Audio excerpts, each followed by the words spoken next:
Chapter 359. Brando understood Tamar's thoughts. The dark forest was a barren land that had never been reclaimed. Humans rarely set foot in this place. The laws that were affected by chaos would be reset every once in a while. The forest was grotesque and variegated. Buried beneath the surface of the ground were treasures that humans could never imagine. Due to the influence of the moon of Mana, not only were there all kinds of monsters in the forest, even the magical plants were full of vitality. There were even places where magic gathered to form large open mines of magic crystals. Gems flowed in streams, and gold coins gushed out from fountains. These were not just descriptions in poems, but they could also become reality here. The dark forest was not only a forbidden area for civilization, but also an unknown treasure trove in the eyes of humans. However, after the Second Holy War, many races on the continent had lost their strength due to internal strife. The glorious scene of night entering the dark forest could not be seen again. However, the bizarre legends of history had survived. Legend had it that the forest was rich in rare materials. The river flowing with moonlight could bring the dead back to life. The red veins beneath the earth hid the blood of sages that could turn steel into gold. The dragon's graveyard had dragon bones that were more precious than diamonds. There were also leaves that could create an illusion of paradise if they were burned. These were the greatest treasures in the eyes of alchemists. As long as they could obtain one of these materials, they could create a legendary item that would leave their name in history. Every alchemist yearned for the dark forest, but most who dared to enter the dark forest died in the stomachs of monsters. This was another fact. The dark forest was also a place where monsters gathered the most. Master Tamar could have entrusted this task to me directly. Brando shook his head. Actually, I was careless. I forgot that the dark forest is the treasure trove that every alchemist yearns for. Actually, I think Master Tamar has his own concerns as well. Amandina smiled faintly and replied. What do you mean? You'll know if you ask Diameter. The noble girl rarely kept Brendel in suspense. Brando immediately looked at Falerne. The wild elf elder sister turned her head expressionlessly and shouted to her younger sister, Dia. Sister? The younger sister quickly ran back, but when she saw her elder sister's unfriendly expression, she obediently maintained her distance and asked carefully, Is something the matter, sister? My lord wants to ask you a question. Falerne replied. Sir Lord? Tia turned around and stared at Brando with widened eyes. Her sister was much scarier than this lord. Truth be told, compared to Falerne, she was more willing to get closer to this lord who often told her stories during their travels. In this regard, Falerne was a failure as an older sister. Tia, why did Master Tamar call you here? Brando asked. Collect the materials, my lord.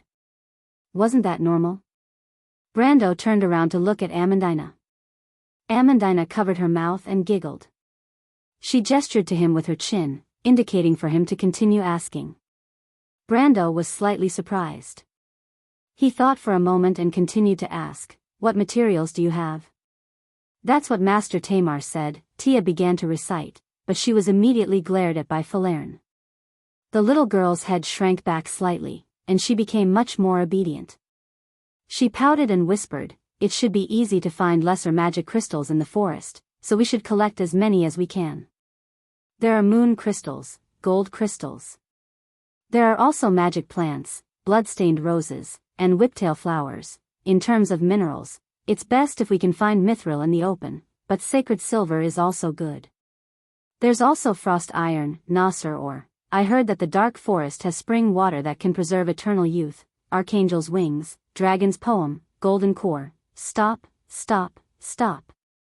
Brando quickly stopped Tia when he saw that she had no intention of finishing. The list of materials was fine at first, but it became more and more ridiculous as it went on. The spring water that could preserve eternal youth was already something that only existed in legends. Archangel's wings, dragon's poem, golden core. These were all divine artifacts. It seemed that Tamar really treated the dark forest as a treasure trove for the dwarves. All he had to do was to move the items out of the dark forest. If it was really that good, the humans would have swarmed into the dark forest a long time ago. Even though the dark forest was filled with countless treasures, it was equally dangerous. The outer regions of the dark forest were less dangerous and less mysterious.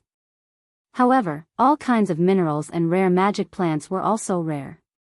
So, the latter part of Tamar's list was obviously just a pipe dream. However, Brando could understand Tamar's thinking. After all, not everyone had the chance to enter the dark forest and come out alive, let alone bring anything out. Staying alive in the dark forest was already a luxury.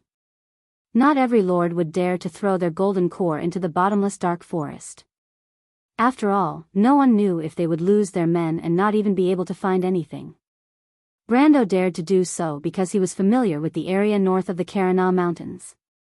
After all, he was once a player. Only players could risk their lives to explore the dark forest. But after giving it some thought, the young man suddenly had an idea. He was worried about the training plan for his young men. Now that he had Tamar's list, it was simple. He planned to spend most of his time on the road and the rest of the time on the map. Jianghu thought that he could divide these people into 3 groups, one for himself, one for Scarlet, and one for Coden. Then, after camping every day, each group would be graded based on their performance and the things they found. This way, not only would there be competition between groups, but it would also foster teamwork between groups. It was a good idea. Brendel made a draft in his mind, then turned around to inspect his men. But before he could do that, he heard a surprised shout, "You're right. You're right.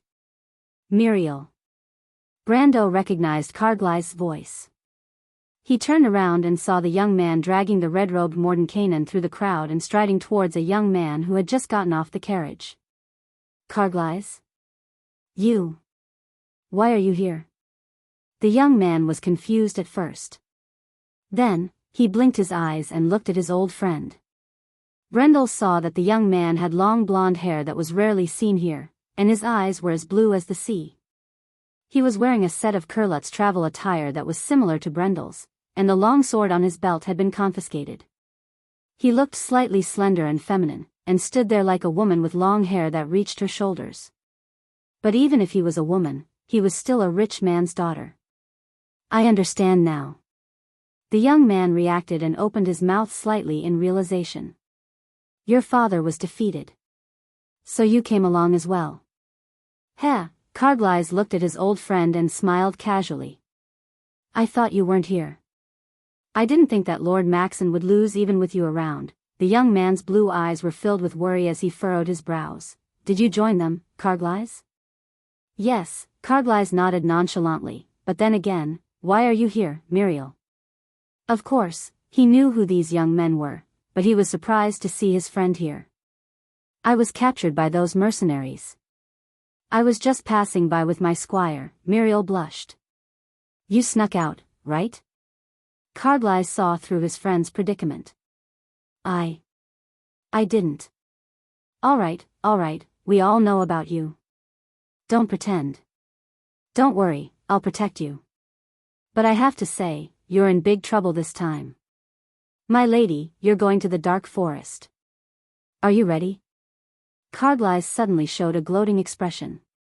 "Don't call me that." Muriel suddenly got angry and glared at him, but then her eyes widened. "I'm going to the dark forest? Why else do you think you're here?" Carglys raised his head and looked at the forest. "Oh right, I forgot to tell you. This is the border of the dark forest." Muriel's face turned pale and her body swayed, but Carglys quickly caught her. "What are you doing? Isn't it just the dark forest? Besides, I'm still here." He reminded her in a low voice and pointed at the mercenaries around them, indicating that they should not make too big of a commotion. How can I go to the dark forest?" Muriel was at a loss. "Carglys, you have to help me." "No, I think this is an opportunity, Muriel." Carglys shook his head. "What opportunity?" Muriel was confused. "Didn't you always want to get rid of your bastard father? This is an opportunity. I think my new lord won't give in to your father." Carglys smirked. He suddenly felt that this was a good idea. But what can I do here? Muriel still did not understand.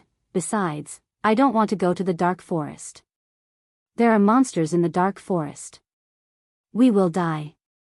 Carglass touched his forehead and lowered his voice. My lady, you are a reserve priestess. Do you really need to be so timid? He suddenly realized something and looked around vigilantly. He lowered his voice and whispered something into Muriel's ear. Muriel was puzzled at first, but soon her eyes lit up and she nodded vigorously. Brando watched as Carglass and the young man walked to the side. Their voices were getting softer and softer until they could no longer be heard. But he did not listen too much. Once they entered the dark forest, these two sneaky fellows would not be able to do anything. He had plenty of time to slowly observe them.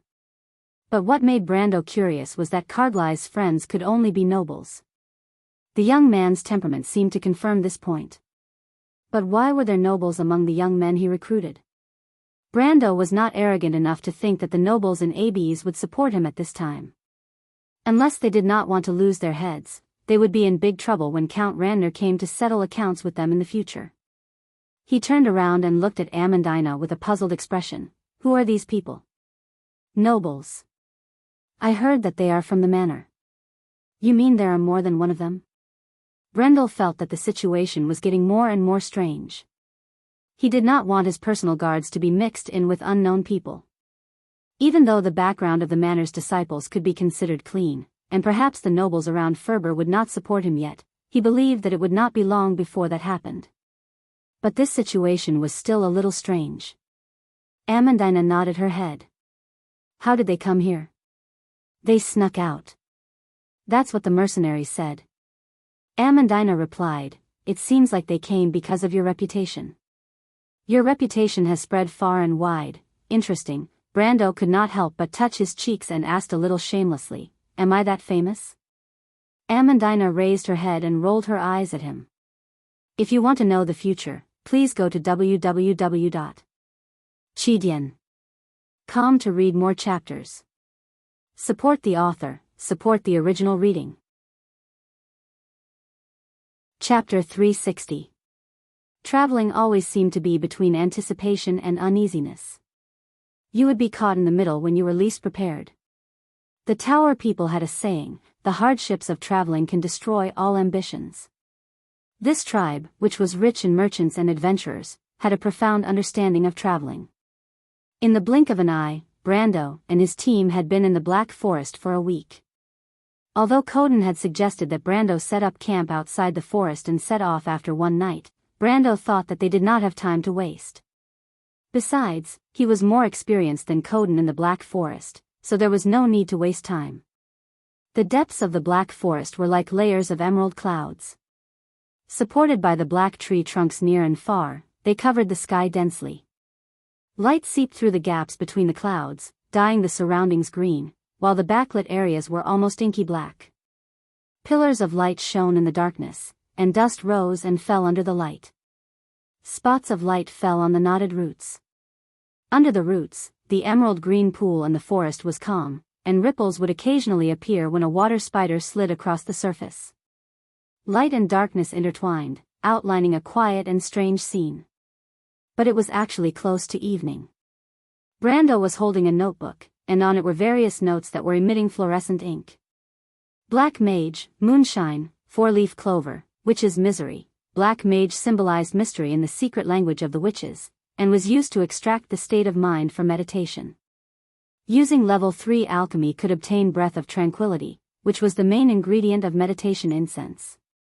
Meditation incense was a popular item in the Amber Sword, and it allowed the practice of mystic-type professions to achieve twice the effect with half the effort. Under the shroud of mist in the quiet room, it was easier to understand the mysterious existence in the dark. This was better reflected in the psychic incantation. In the game, it increased the speed of gaining EXP by 5%. As for level 7 alchemy, he could extract one of the lowest level 2 materials in the Amber Sword, a product called Mysterious Essence. It could be consumed directly to increase one's bloodline, but it could only be used once. Moonshine was a mage's flower, which nurtured mana. Consuming it directly would restore about 1 mana. However, after level 5 alchemy extraction, pure mana water could be obtained. Together with the bottle, it would be a beginner mana potion. 4-leaf clover represented luck. It was rare in the wild, but not rare in the Black Forest. This plant could be used in almost all magic potions to increase the success rate. However, Brando knew of a unique method that could be used to extract the essence of luck using level 8 alchemy. It could be used in all kinds of alchemy, including forging and the creation of magic arrays. The witch's pain was probably the material of some kind of poison, the agony poison. This kind of poison with a distinct smell was inferior in the eyes of the nobles who were good at scheming. It was worthless. However, that was not how it was actually used. The cultists used it as a dual element of suffering and poison to summon beings from the lower realms. The infernal demon's lord of suffering, or the queen of malice. The witch's bitter plant was strictly prohibited by the rules of the Holy Cathedral of Fire, but these rules couldn't stop those who really knew the value of this plant, the disciples of the Black Flames and the Sheepshead disciples. They were willing to pay a high price or even murder to get this plant from others. Of course, Brando was not necessarily afraid, so he kept this plant. These were the results of more than 40 young men under him this week. In fact, these young men had nothing in the first 3 days of entering the Black Forest and complained incessantly. However, Brando naturally didn't let them go on an excursion. As long as someone slacked off, there would naturally be mercenaries who would mercilessly drive them forward with a whip. Every day at dawn, the young men would be awakened by the mercenaries. Some of them tossed and turned in the cold and damp environment of the forest, unable to fall asleep, and might have just fallen asleep. However, the training schedule didn't care so much. Even if they dragged their tired bodies, they had to complete their daily homework. The content of the training was actually not complicated. In addition to the necessary hurrying, there was also group fighting, and some swordsmanship and fighting skills. Then, every evening before the camp, they would collect materials for Tamar. Of course, it was called cooperation.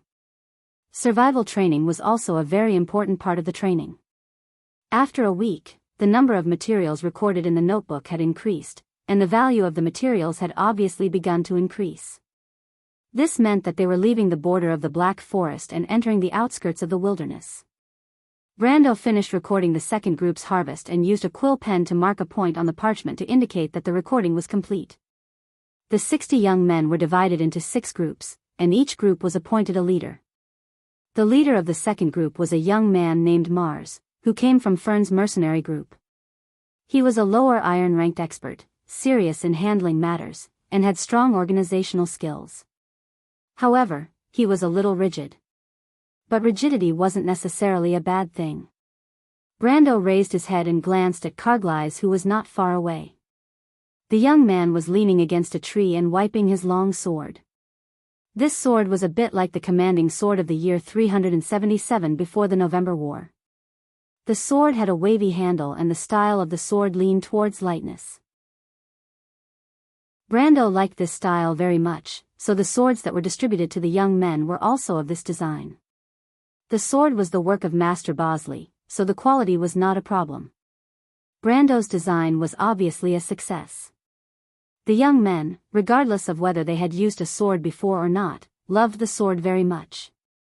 This was far beyond the young man's expectations. However, he reacted quickly and immediately took the opportunity to elevate the sword to a symbol of honor. He told the young men that the sword was the symbol of the White Lion Guards. As long as he was a member of the White Lion Guards, he would have to live with this symbol of honor and the beliefs that the sword represented. The young men had privately asked Brando what the sword represented. Brando thought for a moment and replied, bravery, pioneering, and unyielding, a sword that symbolizes integrity. This statement was widely accepted by the young men who worshipped knight and romance. Brando thought for a moment and recovered from this memory. He turned a page and gently moved the quill pen in his hand. On the upper right corner of the next page, he wrote, 16th day of the month of slumber, clear. The Black Forest began to become dense. Sometimes we passed through places where not a trace of light could be seen even in the daytime. The treetops were filled with huge spider webs and fist-sized cocoons.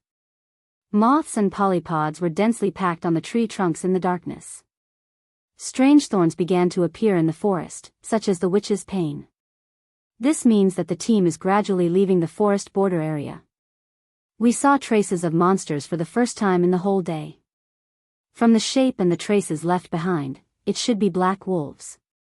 At this point, the young man's quill stopped, and the tip of the quill gently left the paper. Magical creatures were a reflection of the distortion of magic power in the prime material plane. They were divided into several categories, including ferocious beasts, corrosive creatures, warp creatures, shadow beasts, abominations, gods and demons, or nightmares. Black wolves were a type of shadow beasts. Shadow beasts were relatively low-level monsters, but even these low-level monsters could reach as high as level 25. The black wolf had a pitch-black body, blood-red pupils, and white dagger-shaped fangs. It was difficult for physical damage to deal with it in battle because the wounds of shadow creatures healed very quickly. However, its fangs could easily pierce through any kind of armor with an armor level lower than 2. In other words, there was no armor below plate armor that could withstand a blow from these monsters. Even plate armor could only rely on the chest and back plate, which had the highest defense, to barely withstand a blow. However, Brando did not announce this news. The Guardians tacitly chose to remain silent. They wanted to see how the young men would react to a sudden attack after a week of training, especially combat training. As for the danger, it was negligible. In front of any gold-ranked existence, these black wolves were no different from the most docile puppies. This is the 7th day in the forest, Brando. He finished writing this paragraph and looked around. The forest was not a peaceful scene. The young men were divided into 6 groups and fighting 12 stone leopards created by the Halran Gaia. The 6 obsidian leopards were either squatting or lying on their stomachs not far away, lazily watching the battle. They covered their noses with their paws and squinted their eyes. They did not seem to be interested in the battle between their own kind. They did not understand why the humans were fighting so happily. Their own kind obviously did not use their full strength. They looked left and right, thinking that if they were in the battle, they would have bitten off someone's neck. Of course, the young men did not seem to realize that these seemingly docile cats were interested in their necks. Otherwise, they would have shuddered. But at this moment, they felt even more uneasy when they saw Scarlet, Coden, and Gaspard standing at the side. The captain of the security cavalry was the commander of the mercenaries. It could be said that the mercenaries' duties were the heaviest. Other than supervising, they also had to act as protectors. At least when they first entered the forest, the mercenaries had seen the young men trying to sleep on the wet ground more than once. They were responsible for patrolling at night, kicking the young men up with their boots and lifting their blankets to show them the centipedes and venomous snakes that were as thick as an arm. Needless to say, this method was very effective. Many of the young men were scared out of their wits, and after that, they obeyed the orders of the mercenaries. However, Gaspard now had another job, which was to score the young men's performance in the battle. The group with the lowest score would be sent on a 3-mile cross-country trip. 3 miles was nothing in the plains, but in the Black Forest, it could be fatal. Leaving in the evening, sometimes you would not be able to return until midnight. As for dinner, you would have to hope that your companions would leave something for you. Of course, there was usually no hope. To be continued. If you want to know what will happen next, please go to www.chidian.com. There are more chapters. Support the author, support the original reading. Chapter 361. 3 miles was nothing on the plains, but in the Black Forest, it could cost a man his life. Leaving in the evening would sometimes take him until midnight. As for dinner, he could only hope that his companions would leave something for him to eat. Of course, there was no hope. The 3 judges were also a little distracted. Even Gaspard could see that these young people did not perform well, let alone Scarlet and Coden. In Coden's eyes, these young people were like children in a fight. They lacked tactics and were not organized. In short, Coden could only say one thing: they were still far from it. Brando shook his head, but he knew that this was not something that could be rushed. At least these young men were much better than before. At first, they did not even dare to fight with the stone leopards. They had to rely on the mercenaries' boots to guide them forward. After a while, they were able to hold off the stone leopards for a while. Now, they could fight for at least 10 minutes. Their progress was fast. The Black Forest was indeed a good place to train people. He looked at them for a while and turned back to the other side of the forest. The Druids' camp was in that direction. Those guys who played with tree bark were as unsociable as ever. They met up with Brando on the second day after he entered the forest. There were 7 of them, including the Grey Raven Archdruid. Although the Druids were eccentric, Brando still admired them. At least they kept their word. This time, the Druids brought over 100 young men, including 10 elders, to assist in the defense of Abes. They also promised Brando that they would help Tonajal with the agricultural work in the coming year. Brando did not know how many Druids there were in the forest, but judging from the fact that the Archdruid promised to send over 300 of them to Abes, there should be a lot of them. These people would be a great help to him.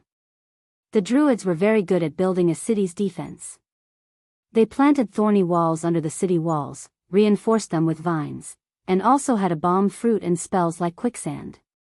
It could be said that 100 Druids were more useful than an entire army in a defensive battle. However, Brando could see that the Druids were still wary of him. At least this time, the Druids were all nature manipulation sorcerers. They should be from the outer circle of the Thorn Circle.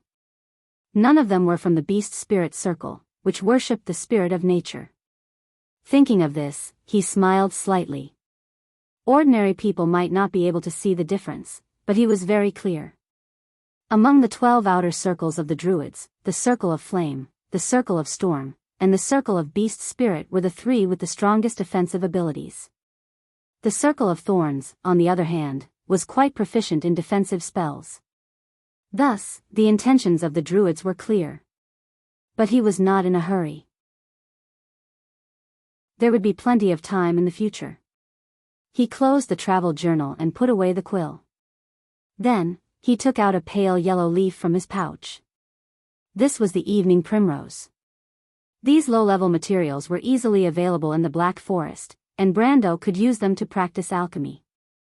As described before, in the Amber Sword, civilians could raise their alchemy to level 5, while nobles could raise their alchemy to level 7. In fact, ever since he received the Princess Regent's reply, Brando's status on the interface had changed from civilian to noble, and even a lord. A lord could even raise his alchemy to level 8. Unfortunately, this status came a little late, because before that, Brando had already reached the level of an elementalist. An elementalist was the main profession of a mystic profession. Under this profession, alchemy could be raised to level 10, which was far beyond the status of an ordinary noble. Brando held the evening primrose in his palm. The shape of this evening primrose was rare, and the glossy color was far better than the same species that grew in other areas. Although the Black Forest was dangerous, it was worthy of being called the treasure trove of alchemists. Then, the young man slightly moved his mind, and a scarlet magic circle immediately appeared in his palm. After a few days of practice, and after wasting countless materials, Brando was now very proficient in blood refining. Although this thing could still be used to simply extract materials or synthesize some small things, at least Brando did not have to draw a magic circle on the ground in advance and make a cut on his hand to bleed. Not to mention the convenience, just the time saved was immeasurable. But, except for those monsters hiding in the dark, he was probably the only one who dared to use a forbidden spell so blatantly. When the scarlet magic circle became obvious, the evening primrose began to vaporize in his palm, and then a drop of crystal clear water was left. But it was not a drop of water, but a droplet-shaped crystal. Magic essence.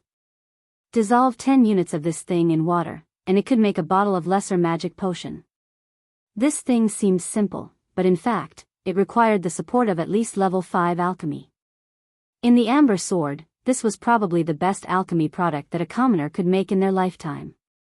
Of course, if you could stand out from the ordinary and become an alchemist, it would be a different story. A low-level alchemist apprentice could raise their alchemy to level 8, the same as a lord, and after becoming an official alchemist, they could raise their alchemy to level 15. After level 15, they would reach the peak of the master realm, and they would no longer be calculated according to the usual channels of skill EXP. After Brendel finished refining the mana essence, he extracted the luck essence from the 4-leaf alfalfa a few more times. Unfortunately, the cost of using high-level techniques at a low alchemy level was huge. After failing 6 times in a row, he barely succeeded once by relying on luck. But this time, he did not get a finished product, but something called incomplete luck aura. Brando put the cloud of mist into a bottle, but suddenly felt a chill down his spine. He turned around and saw Falern looking at him with a displeased expression. Refining the luck essence required 10 pieces of 4-leaf alfalfa. Even though they were common in the dark forest, it took a lot of effort to find them in a large field of alfalfa. Apparently, even the wild elf girl could not stand Brando's prodigal behavior. "My lord," the wild elf sister calmly warned him, "we wild elves have a saying, before you learn to run, it is best to learn to walk." Brando thought that the humans also had this saying, but he could not wait to level up his skills so slowly. If he had used the skill EXP earlier, he could have directly increased his alchemy to level 10, but now he looked at the empty skill EXP column and could only sigh. He had no choice but to use this stupid method. Of course, in the past few months, the young man had continuously obtained the elite template, entered the gold realm, and became a level 20 elementalist. It seemed that he should have a lot of free skill EXP, but in reality, that was not the case. Sometimes, plans could not keep up with changes. When Brando left the Schafland's silver mine, he released the female Knight Orthlis's spirit seal from the supposedly authentic ring of the Wind Empress. After that, he got an opportunity. An opportunity to increase the level of Erewhon's military swordsmanship to level 15. Of course, Brando could not refuse such a good opportunity, because after reaching the peak of the master level, the benefits of leveling up a skill were earth-shattering. In fact, the skills in the Amber Sword were set in such a way. In the first 5 levels, if the benefits of leveling up a character were about 1, then after reaching level 5 or higher and entering the expert level, the benefits of leveling up a character were about 2 to 3. After level 10, it was called the master level, and the benefits of leveling up in the master level were at least 5.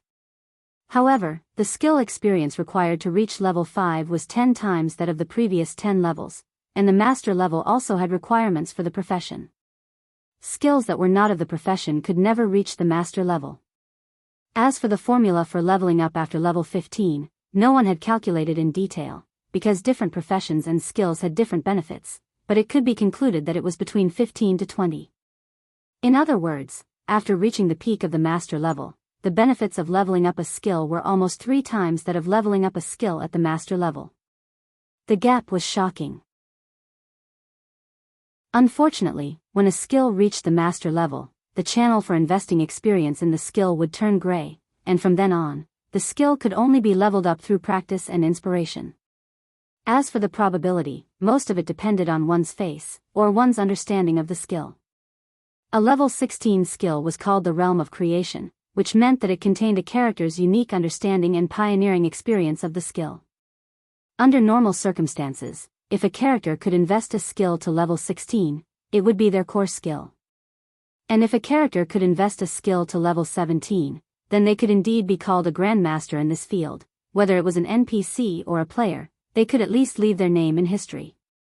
As for level 18 and level 19, at least Brando had only heard of them, but never seen them.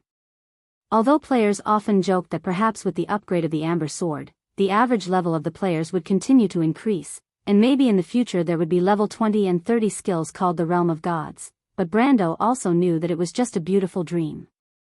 Brando didn't even think about leveling up to level 16 for the time being. His Erewhon military swordsmanship was stuck at level 13, and every level after that required nearly 500 skill experience, which was a huge expense. Before he considered the future path of training, he wouldn't be so extravagant as to invest the experience. However, since the appearance of the soul-sealed Knight Orthlis, things seemed to have taken a turn for the better. After the female knight imparted some of her personal swordsmanship insights to Brando, he received a system prompt, Erewhon Military Swordsmanship Additional Level Unlocked. P.S. Let's count the votes, students, the awesome content is coming soon. You've been working hard this month, rolling on the ground begging for votes. Also, do you think there will be an explosion at the end of the month? To be continued. If you want to know the future, please go to www.chidian.com, support the author, support the original reading. Chapter 362. Erewhon Military Swordsmanship Level Up. Of course, the young man understood what it meant.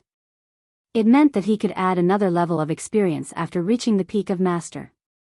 This way, Erewhon Military Swordsmanship would be able to reach level 16 steadily. However, from level 13 to 15, Erewhon Military Swordsmanship only required 2,000 experience points, but from level 15 to 16, it required 5,000 experience points. That was almost all of Brando's free experience points. He had happily chosen the 16 volumes of Erewhon Military Swordsmanship, but he soon had to face the consequences. Now, he had no experience points and had to rely on skill proficiency to level up. Fortunately, the Dark Forest was rich in materials, and using high-leveled alchemy skills to increase one's proficiency in alchemy was very effective. After obtaining the incomplete Aura of Luck, Brendel saw that his alchemy level had increased by a small notch and steadily reached level 7. At level 7, he had mastered advanced potioneering and synthesis circles. Advanced potioneering was the basic technique of making alchemy potions, and alchemy was one of the advanced potions. Its effects were powerful, but its materials were also rare. Brando looked at the young men not far away. He had a few potions that could increase their strength, and some were even useful for himself. For example, the potion that increased the capacity of the fire element pool by 5 slots. It was a pity that he lacked the main ingredients. If only I had dragon blood moss, Brando muttered to himself. What's that? Falerne asked. Legend has it that where the giant dragon fell, red blood with a foul stench overflowed and eventually flowed into an ancient pool. Beside the pool grew a thick layer of bright red moss, which was the dragon blood moss. Dragon blood moss can be used to make dragon strength potions, Brando replied. Falerne understood. The dragon strength potion was as famous as the dragon itself, especially for warriors. It could increase a person's physical strength, and it was equivalent to 2 to 3 years of physical training for a normal person. Of course, she didn't know that according to Brando, the dragon strength potion could directly increase strength and constitution by 5 energy ranks. It could allow a normal person to enter the Iron Realm in an instant. This was something that was commonly used to train armies, and even the nobles were eager to get their hands on it. Its price in the black market was very high, and each bottle was worth about 10,000 Tor coins. In fact, it was not worth it to use 10,000 Tor to train an iron-ranked soldier, but considering the time saved, the dragon's strength potion was indeed worth the price. However, Brando did not intend to make a fortune out of it.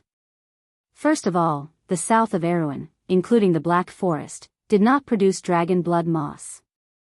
Secondly, the mana tide was coming soon. When that happened, all kinds of potions and magical items would plummet in price. He would only be asking for trouble if he interfered with the business of these things. Brando even warned the Roman lady not to pay attention to any magic-related goods. But he did not expect the merchant lady to know about the mana tide. What made Brando relieved was that she did not know that the mana tide was coming. Otherwise, he would have doubted the identity of her aunt.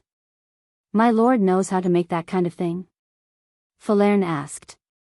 Level 7 alchemy, just enough to pass the threshold, but the success rate will not be high. Brando looked in the direction where the young men had defeated the 12 stone leopards. They were given a short break, but soon, Falerne and Coden were going to teach them something new. The old swordsman was mainly responsible for explaining the key points of Erewhon's military swordsmanship, while Scarlet was more direct. She directly defeated the 2 groups she was in charge of and let the young men experience what they were lacking. Level 7 alchemy? Falerne frowned as she listened. She wondered if the students of wizards were all so strange. But Brendel was her lord, and she would not say it out loud. I meant this level of alchemy. Brando seemed to be used to correcting himself, and he changed his words without a trace. In my hometown, there are not many people who know how to make this kind of thing. Falerne frowned. The dragon's strength potion can be sold for more than 3,000 Lopez gold coins in the auction house. The most we mercenaries can do is look at it. 3,000 Lopez gold coins were worth more than 15,000 Tor coins. But I really want to hear the stories of your adventures. Brendel sighed at the high prices of Lopez as a trading port and replied casually. My lord, you know it's fake. It's just a memory that has been created. But it can also be said that it's real. The memories of thousands of Lopez mercenaries have been gathered together, but they have formed a unique one, and that is you. You are real in my heart. The young man turned around and looked at the expressionless maid. Thank you, my lord. Falerne replied lightly, we adventure to make money and improve ourselves. But the money we earn as mercenaries is not enough to afford these luxuries. Actually, the dragon's strength potion is not a high-grade potion. Brando replied. But he knew that the wild elf girl was telling the truth. Although the dragon's strength potion was not a high-grade potion, Brando only knew that in this era of the Amber Sword, a dragon's strength potion recipe was worth at least 3 million Tor coins. This was the first chapter of the game, the Empire of Birth. There were still 5 years before the second chapter, War and Chaos. It was the last period of time before the most powerful magic tide in history. In the game, this period of time was called the Age of Withered Magic. But it was not far away. Falerne looked at him and did not say anything. If we want to buy a suitable weapon, we have to think about it over and over again. Our armor is sewn and mended by ourselves. Then she continued to answer, her eyes quietly looking ahead. The life of a mercenary is very tough. We lick the blood on our blades, but we don't necessarily lead a drunken life. Everyone is. Brando replied. Be it nobles, kings, or merchants, no one has the right to be superior to others on this scale just because of their high status or wealth. No one can be satisfied for a long time. Happiness is only temporary. Pain and sorrow accompany a person for a lifetime. Neither of them continued. They both had their own answers to what life was for. At this time, Brando heard heavy footsteps behind him. Then he turned around and saw the huge figure of the Fireclaw lizard man Lord Ropar looming behind a mangrove tree. Its dark red skin and mottled dark scales were no different from the surrounding mangrove bark, forming a natural cover. But Brando saw the look in the lizardman's pale yellow prismatic eyes. It was a look of vigilance with a hint of inquiry. The young man was startled and asked, What's the matter, Ropar? Brando summoned the lizard man lord on the second day after entering the forest. It was not easy to explain why this thing was left in the territory, so it was better to keep it by his side for the time being. Not only did he summon Ropar, he also summoned the Fireclaw spearmen. A squadron of 30 of them. Originally, they were only at the peak of black iron, but when Ropar was on the field, it provided a special ability. When the Fireclaw Lord is on the field, all Fireclaw tribe members on the field will have 1 combat counter added. This card was forcefully changed to Fireclaw Spearman. The Fireclaw Spearmen had the strength of a lower silver. With a creature level of 32, they were almost on par with the mercenaries of Lopez who were attached to Vientiane Forest. As for the Fireclaw Lizardman tribe, Ropar and his 30 subordinates were mainly responsible for guarding the periphery. Brando occasionally instructed them to let 1 or 2 wild beasts come in to test the reaction of the young men. So far, it seemed to be going well. Ropar looked at the young lord and did not say anything. He bent down and placed a stone in Brendel's hand. This creature was almost 2.5 meters tall, and its width was only a third less than its height. When it bent down, Brendel could feel the oppressive aura that assaulted his face. But when Brando took the stone, he was stunned. It looked like a piece of crystal. It was completely transparent, and the crystal lattice pattern emitted a faint light. It seemed to be absorbing light, to the point that it became an impure black. The crystal was cold to the touch. Brando was shocked. Where did you find this? This was not a crystal, but a scale of a war basilisk. A pond. Ropar was silent, but he used 3 fingers to gesture to let Brando understand what he meant. He told Brando that Amandina and Tia had found the pond and found a small piece of scale in it. This meant that there was a war basilisk nearby. War basilisks were the descendants of the sea monster Hydra. They once lived in large numbers on the land, but were later driven to the wilderness by humans. There were many variants of war basilisks. For example, the Dark Elves raised shadow 9-headed war basilisks across the Kalanga Mountains and the entire peninsula. In the semi-civilized areas in the south, the barbarians who lived in the swamps worshipped the 5-headed war basilisks as gods. However, 3-headed war basilisks were generally equivalent to beginner gold-ranked creatures. 5 of them were upper gold-ranked creatures. 9 of them were elemental awakened, and the strongest 12-headed war basilisks were said to have a bronze body. Brando was interested. It was said that the scales on the war basilisk's chest were blessed by the sea monster Hydra, so it was an extremely precious alchemy material.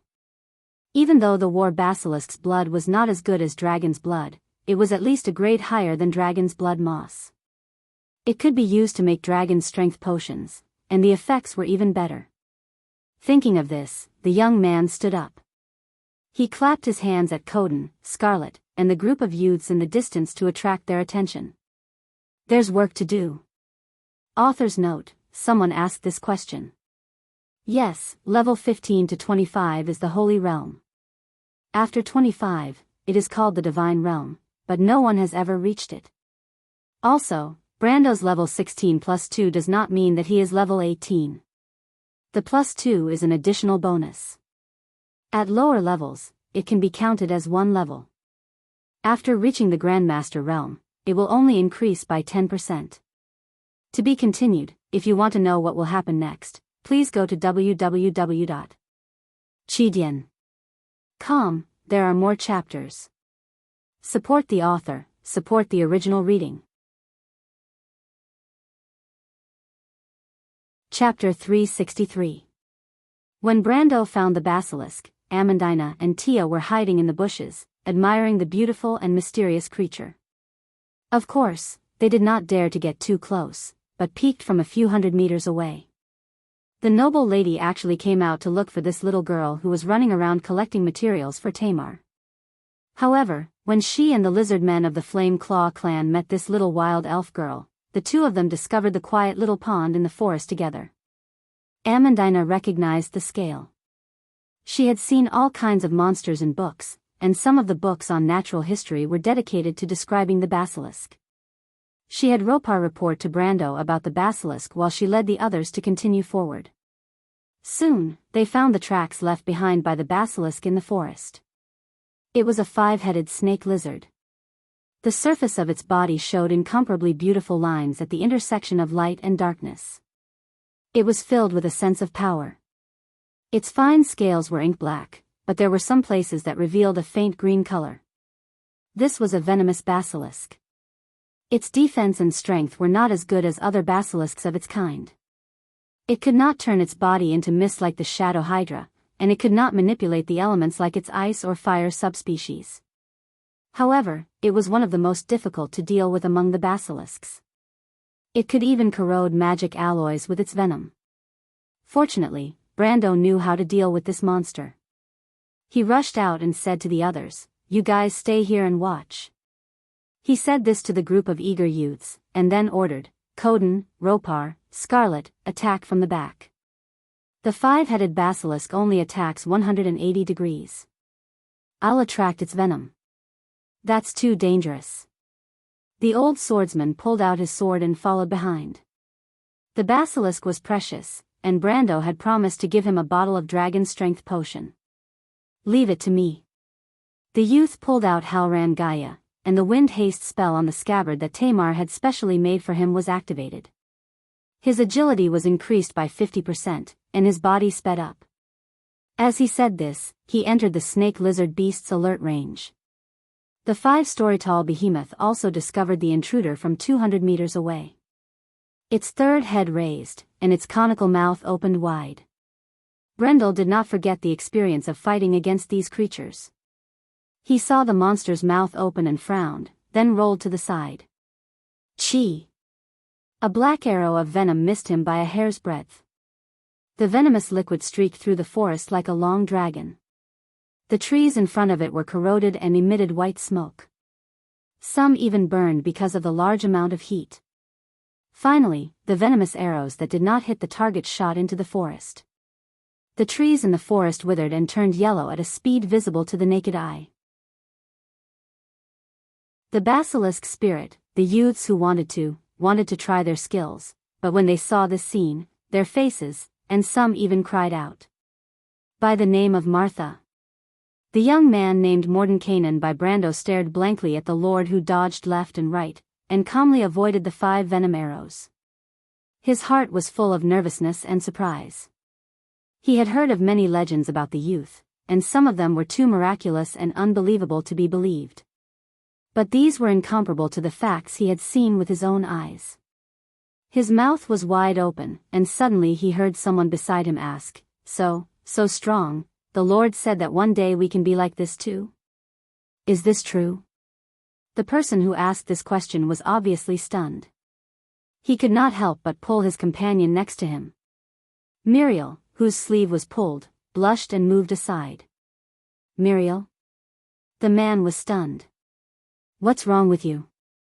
No, nothing, Muriel shook his head vigorously. He looked at the other side and whispered, the Lord is at least gold tier. I think it will take us at least a few decades to reach his level, a few decades, but the Lord looks at most 20 years old. The Lord is a genius, can you compare? That's true, but a few decades is too long. That's gold tier. One of the young men, who was originally a mercenary, immediately mocked, do you think he's a grass in the field? Do you know the reserve knight of the Holy Cathedral? As long as you have gold tier strength, you can enter the reserve knight of the Holy Cathedral. Many people in the crowd sucked in a breath of cold air. The Knights Templar's reserve members were people they could only look up to in the legends. They were existences that were even higher than Groton. Another person said, don't even talk about gold tier. As long as you can reach silver tier, you can easily obtain the title of knight from the Lord.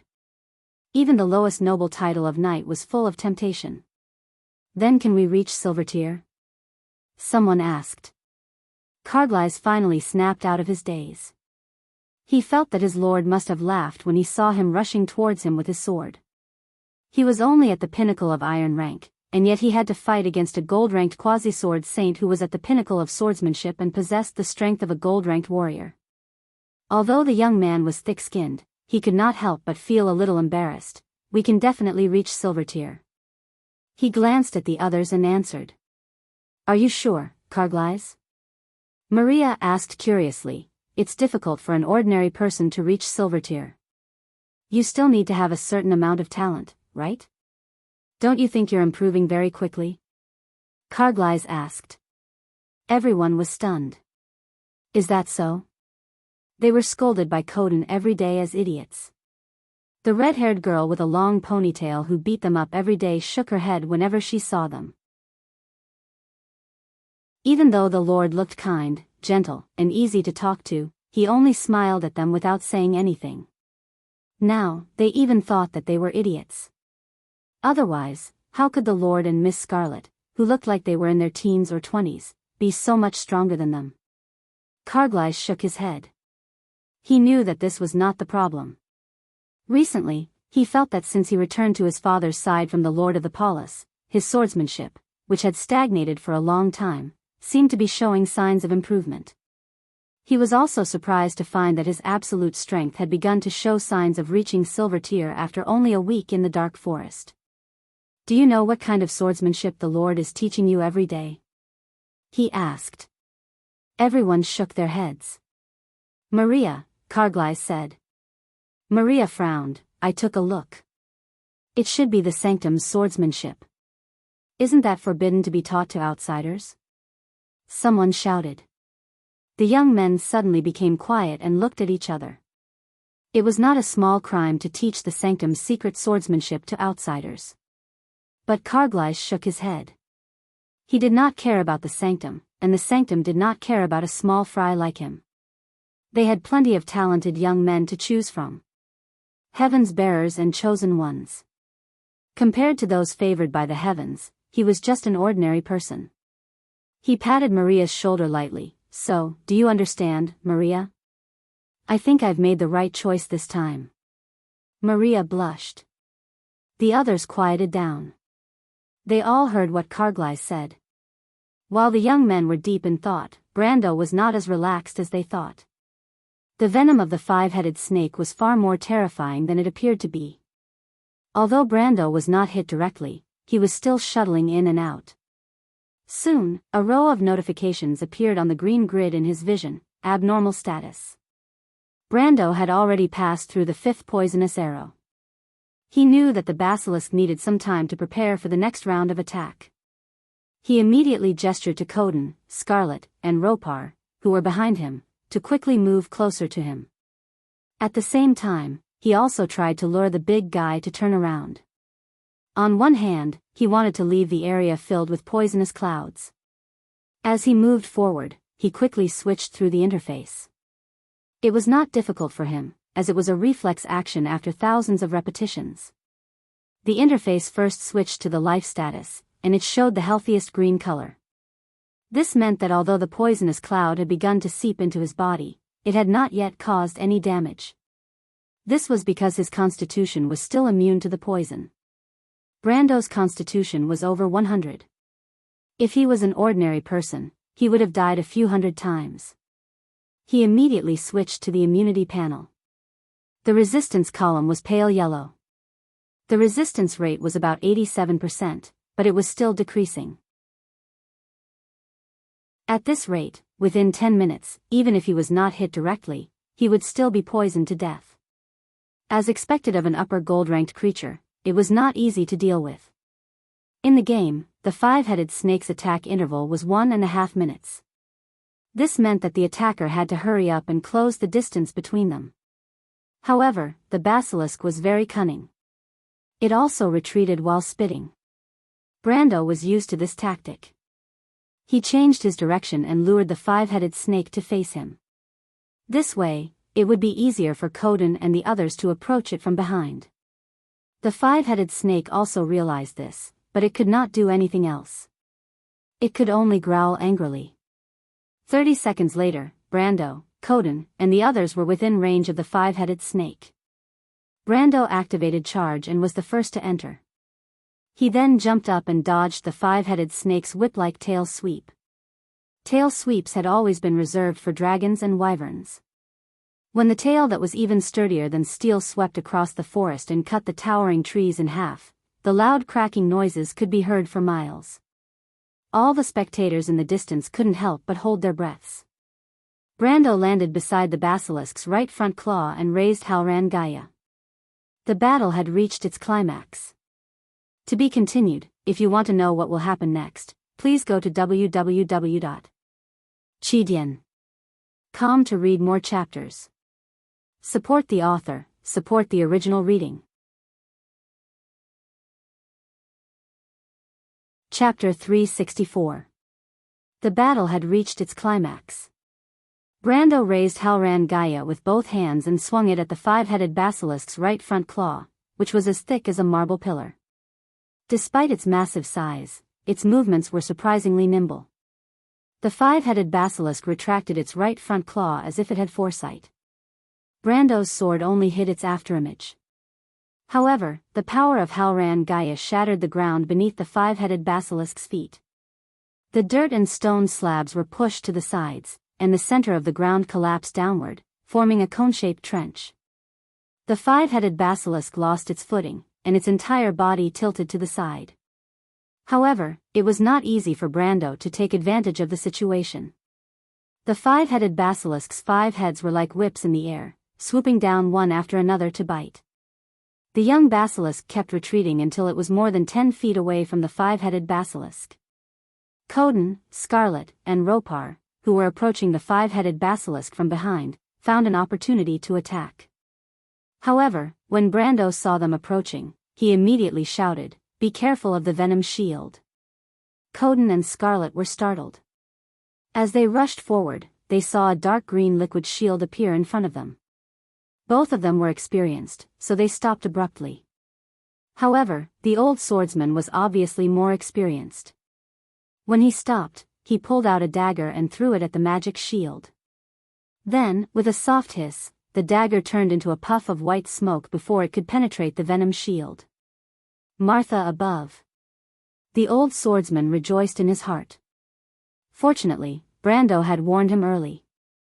But how was he going to deal with this?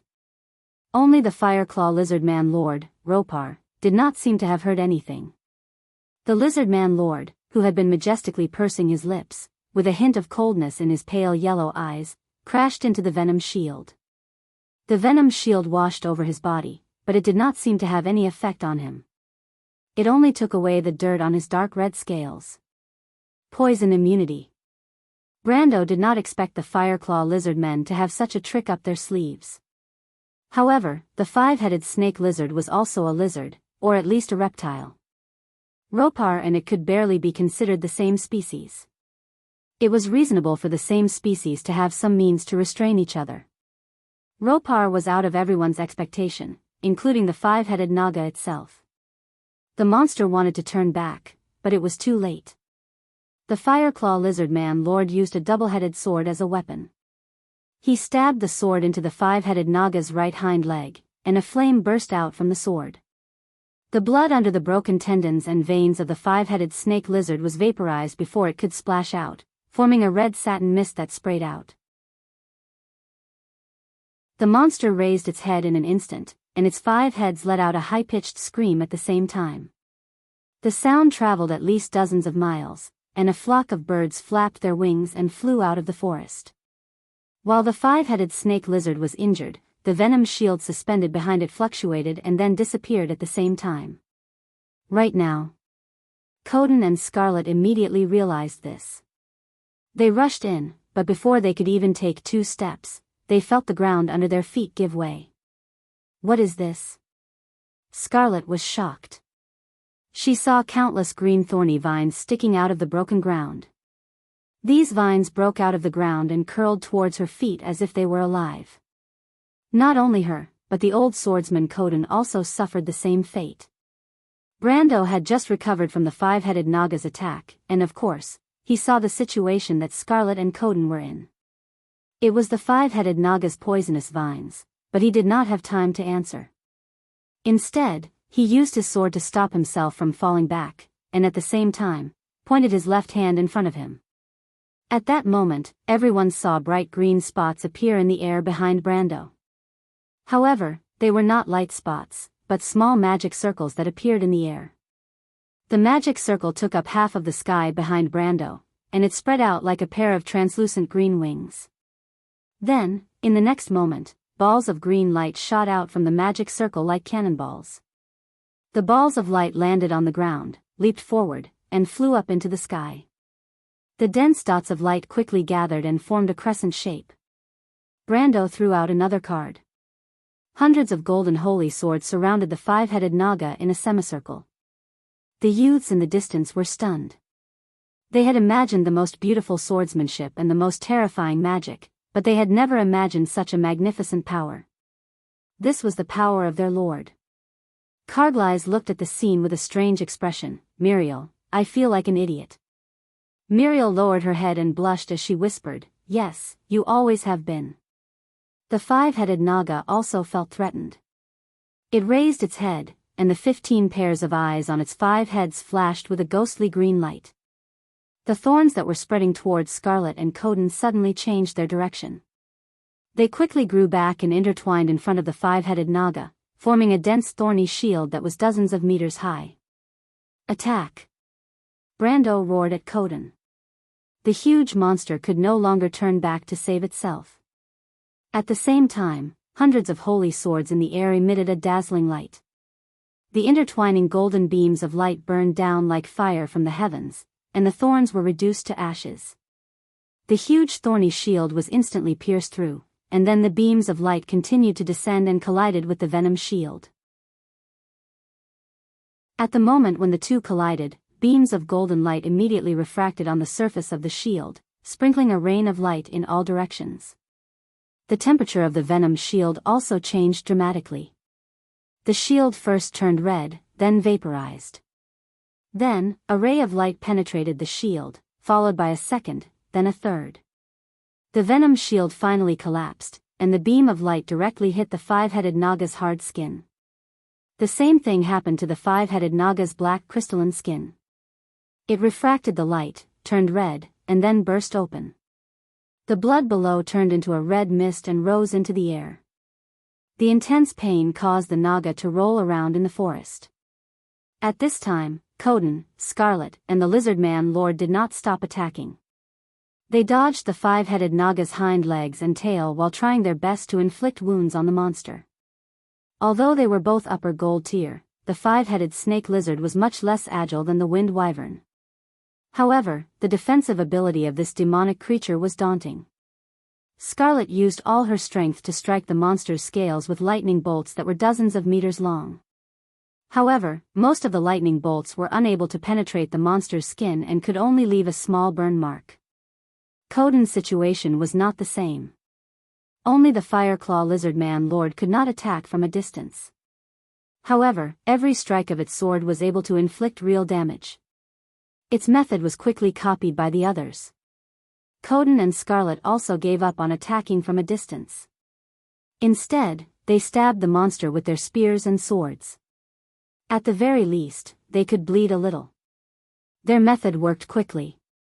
Although the five-headed Naga inherited the incredible regenerative ability of the Hydra, it was not unlimited. After losing too much blood, the monster started to feel lightheaded, and the attacks of its five heads slowed down.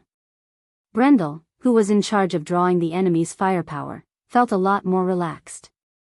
He dodged the enemy's whip-like neck and bite for the last time, and took advantage of the gap between the enemy's attack and rolled to the right side of the enemy's chest. Brando straightened his body and took a deep breath. Then, he swung the White Raven sword with all his might. With the enhancement of level 16, +2, Erwin's military swordsmanship, as well as the terrifying enhancement of power burst, the sword aura created by the strike formed a whirlwind in the calm atmosphere. A white whirlwind appeared out of thin air. Like a dragon, it swept horizontally towards the five-headed Naga. The whirlwind stirred the air and formed white canine fangs that were almost 10 meters long. These white canine fangs bit into the five-headed Naga's injured chest and abdomen, causing blood to spurt out from the wound. But that was not the end. Halran Gaia tore the earth apart with the same force as the whirlwind. Mud slabs that were more than 10 meters high were formed wherever the whirlwind passed. The ground in the center of the whirlwind cracked inch by inch, collapsing layer by layer. Although the five-headed Naga tried its best to dig into the ground with its forelimbs, it was still dragged into the cracks by the whirlwind. After the whirlwind of Halran Gaia, the forest around Brando, Coden, Scarlet, and the Lizard Man Thane had changed. With Brando as the center, the ground in the cone-shaped area in front of him continued to collapse. It was as if a large-scale landslide had occurred on the flat ground. Half of the five-headed Naga's body was buried under the ground, while the other half was covered in wounds. It did not seem like it would make it out alive. Brando looked at the scene and sheathed his sword. The forest was silent. After the battle, the young people began to clean up the battlefield. Of course, before that, Falern and Tia used the whirlwind to clear away the poisonous clouds left behind in the forest to prevent careless people from accidentally entering the forest. However, the youngsters were still a little fearful at first. The power of this monster was far beyond their understanding. However, after personally coming to the side of this monster, they felt a little incredulous. It was as if they couldn't believe that someone could defeat such a monster. They surrounded the corpse that was several stories tall and discussed among themselves. Some of the braver ones even tried to touch the crystal-like scales of the five-headed Naga. None of them had ever seen anything like this before. Brando asked Falern to pry the scales off the five-headed Naga's chest. Although beasts did not drop any equipment, the law of luck could not be violated. The scales on the Naga's chest were called Hydra's Blessing. They were not as black as the scales on its back. Instead, they were green in color. Brando knew that this thing could be used in many ways. It was an important material for alchemy. It was a pity that he had damaged a lot of the scales in his last attack. He only managed to pluck 30 of them, which was enough to make a magic armor. Brando planned to make a breastplate, but before that, he asked Khodan to lead the young people to search for the five-headed Naga's nest. Beasts did not drop any equipment, but there might be some good stuff in their nest.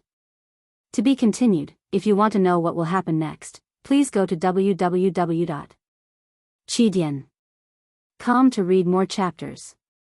Support the author, support the original reading. Chapter 365. The five-headed basilisk's blood filled several containers. At the same time, the team that went to search for the monster's lair also received some news. The young men split into 6 groups and searched the forest. The group led by Carglass found the lair of the five-headed basilisk behind a moss-covered cliff in a valley about 2 miles away from the village. It was in a crevice under a slanted rock that was hundreds of meters long. The exploration team climbed down the valley until they reached the bottom. After parting the dense layers of vines that were as thick as an arm hanging down from the top of the rock, they discovered the stinky lair. The young men obeyed Brando's orders and did not explore the lair directly. Instead, they sent someone to report back. When Brando heard the news, he immediately put down the alchemy tools in his hands and rushed over to the lair with the others. The team passed through the dense forest and arrived at the top of the valley. Brando first observed the terrain. As mentioned in the information provided by the messenger, the huge rock in the valley seemed to have fallen from a towering cliff. However, it had been there for a long time. Other than the exposed white parts of the rock, it was covered with green vegetation. The deeper they went into the black forest, the less obvious the influence of the 4 seasons was. Tonajul was currently in the harsh winter season, but as they went south into the forest, the temperature rose day by day. The forest in the valley was so dense that it was like midsummer. In the distance, there was a mountain stream that formed a waterfall on the cliff. The water splashed like white silk. Brando and the rest went down the mountain. At the bottom of the valley, the young lord saw Carglass and his team. They were resting. Maria had sprained her ankle when she entered the valley. She was sitting on a rock beside the pool under the care of a few people. Brendel glanced at Maria. He already knew who she was, but he accidentally saw her bare calves. Her fat was well proportioned, and her skin was snow-white. Only her ankle was slightly red and swollen. He could not help but be startled. He quietly went to Carglass' shoulder and whispered, "Are you sure she's a man?" Carglass shook his head, "My lord, you know that the children of God do not have a gender. As long as I wear the divine robe, it doesn't make a difference whether I have an extra piece or not." The young man pointed at his chest with a wretched smile and answered in the crude and straightforward manner he had learned in the military camp. Brando coughed and asked, "Does that mean she's a woman?" Carglass shrugged. "I didn't say that. Ever since I met Maria, she has been wearing a robe or dressed as a man. I don't think anyone knows this secret except for her father or her wet nurse. Maria's father had wanted her to become a member of the clergy since she was very young. Isn't this a good thing?" Carglass smiled mysteriously and replied, "My lord, let's go down and take a look." Brando nodded. He glanced at Maria again, and then led the others into the valley. The nest of the five-headed snake lizard had always been in the deepest part of the crevice under the rocks. Although it was called a crevice, it was relative to the height of the rocks. As Brando walked, he parted the vines that were full of vitality. Many small lizards that he did not know the name of fled in all directions. He looked up and saw the crevice under the rocks that were at least 16 or 17 meters high. As for the top of the rocks, he could not see the top from where he stood. A waterfall fell from the edge, forming a water curtain at the intersection of light and darkness. There was a faint rainbow hanging on the water curtain. "It's beautiful," Amelia exclaimed as she looked at the rainbow. She felt a sense of security as Brando held her hand. "It's beautiful," Carglass said as he fanned his metal glove beside his nose. "It's just a little smelly." A nauseating stench overflowed from the depths of the crevice. Everyone looked in that direction and saw that the crevice, which was tens of meters wide, extended to an unknown depth. It was pitch black inside. Brando unsheathed Halran Gaia and held it in his hand. The others did the same, and the sound of metal clashing could be heard from behind him. Only Koden lit a torch, and the light became brighter, illuminating the potholes on the ground. Some of the broken rocks cast long shadows on the ground, like black lines that led to the depths of the crevice. "There's a cave in there." Koden pointed in that direction and said, "Hey, the terrain here is really strange.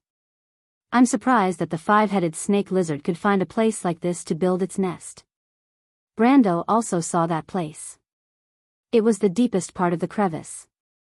The ground had begun to sink, forming a hole that formed the entrance to a huge cave.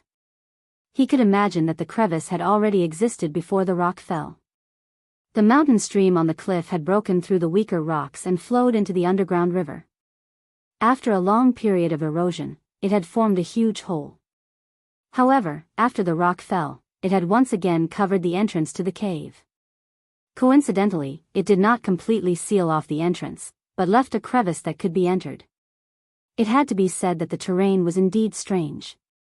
Brendel gestured, and everyone immediately walked in that direction. The stench was coming from the bottom of the cave. Everyone could see the green stains on the rocks outside the cave entrance. It used to be the entrance where the water from the stream flowed into the ground, but the moss had long withered away. The entrance to the cave was not small, and could even fit a five-headed snake lizard in and out. Koden brought the torch close to the entrance, but under the illumination of the fire, the interior of the cave was still pitch black. They did not know how deep it was. Scarlet did not say a word and picked up a rock from the ground and threw it in. Bang! After a few seconds, the sound of something colliding came from the bottom of the cave. Everyone looked at each other. For a moment, they didn't know who should go down first. Brando knocked on the entrance with Halran Gaia and said to Amandina, "I'll go down and take a look. Wait for me here." "My lord," Carglass stopped him and said, "Let us go first." Brando pushed his hand away and chuckled, I won't hesitate to ask you to run errands. But compared to being familiar with this place, your experience is still lacking." He then turned to Falern and said, "Falern, come with me." The older wild elf sister froze for a moment and pressed her hand to her chest. "Me?" She put on a straight face. "I'm an elementalist, my lord." "That's not important. Don't forget, cleaning up the battlefield is your job." Brando smiled and replied, "Don't worry, I'll protect you."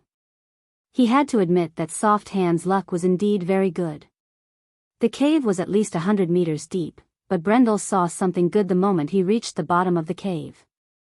There was a spacious space at the bottom of the cave. It was obvious that the five-headed snake lizard used this place as its nest. In the darkness, in addition to piles of rotten meat and bones, there were some withered twigs in the corner. Brando saw a large number of armor and weapon fragments in the gaps between the twigs. But that wasn't what he was looking for. What really caught his attention was a metal glove studded with fiery red gems. Brando's heart skipped a beat. He wasn't sure if that was what he was looking for. At this time, Falern, who had activated her wings of the wind, floated down from above. She flapped her wings and landed on the ground. She then folded her wings and looked around. She also saw the glove that was glowing in the dark at first glance. But she didn't ask. According to her logic, Brando would tell her if he wanted to. Brendel walked over and picked up the metal gauntlet. The green light network on his retina immediately changed, interweaving into rows of words in his vision: Crimson Blessing, Bahamut's Grip Glove Armor 2 Defense Fire Shield 5 Defense Attack with 10% Fire Damage Advanced Alchemy Circle. The young man couldn't help but praise Martha in his heart when he saw the properties. It really was the legendary alchemy glove. The level of this item was only fantasy, but in the Amber Sword, it was called a fantasy artifact. This was a pun, meaning the Crimson Blessing, Bahamut's Grip. It was not only a fantasy artifact, but it also meant that it was even rarer than a real artifact, so it was called a fantasy artifact. Of course, any fantasy artifact was just a price tag for a RMB warrior. But the price on the game's trading website was as high as 30,000 renminbi.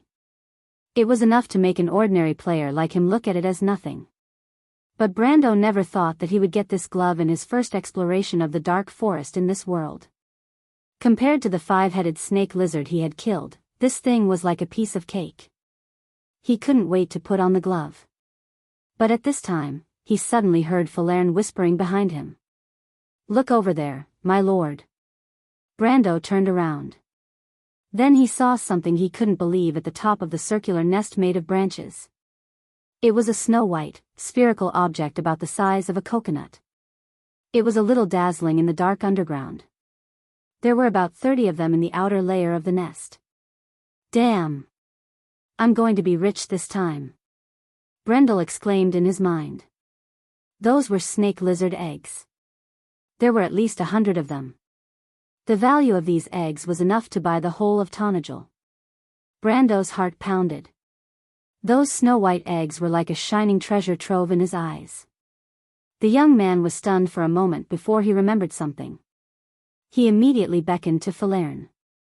"Quick, call the people up there." The young lord took a deep breath. "We have to get these eggs out of here." To be continued. If you want to know what will happen next, please go to www.chidian.com to read more chapters. Support the author, support the original reading.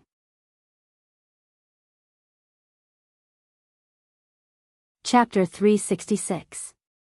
When the youths reached the bottom of the cave one by one, they immediately let out a series of strange screams. "Ah, this smell, I'm going to die. Heavens, this is poisonous gas." Silence. The red-haired girl with a long ponytail shouted coldly, causing the youths to shut up. But she couldn't help but frown. The smell was indeed a little too strong. If the 5-headed basilisk was compared to a person, then it would be the sloppiest of them all. This monster's lair was filled with a pungent and nauseating smell, as if it was a huge cesspool. It was not an exaggeration to say that it was poisonous gas. Amandina, who had the weakest constitution, had already vomited several times. If not for Maria casting a purification spell on her, she would have fainted already. Coden was the last to reach the bottom of the cave. He immediately saw the silver-gray gauntlet on Brando's hand. The gauntlet was covered with scales, and the back of the gauntlet was inlaid with a fiery agate. The old swordsman was knowledgeable, and he immediately recognized the gauntlet. "This can't be the Crimson Blessing, right?" Brando smiled mysteriously. He was in a good mood. "You guessed right, Master Coden. Is this really the legendary gauntlet that was used by hero Shatharan?" The old swordsman stared at the gauntlet as if all his attention was drawn to it. "It can't be a fake, can it?" Brando knew that the hero Coden spoke of was one of the most famous alchemists in history. He was famous because he was not only a master alchemist, but also a dragon knight. Shatharan was the favorite of the fire dragon king, Bahamut. Her travels with his golden fire dragon were still a legend that was widely sung by poets. However, the most famous thing about Shatharan was this gauntlet. This gauntlet was blessed by fire dragon king Bahamut, and was given to the hero as a symbol of his care. This was why the gauntlet was named the Crimson Blessing. Of course not. Brando moved his right hand, and the metal gauntlet made a rustling sound as it rubbed against each other. "How do you know it's not?" Coden looked at the gauntlet suspiciously. He did not believe that Brando's luck was so good that he could climb into a cavern and obtain the legendary equipment used by the hero. The legend of Shatharan was something that happened almost 300 years ago. After that, this gauntlet was lost in the land. As for whether it disappeared with the hero like in the legends, or whether it had been passed around several times, no one knew who had it. It was still a mystery. As for how it appeared here, it was unknown. Brendel did not say anything after hearing the old swordsman's question. He put his glove on Halran Gaya's hilt and pulled it out. Everyone saw a trail of flames bursting out from his gauntlet. The flames spread upwards and quickly engulfed his entire gauntlet and Halran Gaya. Coden of the Swords of the Soft, the Kato, the Cavern of the People of the Sto, the Cavern of the Khants. The surrounding youths were stunned. They stared at the scene with their mouths agape. Coden's eyes widened as well, but after a brief moment of shock, he still insisted on his opinion. It's similar, but there are many enchantments with fire effects. Coden said. For example, Flame Grasp, Fire Blade, and Flame Blessing. It doesn't have to be the Crimson Blessing's Dragon's Flame. Brendel smiled faintly. He swung his sword to the side of the cavern, and the flames on the sword vibrated and burst out in all directions. The flames burned in the air and formed a sound similar to a dragon's roar. Finally, the dragon-shaped flames left the sword and swept across the cavern wall. With a loud bang, the stone and sand fell down. Coden was completely convinced that this was the Crimson Blessing. Only the dragon's flame could be so powerful and have such a unique attack style. However, Brando's performance was not over yet. He extinguished the flames in his hand and sheathed Halran Gaia. Actually, the dragon's flame is not the strongest effect of the Crimson Blessing. Do you know Shathran's other identity, Master Coden? Of course. Coden was still in shock. The Crimson Blessing was too famous. He blinked his eyes and took a deep breath. She's an alchemist after all. Yes, but the Crimson Blessing was given to her by the Fire Dragon King, Bahamut. It could be said that it was tailor-made for Shathran. So, the strongest effect of this gauntlet lies in another aspect. As Brando spoke, he took out a scale blessed by Hydra. He flipped the gauntlet over, and a magic circle on the palm of the gauntlet lit up. Coden also saw the fire agates embedded in the Crimson Blessing light up one by one. Then, the scale in Brando's hand flew into the air. The azure scale seemed to have been subjected to thousands of degrees of heat in an instant. It quickly softened in the air and liquefied into green-red water droplets. Brando's 5 fingers moved slightly, and the water droplets immediately gathered and slowly changed shape. Finally, they turned into a fiery red dagger. Then, the surface of the dagger began to cool at a speed visible to the naked eye. From the initial ripples, it gradually hardened. However, it did not cool directly. Instead, it rippled in layers, as if someone was hammering on its surface with a hammer. In the end, the dagger completely cooled down. It was like a piece of hot metal, but the red color gradually darkened and turned into a dark green color. Brando clenched his fist, and the dagger fell into his hand. Did you see it? The young man asked with a smile. Coden gasped. Of course, he knew that this was alchemy. However, alchemy was not as magical as this. In Wonde, alchemy was a secret art passed down among the upper-class nobles, witches, and mystical professions. In the eyes of ordinary people, alchemy might seem mysterious, but it was also omnipotent. However, alchemy was a serious skill that combined enchantment and potioneering. Perhaps witches used alchemy to make all kinds of potions in a bubbling cauldron, or the craftsmen of Buga used alchemy to draw mysterious patterns on armors and weapons, giving them great power. However, the completion of a work required long-term and meticulous work. Apart from the extremely simple extraction of materials that could be done directly with some secret techniques, most alchemy work could only be completed in a quiet environment with complete tools. However, Brando's demonstration had completely changed everything. He had skipped the forging step and directly made a dagger with materials. What? What is this? Coden stared at the dagger in a daze. It's a high-level alchemy circle.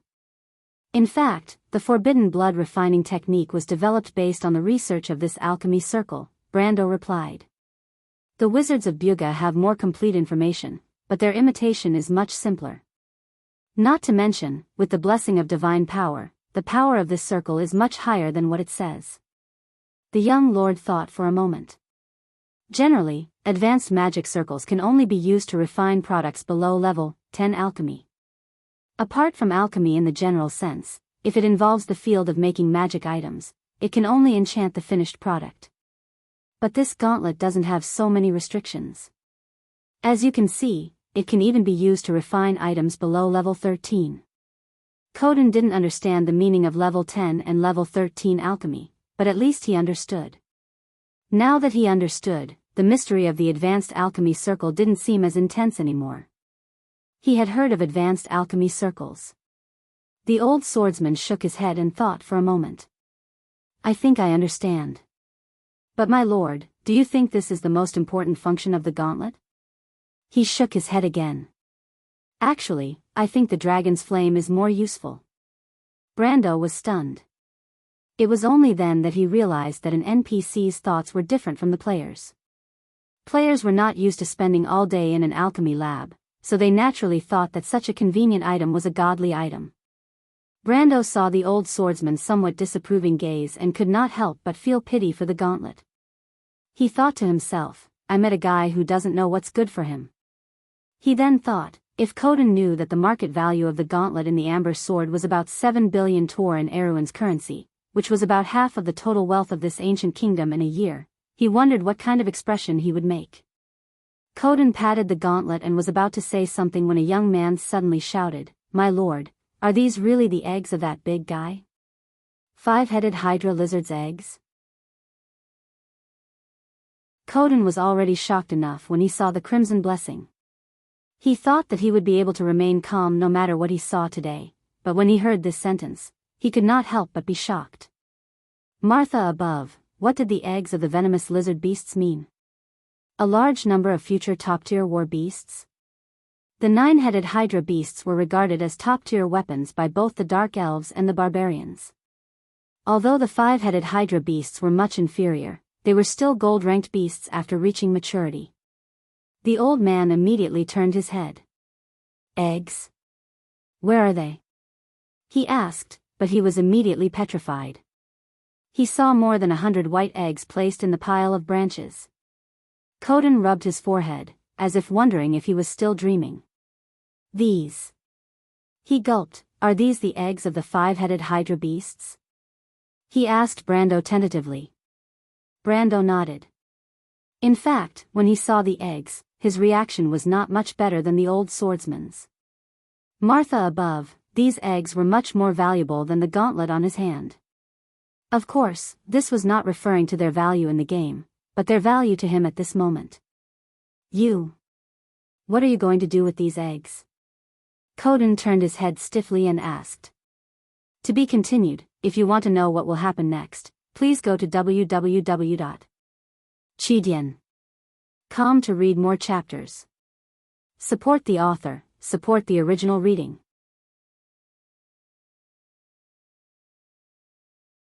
Chapter 367. How should we deal with them? Brando asked. This was indeed a problem. This wealth was too precious. It gave people a feeling that it was not safe to just leave it there. They had to go deeper into the Black Forest to find the legendary Valhalla, but leaving these eggs in the Black Forest did not make them feel safe. Kid, Coden said in a slow and heavy tone, I suggest that you escort these eggs back to your territory. Brando shook his head. Coden stared at him. What is so attractive about the Black Forest that it's even more valuable than these eggs? Brando thought for a moment. Valhalla's value was immeasurable, and it was even more valuable than these eggs. However, it didn't mean that he could give up on these eggs. He thought for a moment and replied, I've thought of a way. It's best to leave someone here. Leave someone here? The old man shook his head. Who? This is the Black Forest. It's precisely because it's the Black Forest that I thought that there wouldn't be many outsiders here. There might be some monsters in the forest, but the 5-headed lizard's aura is still here, so low-level monsters won't enter. Brando replied, as for high-level monsters, they have their own territories and won't wander around easily. Moreover, this is the outskirts of the Black Forest. The 5-headed lizard is already at the top of the food chain here. Coden suddenly became alert. You're telling me so much. Do you have any ulterior motives? Brando smiled mysteriously. I've never thought that I'm with you. Aren't you afraid that I'll take these eggs and run away? Coden could not help but ask. Of course I can't take all of them, but 1 or 2 shouldn't be a problem. This is the Black Forest, Master Coden. Brando smiled warmly. Without a druid to lead the way, can you walk out of here? The old man was stunned and raised an eyebrow. What, are you threatening me? The young lord quickly shook his head and replied with a smile, of course not, I'm just joking with you. Actually, I've already thought about it. I plan to leave a small group of Fireclaw lizard men here. They should be enough to guard against wild beasts that barge in. Besides, that kind of thing is just in case. Coden snorted, that's good. Don't make fun of me, kid. However, even though he said that, he still felt a little disappointed. Brando's actions showed that this young man still didn't believe him. While the two were talking, a commotion suddenly came from the depths of the cave, interrupting their conversation. Brando turned around and saw a young man stumbling out from that direction. He recognized the young man. He should be part of the third team, Cargly's men. He had sent the third team to explore deeper into the cave to see if there was anything else inside.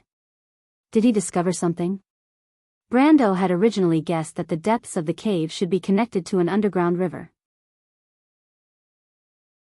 He had sent people to check it out with the mentality that nothing would go wrong. There might be some magic materials, such as fluorescent moss or something. However, when he saw the young man's panicked expression, he couldn't help but think that if there really was fluorescent moss down there, it would have to be at least the size of a football field to make the young man panic.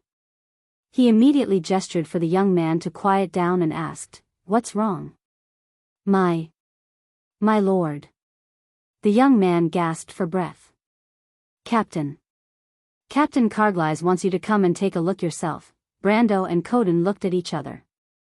What was Cargly's up to this time? However, he still nodded and gestured for the young man to lead the way. He then led the others to follow. After leaving the five-headed lizard's nest, the underground cave became narrow and slender. In the darkness, they could barely see that the surrounding walls were very smooth. There were indeed traces of water washing over them. However, these traces were very old. Brando carefully observed the ground and the walls on both sides. He confirmed that there were no traces of any living creatures. At most, there were some small footprints left behind by rodents. They were not a threat at all. There were also no familiar traces at the top of the cave. For example, there were tentacle monsters, mutant bats, or strangle beasts that liked to lurk between the stalactites. They walked along the underground river for a few minutes before a ball of fire appeared in front of them. Under the light of the fire, Brando saw Cargly's and 4 other young men.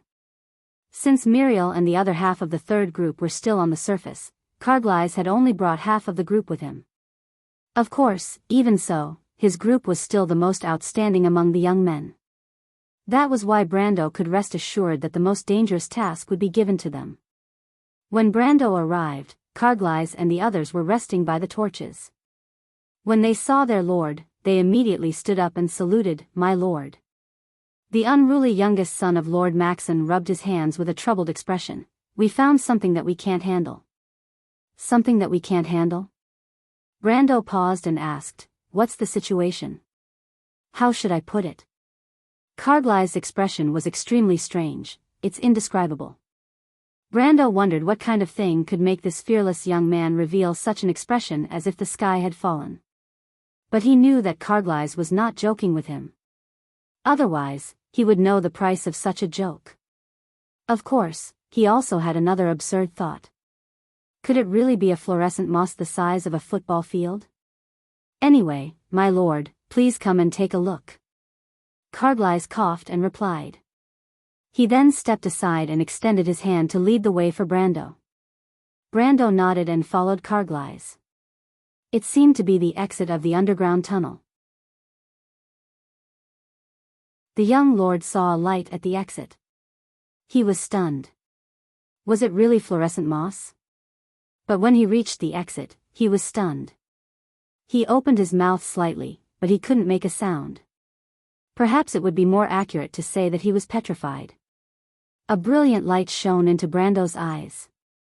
It was as if the light had cast a spell on him, rendering him immobile. It was a crystal mine. It was a magic crystal mine that stretched as far as the eye could see.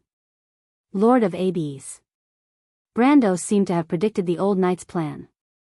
In the weeks since he left for the dark forest, the whole of southern Tonajul had been peaceful. It was as if a war was about to break out. Of course, the situation in the north was not as good. Tajiv and its clans had tasted the sweetness of the plunder, so they became even more aggressive in their attacks. Even though they were ambushed by the old knight once or twice, most of the time, Lord Paulus's troops were still suffering. On the other side of Abes, the Shire went to look for blacksmith Grandmaster Bosley. In fact, after Amandina left, the two of them were in charge of all the administrative and construction matters in the territory. Romaine, on the other hand, had nothing to do after she sorted out and reorganized the accounts. But just as Brando expected, she was abnormally obedient. Other than going to a fixed seat in the bar every day and sitting there from afternoon until sunset, she did not do anything else. According to her, this was a place Brando used to frequent, and she wanted to reserve a seat for Brando. Naturally, the others turned a blind eye to her actions. As long as she did not tear down Abes, they would be thankful. Of course, to Bosley, even if she did tear down Abes, it was fine as long as his workshop was fine. Today, he squatted on the steps outside the workshop as usual and tried to light up his pipe. But he quickly realized that no matter how hard he tried, not a single spark landed in the pipe. There was even one that rolled around the edge of the pipe 3 times before it was extinguished. Obviously, this was not a normal thing. The old man raised his head and saw Seal, who was wearing a light purple robe, standing not too far away with a smile on his face. He snorted and muttered under his breath, "Damned Magus." But he did not dare to say it out loud. He dared to contradict Brando, but wizards were mysterious creatures. Who knew if they would cast a curse on him while he was asleep? Bosley raised his head and muttered, "All right, Lord the Shire, why are you looking for this old bag of bones again? Or are you just here to toy with this pitiful old man?" "I wouldn't dare," the Shire shrugged. "I'm here to discuss something with you, Master Bosley." "What is it?" "The Lord gave me an order." "HM?" Bosley knew that this young wizard had a special way of contacting the Lord. "I'm saying." The Shire thought for a moment and decided to use a more tactful way to explain the situation. He did not want to scare the old man. "Master Bosley, what do you think is the possibility of us opening a path into the Black Forest?" "Opening a path?" Bosley was surprised. "I understand. You want to get some resources from the Black Forest? That's a little troublesome. The investment might not be enough to cover the costs. There's nothing good near the Black Forest, but maintaining a path like this will require a lot of investment." He thought for a moment. Tonagel might not be able to support it. "What if it's a death order?" the Shire asked again. "He's crazy." Bosley suddenly realized that the wizard in front of him was the retainer of the Lord, so he quickly changed his words. "Well, that depends on how deep he wants to go. I think a day or 2 shouldn't be too much of a problem." "What his lordship means is," Charles replied with a grin, "at least a week's journey." "Impossible." To be continued. If you want to know what will happen next, please go to www.chidian.com. There are more chapters. Support the author, support the original reading.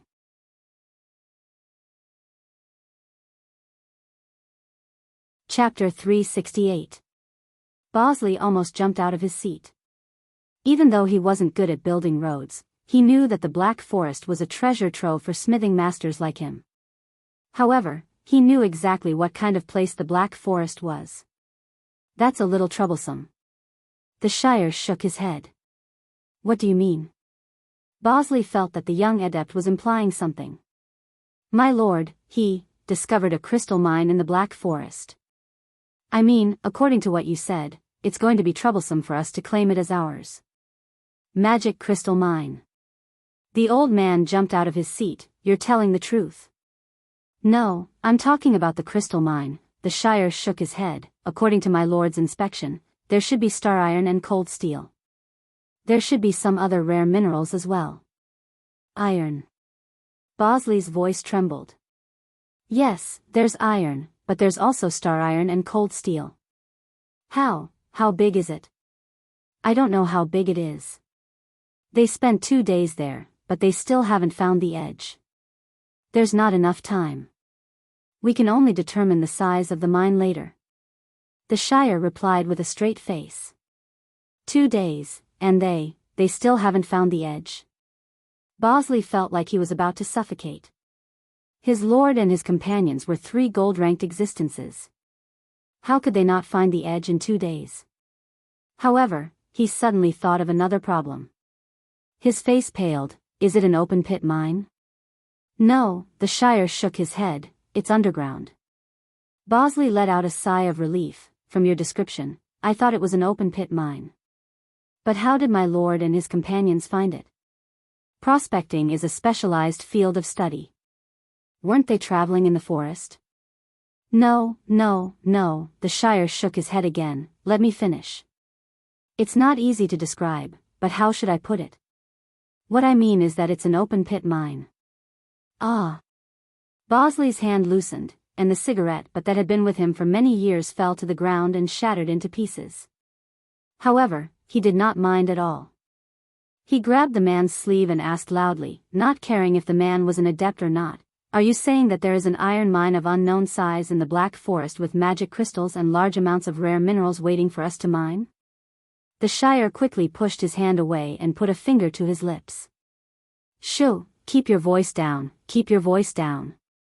You don't want to tell Count Ranner about this, do you?" The young wizard asked in a mysterious tone. Bosley was silent for a moment. He looked around cautiously, but he quickly turned back to the Shire and said, "Are you telling the truth?" "That's great, the white lion armor won't be a problem at all." "Wait a minute." The Shire feigned a look of confusion. "Grandmaster Bosley, that place is located in the Black Forest, and it's quite far from here. According to what you just said, it will take us a long time before we can mine the ores there." "Bullshit." Bosley waved his hand. His eyes were red as he gritted his teeth. "Leave this matter to me. Even if I have to sacrifice these old bones of mine, I will succeed." Martha above, an open-air crystal mine. Bosley muttered to himself. "That won't do," the Shire quickly shook his head. "If anything happens to you, my lord will definitely kill me, especially if he knows that I'm the one who instigated this." Bosley glared at him. Don't worry. I won't do it alone, and I can't do it.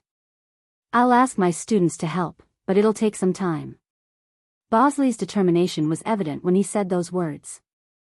It seemed like the mine was extremely attractive to a grandmaster blacksmith like him. He thought for a moment, "But we can start work first. Get someone to get some magic crystals. Those things are worth more than silver.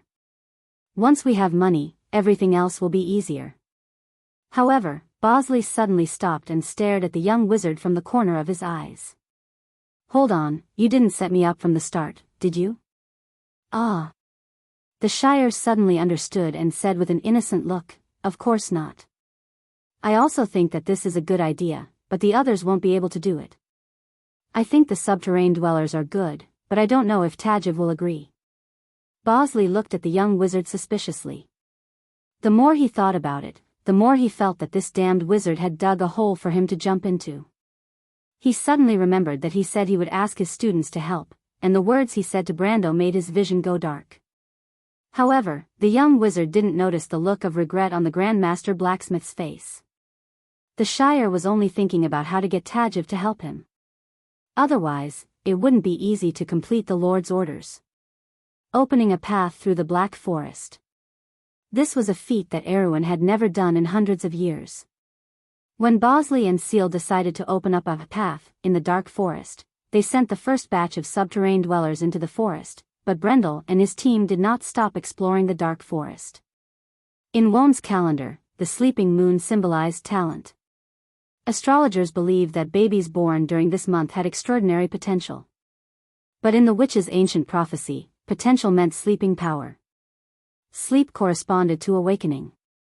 From the beginning of sleep to the end of awakening, this was the meaning of the last month of the year in Vaunt. Therefore, this was a sign that wisdom and spirit would light up the fire of civilization in the darkness, and it was also the most important month of the first year. In most temples' calendars, on the last day of the sleeping moon, the 31st, people would welcome the biggest festival of the year in Wonde, the Revival Festival. This grand festival would last for 7 days, but in a bustling city like Freeport, the carnival atmosphere would last until the month of recovery, which would be 2 months later. Of course, in the dark wilderness, there was no such thing. Brendel and his team finally arrived at the outskirts of the loop of trade winds at midnight. In order to remember the passing of prosperity and the year of summer leaves, Falerne, the chief logistics officer since the beginning of the adventure, gave everyone in the party a small piece of gingerbread. Even Ropar and his Fireclaw lizard men were no exception. The young people sat around the campfire and sang songs of their hometown. Their songs were not only filled with nostalgia for the past, but also a yearning for the future. The song was melodious, and the sparks from the campfire rose into the dark night sky. The hardships of the past month in the Black Forest seemed to have become a memory of the past at this moment. Everyone felt that they had become more mature. Brando sat beside the campfire and gave his gingerbread to Tia. The wild elf girl seemed to be very fond of this special dessert that could not be found in the Lopez region. She held a small piece of gingerbread in one hand, and there were biscuit crumbs at the corner of her mouth. She smiled sweetly at Brando. "Looks like Tia likes me more," Brando said to Falerne. Falerne stood behind Brando and looked at her sister without saying a word. In fact, she also gave her gingerbread to her sister. Even though she was strict, it was obvious that she cared for her sister. "Sister Falerne is too lazy to lower herself to your level." Amandina passed her gingerbread to Tia and replied with a smile. On a night like this, the noble's daughter felt a rare sense of relaxation. This was the last day of the year. Too many things had happened in this year, so much that she could not remember them all.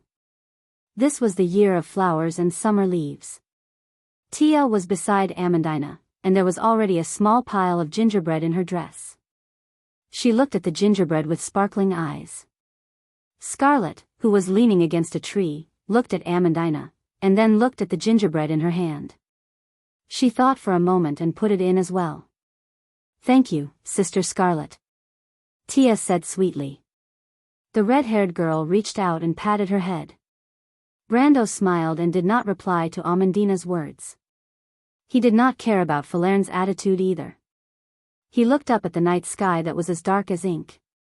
He looked at the leaves that were silently hanging on the branches in the night sky, not moving at all. He looked at the sparks that rose from the campfire and flickered slightly before disappearing. The brightest star in the sky belonged to Martha. He looked at it and waited for the light of the star to reach its brightest. And so, the year of flowers and summer leaves passed. He would always remember this year, and the War of the Black Roses that happened in this year. When he looked up, he seemed to see the night sky of Buchi during the 4 or 5 months of summer, and the beautiful river of stars that stretched across the sky. He could see the faces of many people, but these people's faces gradually faded and became blurry. However, there were some people whose faces became clear. Brando recognized them one by one. The young Roman, Freya, Marden, Breton, and many others. This was the year of flowers and summer leaves that belonged to him. It came into his life for the second time, and left for the second time. It seemed to leave no trace, but it could not be erased. Brando then thought about the next year. The bloody war on the continent began in this year. Perhaps it could not be called the beginning of the war and chaos that would last for half a century, but no matter what, Wone began to move towards chaos from this year. The sword symbolized conquest. But it was also a weapon that made people bleed. When the sword appeared on the earth, the stars changed their paths, and heroes were born. Therefore, the astrologers named this year the Year of Swords. This was the beginning of the chaotic history of Wone, and also the year when the players began to write their own epics. But Brando stared at the night sky, thinking about something else. The Year of Swords. This was the year that would decide Erwin's fate. Whether history would return to glory and glory, or follow its original path into the abyss, it seemed that the time was not far away. The young lord lowered his head and looked at the loop of trade winds under the night sky. The circulation of the atmosphere formed a huge cyclone. It started from the southern foot of the Kalanga Mountains, traversed the entire peninsula, and went straight up to the clouds. At that moment, it was as if an ancient giant beast was lying in front of the group. To be continued. If you want to know what will happen next, please go to www.chidian.com to read more chapters. Support the author, support the original reading.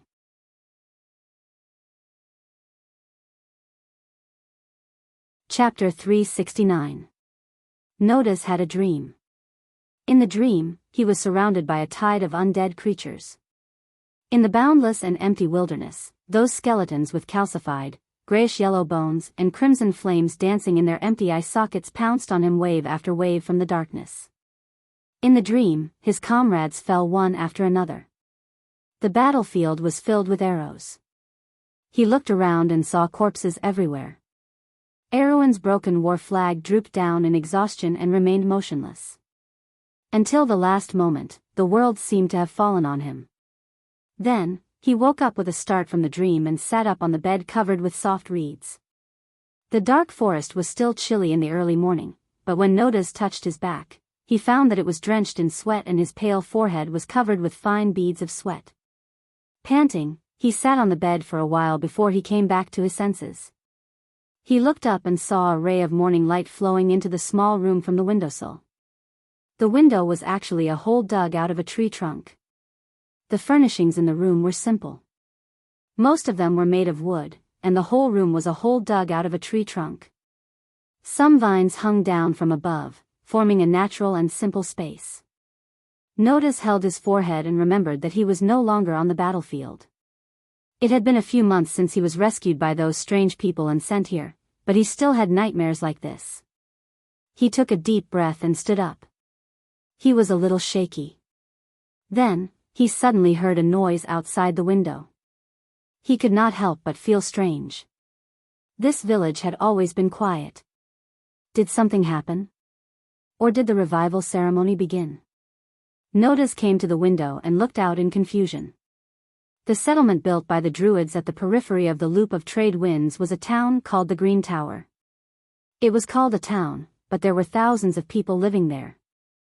There were also many centaurs, tree elves, and some Tanians. The Druids had lived a mixed life with other races in the dark forest for a long time. They built many villages in the forest.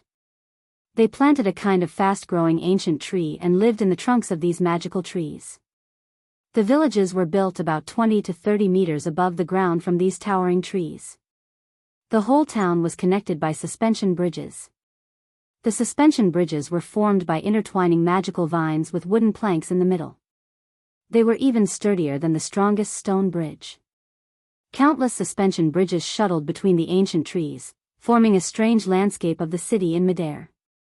The Druids worked at sunrise and rested at sunset, but the centaurs had an opposite schedule. They liked the brightly lit market and even installed lights on the suspension bridges. They were a kind of lily of the valley with huge buds like lanterns that could shine in the night. But more of them were thick vines that spiraling upward. They led to the upper level of the town where the Druids gathered and the nest of the giant eagles. The Druids and the giant eagles had been allies for hundreds of years. Brendel followed the great Druid Grey Crow and the others as they slowly climbed up the lush green vines. There were huge birds of prey with huge wingspans flying up and down between the gigantic tree trunks. The huge canopy was like a layer of clouds, allowing them to shuttle between the green clouds.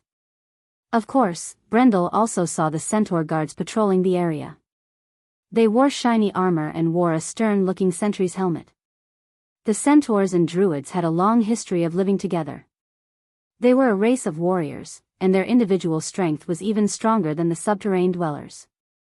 But in the dark forest, they also relied on the druids to survive. Apart from them, there were also a large number of tree elves, Tanians, and bear monsters in the town. There were also Pegasi and unicorns. Anyone who worshipped the goddess of the forest, Naya, was a guest of the druids. However, the druids weren't in charge of the daily operations of the town. In fact, the Green Tower's defense was in the hands of a centaur leader called Xania. The daily operations were managed by an administrative council made up of tree elves, Tanians, and bear monsters. The druids lived in the upper level of the druid district. They had their own independent organization called the Deadwood Council, which dealt with the internal affairs of the Druids. Of course, their main task was to monitor the loop of trade winds and any changes in the dark forest. The upper level of the Druid district was much simpler than the lower level of the town. The Druids used thick vines to form a square between 6 ring-shaped ancient trees. In the center of the square was the holy statue of goddess Naya. The hollow branches of the 6 ancient trees formed 6 halls, and the hall in the west was where the Deadwood Council was located. 2 ancient tree elves were squatting at the entrance of the hall. They were about 3 stories tall, and they were dozing off with their palms supporting their upper bodies.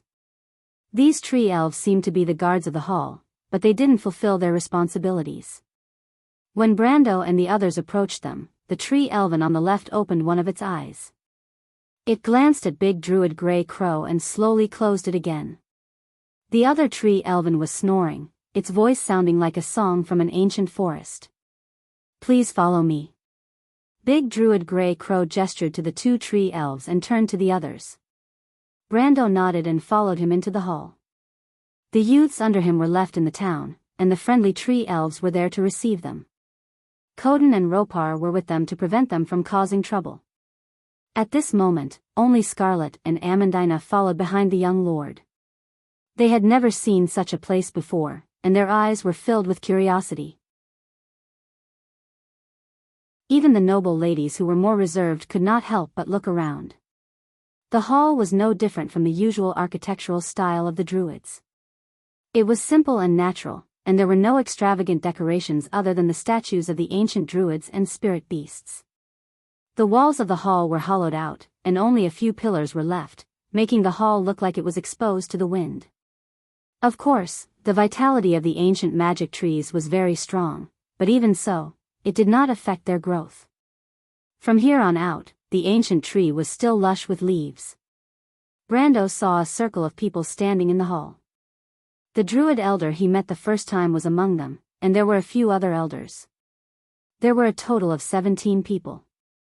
Brando sensed that there were only 2 of them who had the same aura as Big Druid Grey Crow.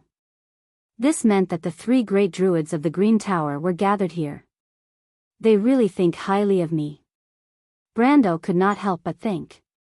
Suddenly, he saw a small figure rushing out from the side of the room, her long green hair fluttering in the wind as she threw herself into his arms. "Brother Brando!" Sifred cried out happily as she buried her head in Brando's embrace. As the chosen one of the forest goddess, she knew that Brando had left the Abbes for this place. She had been waiting for this day for more than a month, and this day had finally come. Brando was stunned for a moment before he recognized the little girl.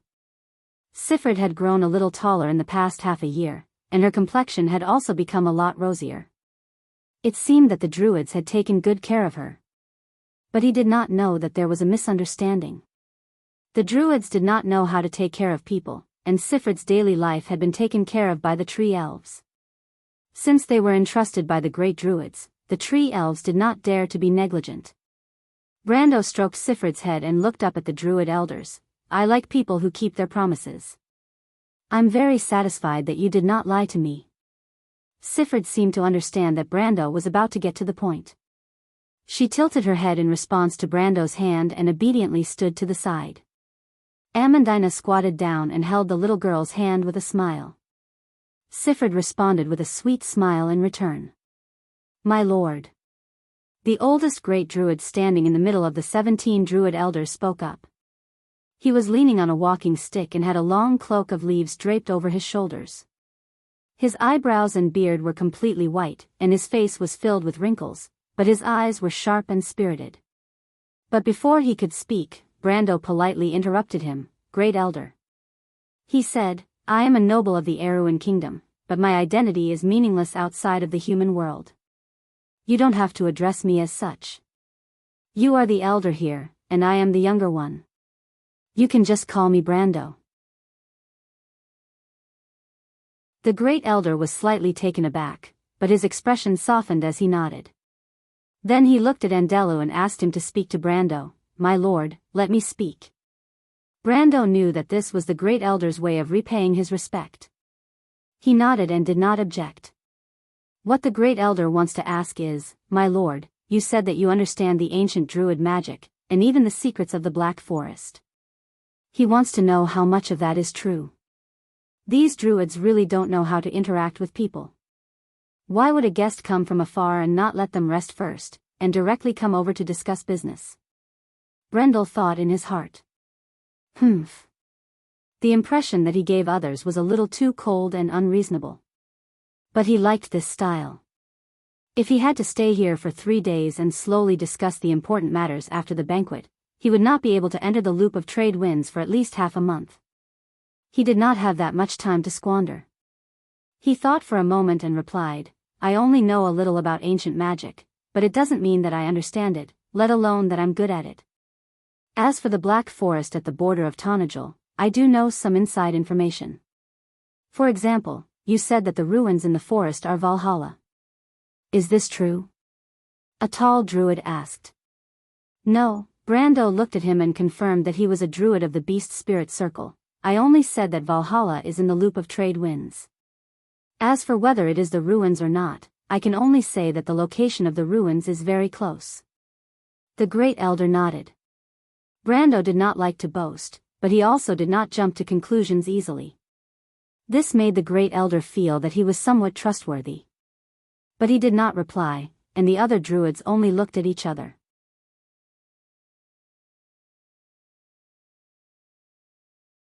Chapter 370. The first elder didn't say anything, but he was thinking about it in his heart. The name Valhalla came from an ancient legend. It was said that there was a fantasy kingdom in the loop of trade winds, the resting place of the brave warriors. One of the most primitive fire seeds in the world of Wond was stored there. As long as the fire seed was ignited, the order of the Kalanga Peninsula would be restored. It was possible that a vast land as vast as the Cruz Empire would be formed. The druids of the Deadwood Council had been guarding this secret for generations. This was also why they wanted to enter the loop of trade winds to find out the truth behind this strange atmospheric circulation phenomenon. However, Valhalla was just like a legend. It was there, but also not there. Countless druids passed through the loop of trade winds and entered the Kalanga Mountains, but they found nothing. The only thing they found was the ruins near the center of the loop of trade winds. However, the Great Elder knew that Andrew and the others had only found the outer area of the ruins. The center of the loop of trade winds was the center of the loop of trade winds, and no one could pass through it. Mr. Brendel, I'm sure Elder Greycrow has told you about the recent changes in the loop of trade winds? Greycrow looked up at Brendel and asked, I'm sure Elder Greycrow has told you about it before coming here? Brando nodded. The changes in the loop of trade winds were caused by the ebb and flow of the Mana Tide, so it was not something that happened recently. Actually, he did not tell us the truth. We're in a much bigger trouble than that, the Great Elder said slowly. Brando did not say anything. He looked at the 17 druid elders. Including Grey Raven, there were 18 of them. They should be all the elders of the loop of the sky in this area, including the 3 great druids. He suddenly understood why they were gathered here. The druids were in trouble, and it sounded like it was not a small problem. Otherwise, they would not have come to him. However, he did not take the opportunity to ask for an exorbitant price. Instead, he nodded silently. The Great Elder seemed to be satisfied with Brando's attitude. The young man's humility made the Great Elder believe that he was a human he could interact with. The loop of trade winds. He quoted, this atmospheric circulation starts at the eastern end of the Karana Peninsula and surrounds the Karana Mountains. It is the most spectacular natural phenomenon in the southern part of Wond. On a clear day, even in Tranquil and Vlada, you can see this white wall of clouds running from east to west, hanging upside down in the southern sky of Erewhon. The geography of Lantern Island, the work of Master Tolman, Brando said, slightly surprised. He thought that these druids really didn't care about worldly affairs, but it seemed that they still had some contact with the civilized world, just not known to the world. The Great Elder nodded. The Ring of Skies is a loose organization. The druids have their own tasks and have been monitoring the movements of the Black Forest for a long time. And we, the Deadwood Council, have been guarding the secrets of the loop of trade winds for generations. The great elder turned his head and looked through the canopy at the white wall of clouds in the south. The thick layer of clouds was tens of thousands of meters high and stretched endlessly from east to west. Some birds were flying in the sky with the cloud wall as the background, but they were so small that they looked like a few black dots. The Black Forest south of Tranquil has always been called the wilderness closest to civilization in the Ring of Skies. It is the most stable black forest around the world of Wond. Not to mention that the border of Tranquil is rarely attacked by monsters, even the areas deep in the forest border are rarely seen. Brando listened to the Great Elder's description and nodded in agreement. The Great Elder was telling the truth. The Black Forest at the border of Tranquil was indeed known for its gentleness. Otherwise, the players of Erewhon would not have ventured into the Black Forest from here for the first time. And they would not have been able to complete the magnificent feat of going deep into the Kalanga Mountains so early. The reason is because of the loop of trade winds, right? The young lord asked. Not only was the Grand Elder shocked by his words, but the other 17 Druid elders, including Grey Crow, couldn't help but look at him in disbelief. How do you know? This time, we have been in the Black Forest for a month. We have encountered thunderstorms twice and snowfall once. 11 days have been sunny and windy. 3 days have been scorching hot like summer. The rest of the days have been cloudy. Brando ignored their surprise and continued to speak.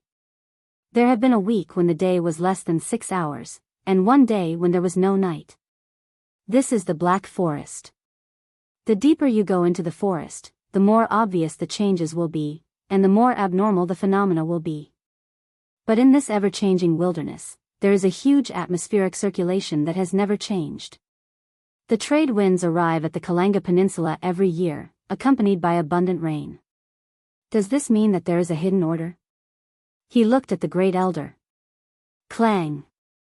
The Great Elder's cane fell to the ground, but he did not bend down to pick it up. Instead, he looked at Brando with a complicated expression. You do know this place very well. Yes, it is as you have guessed. The Great Elder paused for a moment before continuing Brando's words. We have discovered that the loop of trade winds has stabilized the order of this region more than 100 years ago. But recently, this situation has changed. What happened? Brando asked. Something strange has happened in the loop of trade winds, Mr. Brando. The area that we could enter easily in the past has become dangerous. The forest is full of dangers, and the ancient trees no longer provide us with guidance. In there. The Great Elder seemed to be searching for a suitable description. It is like being shrouded in a thick layer of fog. Nothing can be seen or heard. Is that all?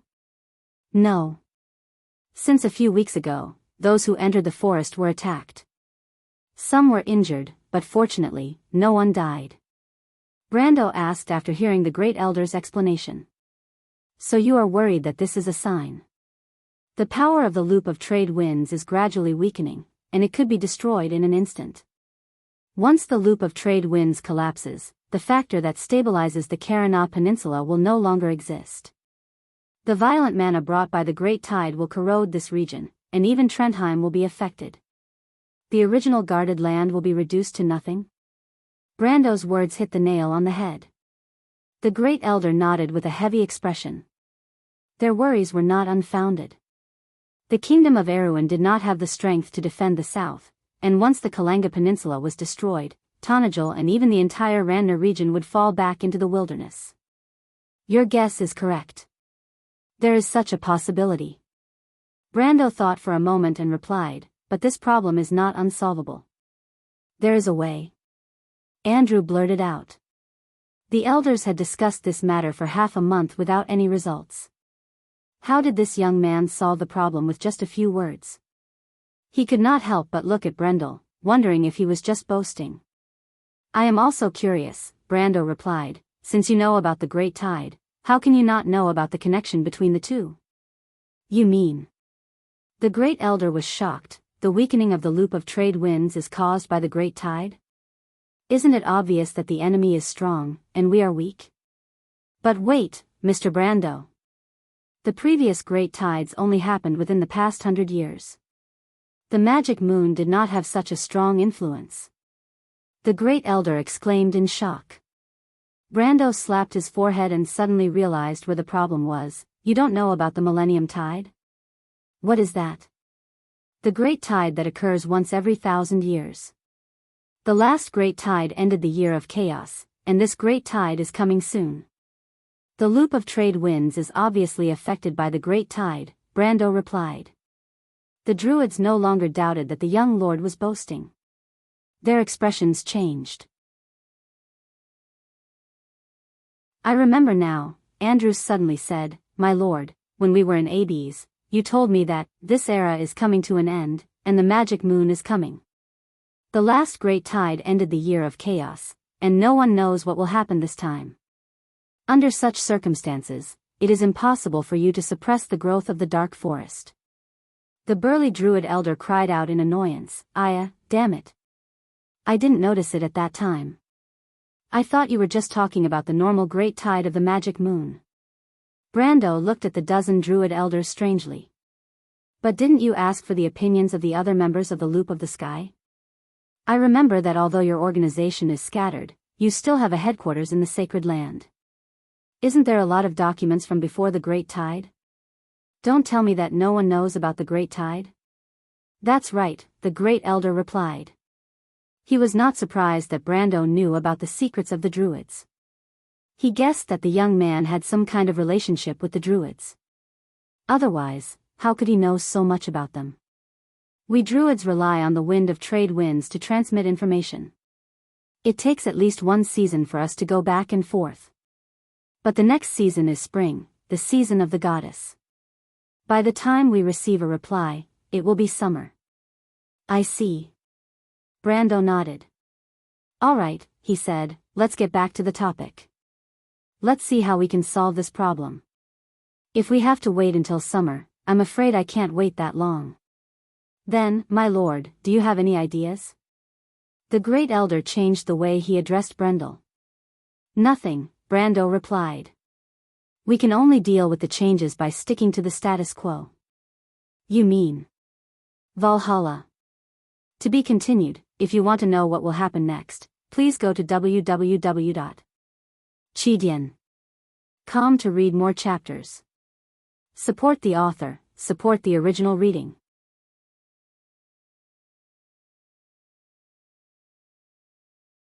Chapter 371. When the tree elves saw the pale-faced human open the door and walk out, they couldn't help but greet him warmly and curiously. Hello, Nozadar. The weather is good today. Let's go out for a walk. Their chatter made Nozadar feel a little dizzy. If it was before, he would have been overjoyed to have so many beautiful elven girls talking and laughing around him. But now, he only felt that everything was unfamiliar. The sunlight that shone through the shade of the trees was unusually dazzling. The young man couldn't help but raise his hand to block the dazzling light. He had been cooped up in the house for a long time and couldn't adapt to the outside world. What's wrong? Are you not feeling well? The elven girl asked with concern. No. He shook his head and forced a smile. Then, he looked down at the residential area. The tree elves had arranged for him to live in the northeast area of the residential area between 3 tall trees. The scenery here was very good. The elves had built a platform to form a courtyard. Other than his room, there were a few other elven families living on the platform. Everyone treated him warmly. But Nozadar felt a sense of alienation. He felt that he didn't belong here. What's wrong? He looked down at the residential area and asked, why is it so noisy? I heard that many people from the outside world have come, an elf replied. People from the outside world? Just like you, human. Not only that, there are also lizard men. They started chattering again. Why don't we go take a look together, Nozadar? Someone suggested. The young man was a little tempted. But at that moment, an elven guard came up from below. She was slightly surprised when she saw the young man and asked in a pleasant voice, Nozadar, you've come out? Lady Claire. The young man recognized the elven guard. She was the one who led him to this courtyard that day. I heard that people from the outside world have come in. Yes, there are quite a few, the elven guard replied. Why? Do you still want to go out? But normally, no one would go too far from the Green Tower. The druid elders would occasionally go to the outside world, but they wouldn't bring you along. She suddenly understood. I understand. You want to see if those people are your companions, right? Nozadar nodded. I heard that it's a lord, a human lord. Lord? Nosida asked curiously, why would a lord of the human world come here? I thought the druids didn't want to interact with them. I don't know. Claire shook her head. But they seem to be guests of the elders. There are people from several countries. They seem to be from Cruz and Buga. Oh yes, there are also people from Erewhon. Erewhon? Nosida's eyes widened in shock. He suddenly became excited. Claire, can you do me a favor? I know. You want me to take you to them, don't you? The young man smiled awkwardly. What's so good about the outside world? The elven guard shook his head and sighed. All right, come with me. Nosida, are you leaving? Someone asked. The young man thought of his wife who might still be waiting for him to return and nodded. At the same time, Brando's discussion with the druid elders had just come to an end. The young lord told the great elder that the most direct way to solve the problem of the loop of trade winds was to find the primordial fire seed that was said to be preserved in Valhalla. According to the legends, once the fire seed was ignited, the Black Forest would gradually become a protected land, and all problems would be easily solved. But I'll have to wait for 3 days before I can confirm what I'm going to do. According to the great elder's description, he suspected that the creature that attacked the druids in the loop of trade winds was a rare magical creature. He had fought with that thing before. Although it was only a few times, he still remembered the strange way it attacked. As he was thinking, he suddenly heard Amandina sigh beside him. So beautiful. Brando turned around and saw the noble's daughter looking at an elf playing a flute on a suspension bridge not far away. The melody was melodious and beautiful, and it was captivating. But he did not know if she was talking about the melody or the place. The Green Tower was known for its beautiful scenery in the Amber Sword. With a magnificent wall of clouds as the background, the town was built in mid-air and connected by suspension bridges made of vines. The whole place was filled with a sense of fantasy. Ever since he left the Withering Tree Council, Brando had promised Amandina to tour this strange town with him. Amandina seemed to be in high spirits today, and it was rare for her to be so happy. The three of them arrived at a market called Centaur's Hoof. The market was suspended in mid-air and was made of wood. It was divided into 3 levels. The 4 corners of the market were connected by suspension bridges made of vines, but the market itself was suspended in the air by magic. There were many tree elves here, but most of the residents were centaurs. The market sold all kinds of goods, such as grains, fabrics, strange plants, fruits, magical materials, strange ores, and magical items. The dark forest was rich in natural resources, so the market was filled with all kinds of strange goods. However, the trade here was still at the stage of bartering, and was not limited to gold and silver. This was because gold and silver were only used as magical materials in the dark forest. Brando, Amandina, Sifrid, and Scarlet first went to the 3rd level of the market to watch a free gladiator fight. The centaurs had bad tempers and often fought with each other, but there was a special place for them to vent their frustrations. In fact, the tree elves would occasionally meet up for an archery competition, but it was clear that they did not have the chance to enjoy it today. After that, they went to a bar opened by the tree elves and tasted a special flower nectar. It tasted like fruit wine, but it had a strong aftertaste.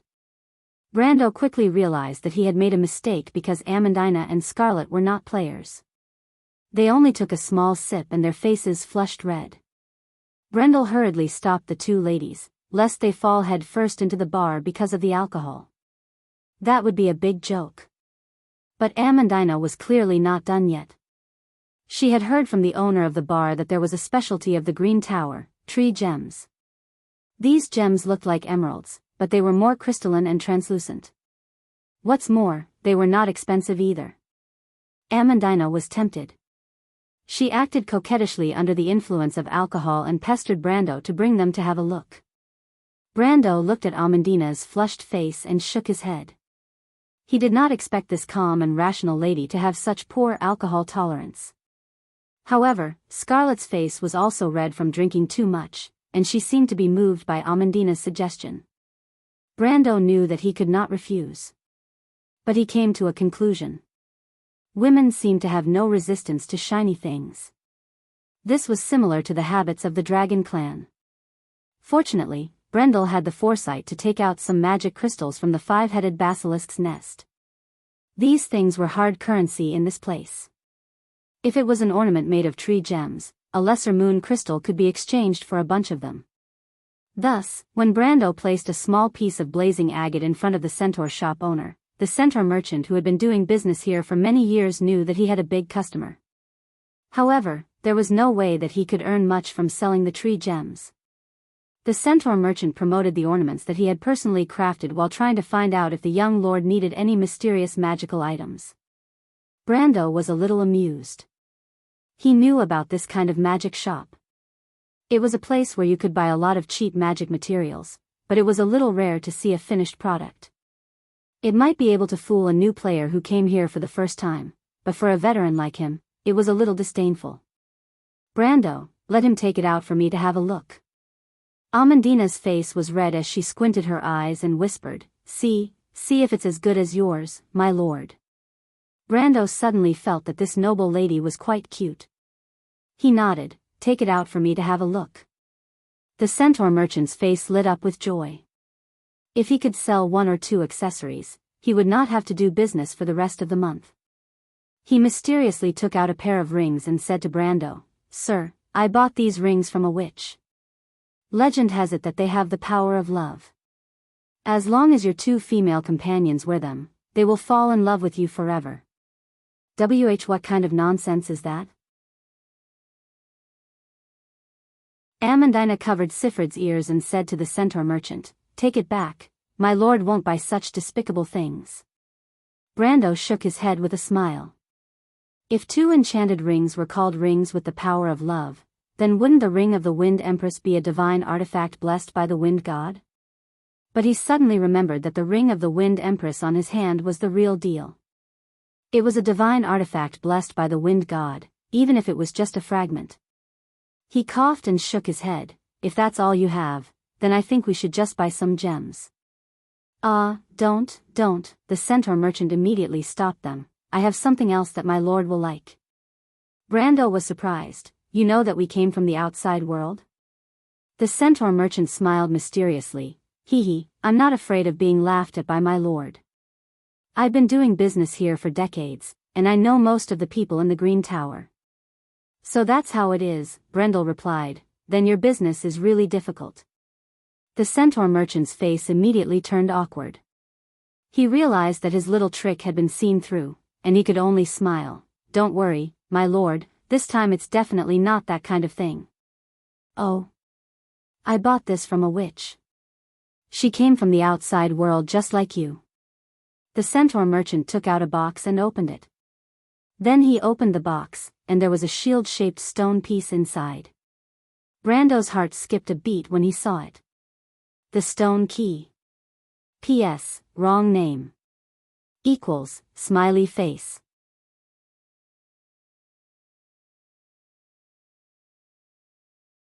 Chapter 372. The Stone Key. Legend has it that it was used to open the portal between the elemental plane and the world of Wond. In the Amber Sword, its other function was to open an item to build a city in the wilderness. This thing and the Fire Seed were twins. The Fire Seed represented the rules of order, and the Stone Key was built on the basis of the elements. This was the law established by Lady Martha at the beginning of the world, using the law to restrain magic, and building the world with the elements. This thing was worth a lot in the game, and what was even rarer was that it was priceless. This was because most of the high-level quests that involved the elemental plane required it as a core item. For example, Brando had the quest to upgrade Halran Gaia. When the young man saw the shield-shaped stone in the box, the corner of his eyes could not help but twitch. There was only one voice that repeatedly echoed in his heart, "Wear out iron shoes in vain," only to find it by chance. "Little guy, you're in luck." Orthlis seemed to have felt Brando's emotional fluctuations and woke up from her deep sleep. Brando nodded, but his expression did not change. He asked, "What is this?" "This is the stone key." The centaur boss replied, "Legend has it that it can be used to open a passage that connects our world to another world." Brando pretended to be impatient and interrupted him, "A passage to another world? What's in that world?" The centaur boss was speechless. He had only heard this story from the witch who had received the goods. That wicked old woman had even taken away the best tree gem in his hands. "I heard that it's an elemental plane, right?" he replied, choosing his words carefully. "Elemental plane?" Brando was puzzled. His expression was innocent. "What am I going to do there?" "Little guy," Orthlis could not help but shake her head in his heart, "you're just as good at pretending as Eloranta. If she saw you, she would definitely like you." "Elanta, great sage?" Brando asked in his mind. "Well, Orthlis coughed softly. "Gretel, Fanzan, Lord San Orso, and Elanta. Elanta is the oldest. When they were young, she was the one who dealt with the employers and merchants." "Isn't that the commander?" "More or less." While Brando and Orthlis were talking, the centaur owner was caught in a dilemma. It seemed like Brando was not as interested in this thing as the 2 rings, which made him a little depressed. "Sir, the witch told me that this thing is very beneficial to elementalists." Brando thought to himself that this was the truth. Using the stone key to open an earth elemental channel would allow an elementalist's earth elemental pool to expand by 100 times within 20 seconds. During this time, he could cast 20 to 30 earth elemental spells at the same time, and the earth elemental channel could perfectly support it. An elementalist in that state would be like a superhuman as long as they had mana support. However, to use a core item worth tens of millions of tor as a one-time consumable item, Brando wondered how rich he was. At least, he had never seen someone like that before. But when he looked at the centaur owner, he felt that at least this sentence was domineering enough. He laughed in his heart and pretended to be a little tempted. "Is that so? How much is this thing worth?"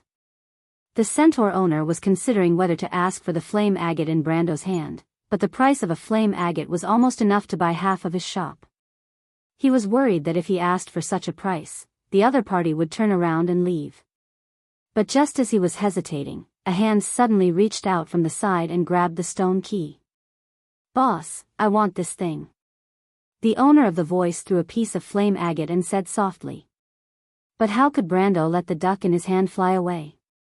Just as the owner of the voice's hand touched the shield-shaped stone slab, a bolt of lightning shot out from Brando's hand and knocked the stone slab out of the box.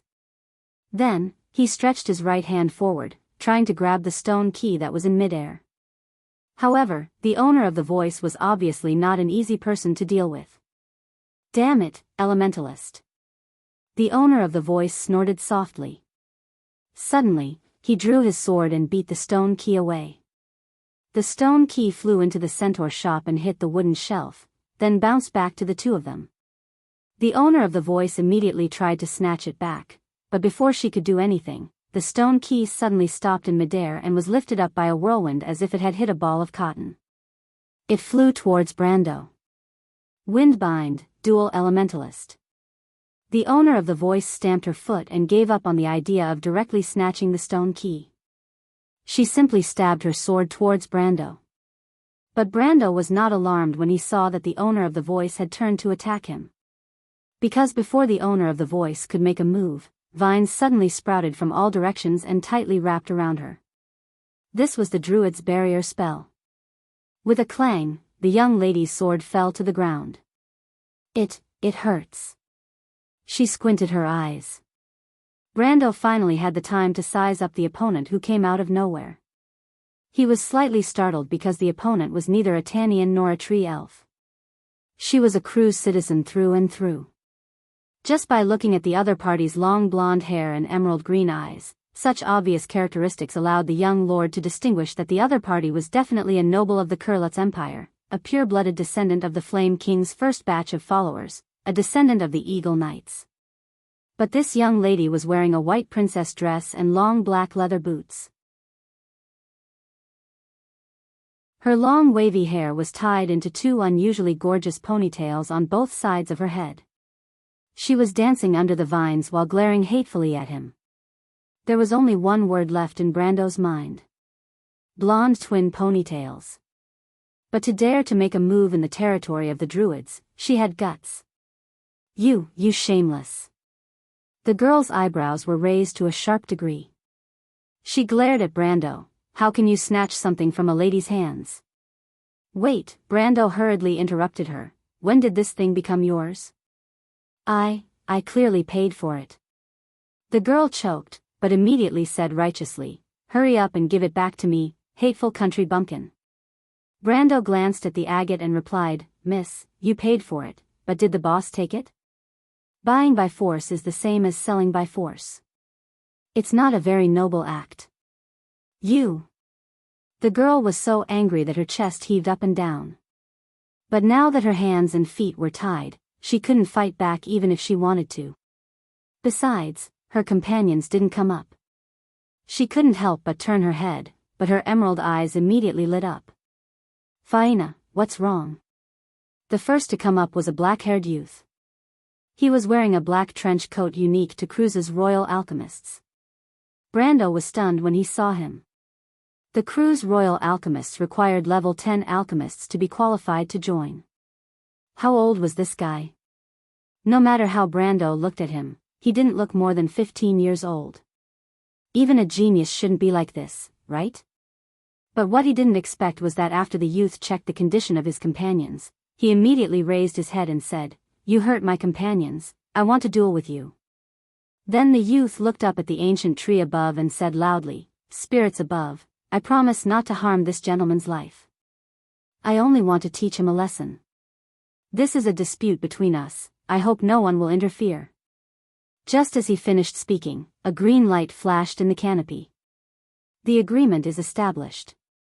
When Brendel saw the light, he knew that the barrier of peace that the Druids had set up had been removed. He sighed in his heart. He actually met an experienced Druid. And more importantly, this veteran was still a child. But before Brando could answer, Scarlet put down her lightning spear and blocked his way. The red-haired girl with a long ponytail coldly stared at the two people opposite her. My lord, let me take your place. Mountain people? The youth was slightly surprised when he saw her red hair. You're not locals? They're Erewin's people. The noble girl called Faina scoffed, a bunch of hateful country bumpkins. She struggled a little and tried to get the vines to loosen their grip, but the more she struggled, the tighter the vines became. Ugh, it hurts. Faina, don't move, it's useless. It'll be fine in a while. The young man glanced at his companion and couldn't help but sigh. It seemed that the young lady's impulsiveness had put him in a difficult position. This is the effect of the Druid's peace barrier. Who told you to be so impulsive? Damn it, it's all these country bumpkins' fault. The noble girl said with tears in her eyes, Rono, help me teach them a lesson. Let them know that the dignity of the Cruz Empire is inviolable. Amandina could not help but furrow her brows when she heard this. Brando heard the two of them calling them country bumpkins again and again. No matter how good his manners were, he could not help but feel a little annoyed. Besides, he did not like the Cruz Empire to begin with, and when he heard the last sentence, he could not help but raise an eyebrow. Well said. The young lord smiled coldly. Well said, the dignity of the Cruz Empire is inviolable. The youth raised his head again and looked at Scarlet, who was standing in front of Brando, and said with disdain, A man who wants a woman to stand in front of him has no right to say such things to me. Brando felt the tendons on his scalp twitching. He said to the red-haired girl, Scarlet, this time you move aside. Let me see how invincible the crew's empire is. He raised his head and saw more people dressed as knights rushing over. They were all from the crew's empire. Strange, why are they here? To be continued. If you want to know what will happen next, please go to www.chidian.com to read more chapters. Support the author, support the original reading.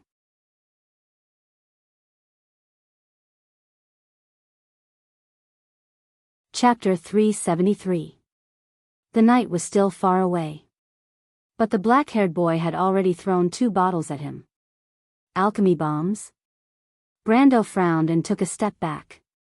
Although it was said that the bombs were harmless, they were merciless. If the bombs were thrown at an ordinary person, they would either be dead or crippled.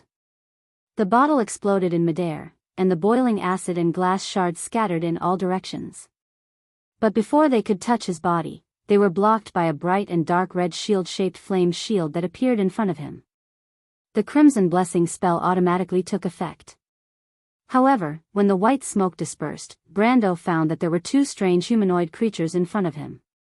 They looked like meat golems. Their twisted and ugly bodies were covered with alchemy circles. They looked like a pile of flabby meat. But when he looked at them carefully, they were much weaker than meat golems and only slightly taller than an adult.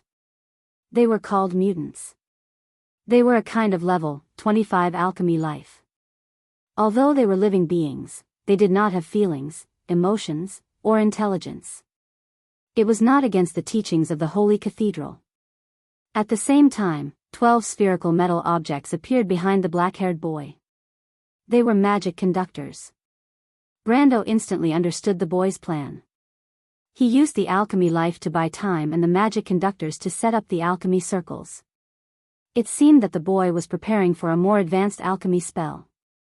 He has a lot of combat experience. Brando was a little surprised. Is he from the special department? He knew that there was a special team in the Royal Alchemy Association of Crews.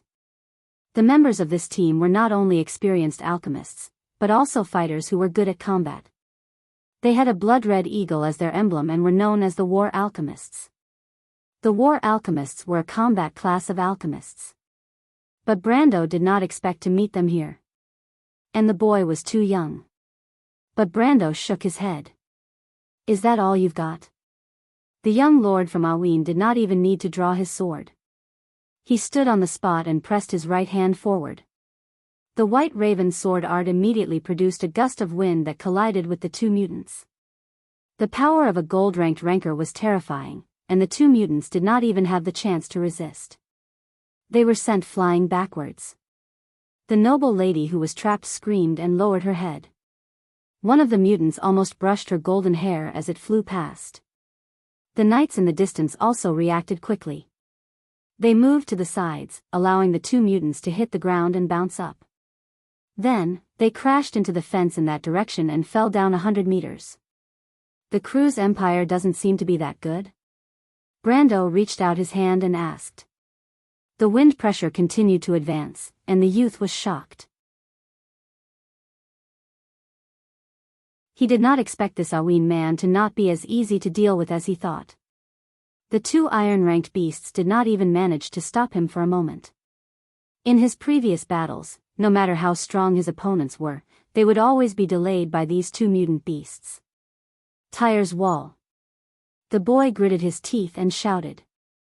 The metal magitech immediately formed a ring around him. 12 transparent shields blocked the whirlwind created by Brando. Tyre was a famous magus. He was known for his expertise in defensive spells. He had invented many famous defensive spells and defensive magic devices. After blocking Brando's attack, the black-haired boy took a deep breath and prepared to counterattack. But at this moment, a large, sturdy hand pressed down on his shoulder. The knight had arrived. Rono, you're no match for him. Step back and use your alchemy to support us. Leave this guy to us. The knight who stopped the black-haired youth was clad in full armor and wore a full helmet with purple and green feathers. He spoke in a low, muffled voice, and Brendel could tell that he was a centurion just by looking at his attire. Captain? The black-haired boy was shocked. He thought that the knight was just a second-rate elementalist. He did not expect Vahina to be so difficult to deal with. Leave it to us. Where's Master Cullens? He'll be here soon. The captain of the knight turned to look at Brando, his green eyes full of caution. Sir, is the crew's empire only so-so? You talk big. Then I'll show you, Erwin. He swung his sword and more than 20 knights swarmed in from both sides. At the same time, the spherical magitech spread out with the black-haired boy in the center. 12 light beams shot down and began to draw a secret circle on the ground. Every time the light beam drew a node, the boy would throw a secondary moon crystal into the small circle at the center of the node. The circle he created was divided into 3 layers, with 22 nodes forming a 3-dimensional cone-shaped synthesis formula. The speed at which the magic conductor was constructed was astonishing, and it was not inferior to the blood refinement. But the magic conductor was expensive, and only a few people were able to make it. Not everyone could afford to use it, and the advanced magic conductor required extremely high-quality amber ores to operate. Brendel could not help but think that perhaps only a rich empire like Kurlutz could afford to let its alchemists use such a luxury. But the so-called pride of mankind, the Eagle Empire, Cruz? Brando sneered in his heart. The tragic end of the Princess Regent in the Amber Sword was definitely related to this so-called glorious empire. Duke Arek could not give an answer as to where the assassins came from, but the players were everywhere. How could they hide from him? He thought to himself. I haven't even gone looking for trouble with these guys, and they've already come knocking on my door. Fine, I'll let these arrogant bastards know that Wonde is not centered around Cruz. It's just a country favored by the Holy Cathedral of Fire. He glanced at the young man and recognized that he was about to draw the magic circle of storm mist. This kind of alchemy potion greatly amplified the strength of melee fighters, so he naturally could not let him finish. Although the speed of the formation of the Magitech's formation was enough to make the average alchemist feel ashamed, it was not worth mentioning in Brando's eyes. The young lord stretched out his right hand and held a flame-patterned agate between his metal fingers. The flame-patterned agate contained more than 10 times more mana than the lesser moon crystal, and it was best used to make an embryo. Brando's mind moved, and the power of the advanced alchemy circle drawn by Bahamut immediately penetrated the magic crystal, causing it to shatter. Not far away, the centaur boss who was frightened by the sudden change saw the scene with his own eyes, but he could not help but cry out in pain. That was a flame-patterned agate. Mana gushed out from the broken magic crystal. The pure mana in the crystal was not contaminated by chaos, so it had a beautiful sky blue color. It was like a mist that surrounded Brando's hand. However, in the next moment, 3 horizontal magic circles ran through Brando's gauntlet, binding the mana inwards. The magic circles compressed forward, and together with the mana, they formed a sphere in Brando's palm. The blue mana pulsed slightly in the sphere, as if it was nurturing something to break out of its cocoon. Brando held the sphere in his hand and shot a dazzling blue light forward, passing through the 3 knight and shooting into the magic circle of the black-haired young man. The latter's expression changed drastically, and he could only watch as the magic circle that he had built turned into ashes in an instant. Counter-alchemy. His opponent was also an alchemist. And a battle-type alchemist. But what shocked the young man was that the speed of his alchemy circle was so fast. Counter-alchemy was a 7-circle alchemy spell, 2 circles higher than storm mist. Blood refining? But that was not right. How could blood refining have such a high-level technique? Blood refining's magic circle was red, and his opponent's magic circle was bright white. The black-haired young man fell back in confusion. He coughed out a mouthful of blood and hurriedly covered it with his hands, but the bright red blood still gushed out from between his fingers. Counter-alchemy had almost instantly damaged his internal organs. Rono. The noble lady who was entangled by the thorns was shocked and cried out. The knight was also stunned. They did not expect that the black-haired young man, who had always been known as the strongest alchemist in the empire, would be severely injured by his opponent. Moreover, his opponent was also using alchemy and was also so young. The captain of the night was shocked at first, but then he was furious. He could not imagine how furious His Majesty would be if he knew that such a genius was injured under his protection, and what kind of fate would befall him. Kill him! He shouted angrily, but the captain of the night immediately realized that he was in the territory of the Druids.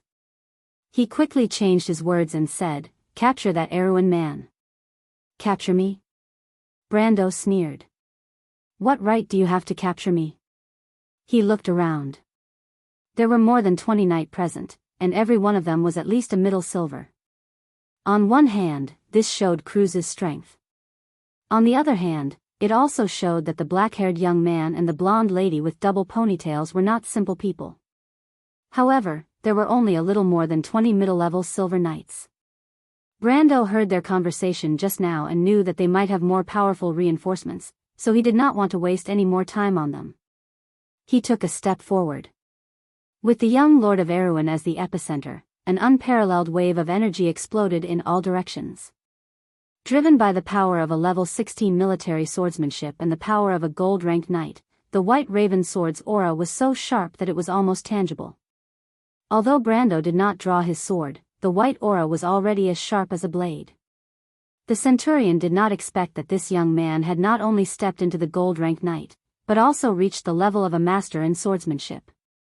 A quasi-sword saint. The knights screamed, but they were already swept away in a fan shape. There was no way they could resist the power of a knight who was 3 whole ranks higher than them. In just one breath, the 20 knights of the Cruz Empire were completely defeated. Brando was not surprised at all. If it was before he went to Schaflund, it would have taken him a lot of effort to get rid of these people. But now, they were no different from chickens and dogs. He raised his head and saw the noble lady cowering back weakly. Don't come over."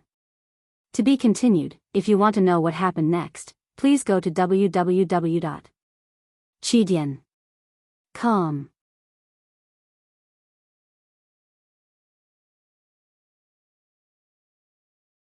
Chapter 374. Faina, what's going on here? Before Brendel could reply, a nobleman wearing a black ceremonial robe came out from the crowd of centaurs that were watching from afar. He looked at the young lady who was tied up, then at Rono and the other knight on the ground, and his expression changed. The middle-aged man raised his head and saw Brando standing in the middle of the field with Amandina and Scarlet behind him. His expression darkened, and he immediately pulled out his long sword and stabbed towards them. Brando felt a scorching aura along with the tip of his sword. Passive element, gold domain. Brendel and Scarlet's eyebrows twitched. The elements in their bodies reacted at the same time.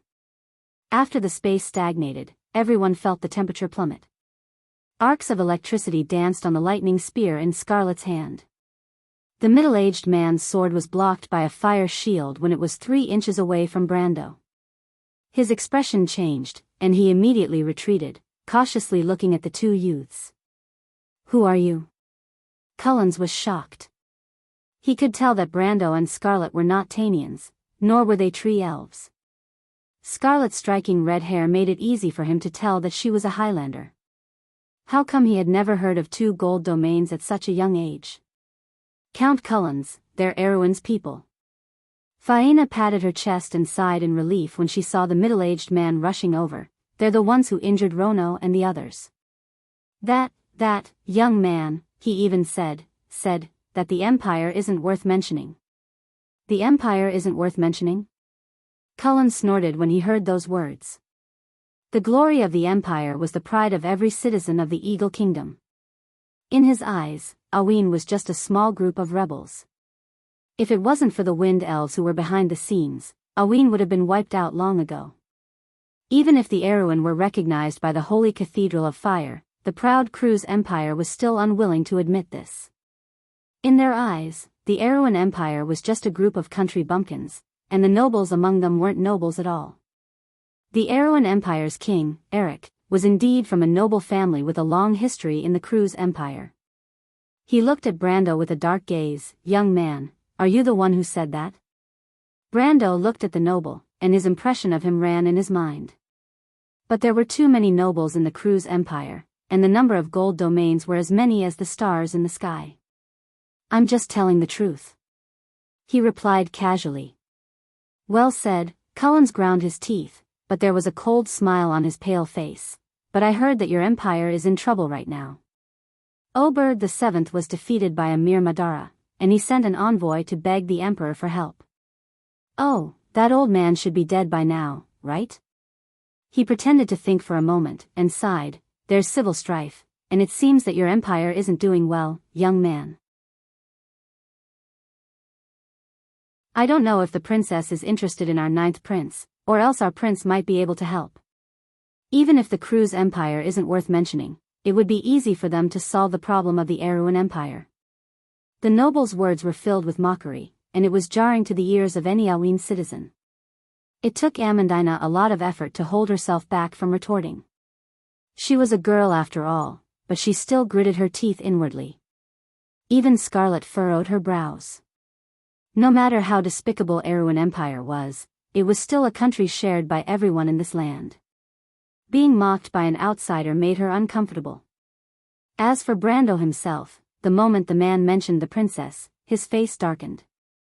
He placed his hand on the hilt of Halran Gaia for the first time. He didn't draw his sword because he didn't want to kill anyone. But if someone wanted to die, he didn't mind helping them. A mere gold ranker. He could easily defeat Coden with his swordsmanship and strength, but that wasn't his full strength. Don't forget that Brando was also a planeswalker and an elementalist. He didn't even need Scarlet to interfere. He was confident that he could make Coden unable to utter a single syllable within 10 moves. Sifrit held Amandina's hand. She didn't have any feelings for the Erewhon Empire, but at least she knew that it was her brother's homeland. When she saw Brando's dark expression, she knew that he was unhappy. She raised her head and looked at the Count. Who are you? You're not welcome here. Count Cullens was stunned. He didn't think that a child would dare to refute him. He was stunned for a moment, but he immediately sneered, how uncultured. As expected of a country bumpkin's child. But before he could finish his sentence, he couldn't continue. He wasn't the only one. Even the centaurs around him felt the air suddenly turn cold. The centaurs loved to watch a spectacle, and gladiator fights were a common occurrence for them. But at this moment, they saw a layer of frost forming on the wooden floor of the corridor at a speed visible to the naked eye. The cold frost caused the wooden floor to creak as if it was about to break. The frost was like a white snake that extended from Brando's feet to Cullen's. Is this an element? What a high-level ice element! The Count of Cruz's expression changed in an instant. He raised his sword to block Brendel's attack, but at that moment, a low voice came from outside the crowd, stop. Count Cullens was startled, but Brando didn't seem to hear it. He had already unsheathed Halran Gaia, and the power of his element had reached its peak at this moment. It was as if the power of his element had reappeared in Grodden's hall. The white snake of frost shot towards Cullens like lightning, but this time it was destined to fail. An invisible force suddenly blocked Brando's momentum. It was like a transparent wall that suddenly cut off Brando's ability to sense his element. The young man raised his head in shock and saw the centaurs in front of him retreating to the sides. A woman wearing a red plush cloak and shining armor walked out from the back. Her long hair was as green as jade and draped over her shoulders like a waterfall. The woman was very beautiful. She was about 40 years old, but there were only a few wrinkles at the corner of her eyes. She only looked at Brando coldly. Brando was about to attack, but her glare froze him in place. Brando recognized this woman. She was Veronica, the commander of Cruz's Azure Firmament. She was one of the few female commanders in the Empire, and had participated in the November War. She was also the supreme commander of the Eastern Front in the Second Holy War. 30 years ago, she already had the titles of Supreme Sword Saint, Dragon Knight, War Sage, and Heavenly General. 100 years ago, she had already awakened her elemental power. As for now, no one knew how strong she was. But if there were any top experts in the Cruz Empire, then this woman was definitely one of them. In fact, Brando couldn't help but feel goosebumps when he saw this woman. Although Veronica and Freya had a good relationship in the past, and could even be said to be half of the latter's teacher, in front of this powerful woman, the future Valkyrie was just a young girl. But no matter who she was, Brando didn't want to meet her in this place. Not to mention, he had just taught her a lesson. Although it seemed like the Cruz Empire was the one who started it, who wouldn't protect their elders? Isn't this the same as asking for my life? Martha above, who wrote this script? Brando almost choked when he saw the woman's distinctive green eagle-shaped earrings. Do you look down on the Empire? The woman's first glance at the young man was cold, and her tone was not polite at all. Accompanied by such words, the woman's aura seemed to have turned into an unsheathed sword, and the tip of the sword was pointed directly at Brando. This made the young lord from Erewhon choke, but he stared into the woman's eyes, took a deep breath, and replied. The ancestors of the Cruz Empire seemed to be used to solving problems with suppression and conquest, so they forgot the tolerance of civilization? Not only to his own people, but to outsiders as well? Although Brando's heart was thumping, he didn't show any weakness verbally. This was the Druids' territory, at least here, the other party wouldn't dare to do anything to him. His words were also aimed at the other party's sore spot. The Cruz Empire's cruelty and indifference had always been the reason why they were criticized by the Holy Cathedral of Fire. But fortunately, the Cruz Empire accounted for more than half of the 7 high priests of the Holy Cathedral of Fire, so they were still able to hold on to the religious power. I won't let you get away with it even if you have a sharp tongue, the female commander said coldly. Cullens, teach this Erewhon a lesson. Cullens turned around and sensed that Brando had been locked on by the legendary commander. He couldn't help but smile sinisterly. He couldn't kill in the Druids' territory, but he had no problem secretly making Brando's life difficult in the future.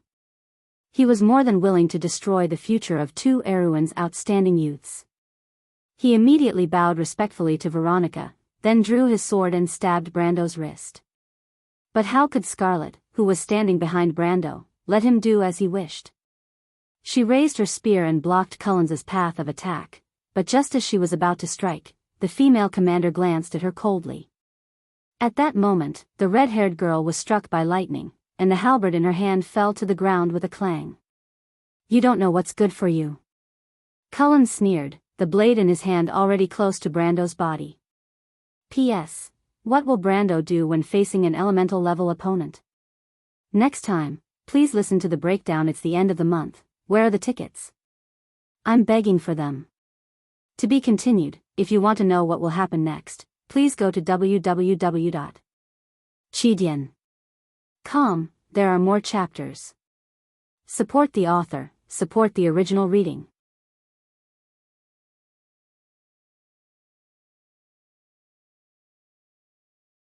Chapter 375. You're courting death. Cullens sneered. His sword was already close to Brando's body. Brendel looked at him with the same pitiful gaze.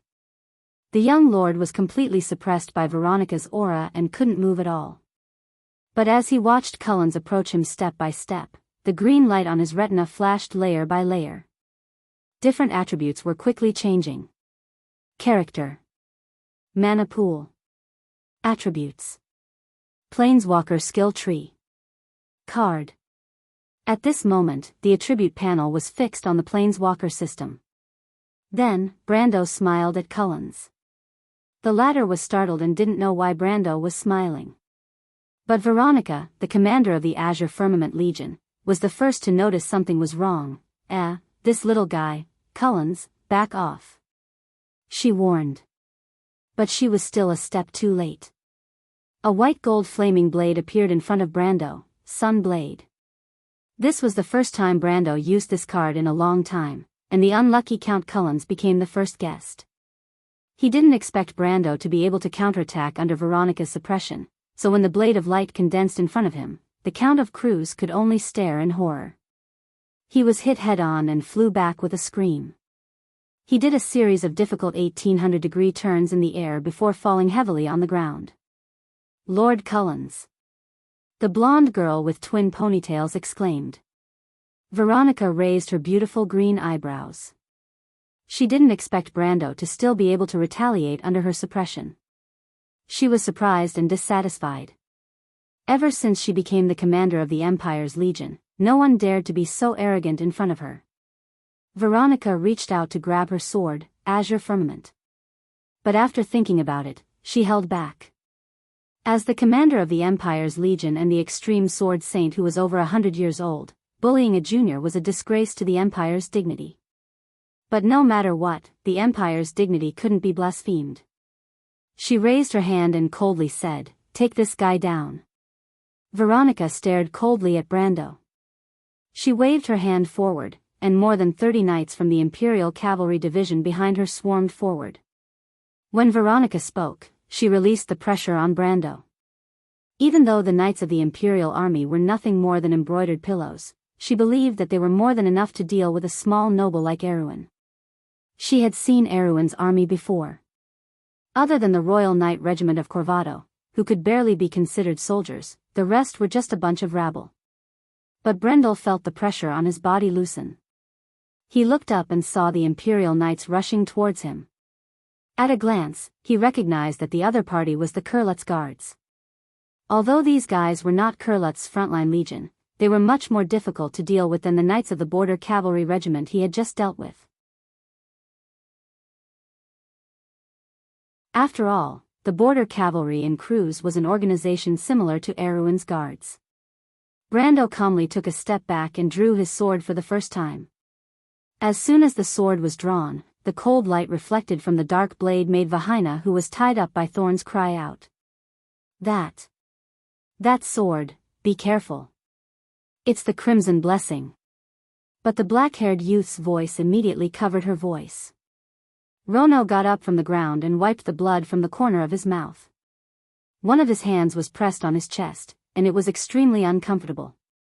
But even the churning of his internal organs could not compare to the shock in his heart at this moment. He saw the silver gauntlet on Brando's right arm and finally confirmed his suspicion.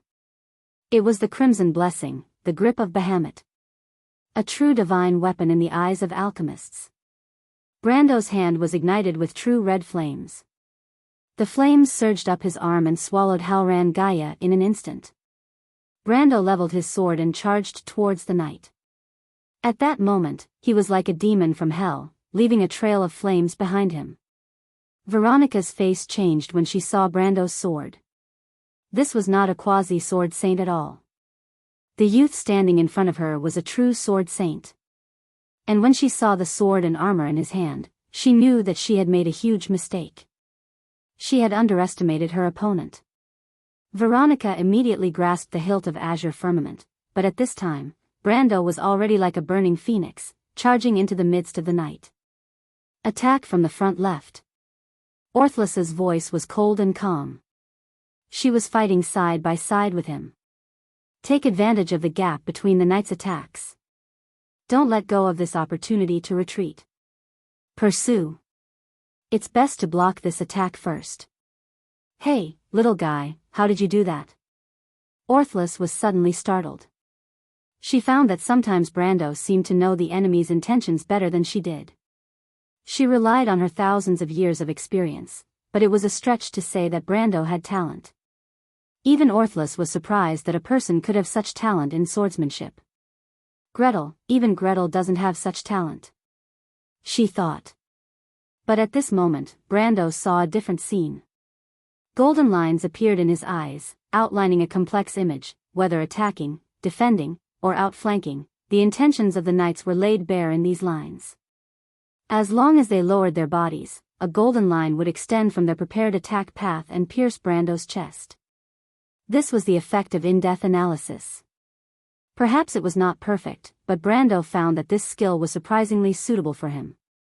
Especially with his hundreds of years of swordsmanship experience in the game, coupled with Orthlus's guidance, it was like adding wings to a tiger. Cruz's Knights Guards were sometimes blocked by Brando's sword before they could even make a move. The knights were so frustrated that they could die.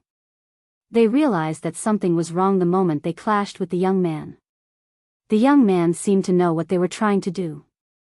Sometimes, they just instinctively lowered their shoulders to counterattack. Before they even realized how they were going to attack, the young man had already destroyed all their possible attacking routes with a single strike. It was a feeling that made them want to throw away their sword and run away, like a mouse being teased by a cat. But Brando always stopped at the last moment, which surprised the knight. They knew that if he wanted to, he would have killed them long ago. But he didn't. Was he showing mercy? But it didn't seem like it. The knight didn't know why, but Veronica, who had unsheathed her sword, knew that Brando had long been paying attention to her. He knew from the beginning that she was going to make a move. But how did he know?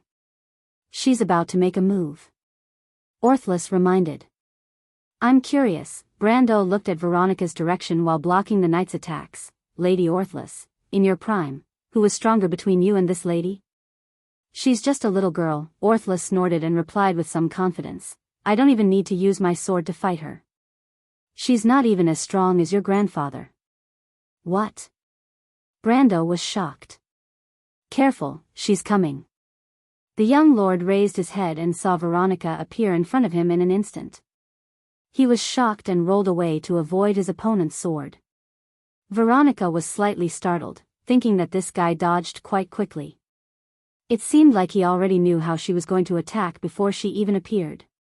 But while she was surprised, Brando was being scolded. Why are you dodging?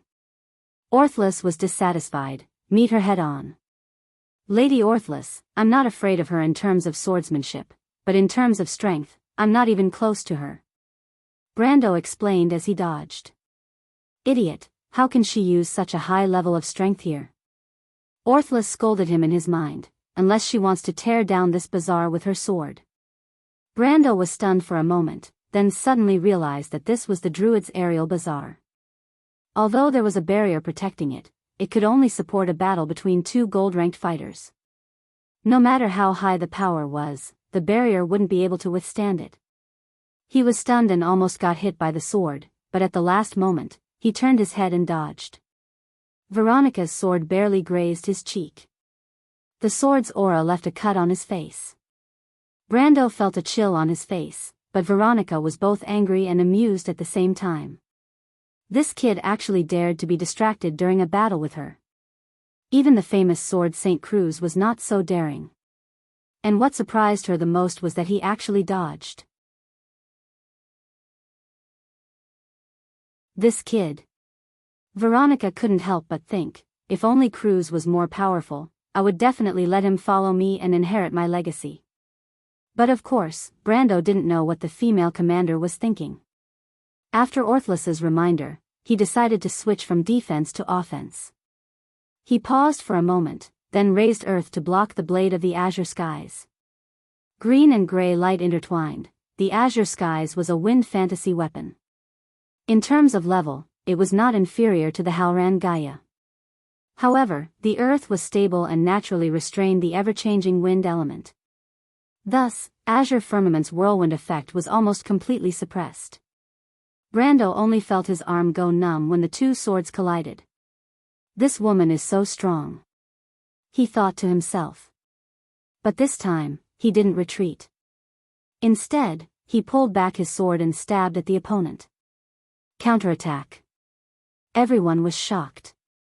The Imperial Knight who couldn't even intervene could hardly believe their eyes. The young man was actually counterattacking. How dare you? Veronica was also angry. Not only was this kid not afraid of her, he even wanted to suppress her in a direct confrontation. This was simply a fantasy. P.S. There seems to be a restless aura in the air. What is it? I don't know. But, that, monthly ticket? Dragged away, to be continued. If you want to know what happened next, please go to www.chidian.com to read more chapters.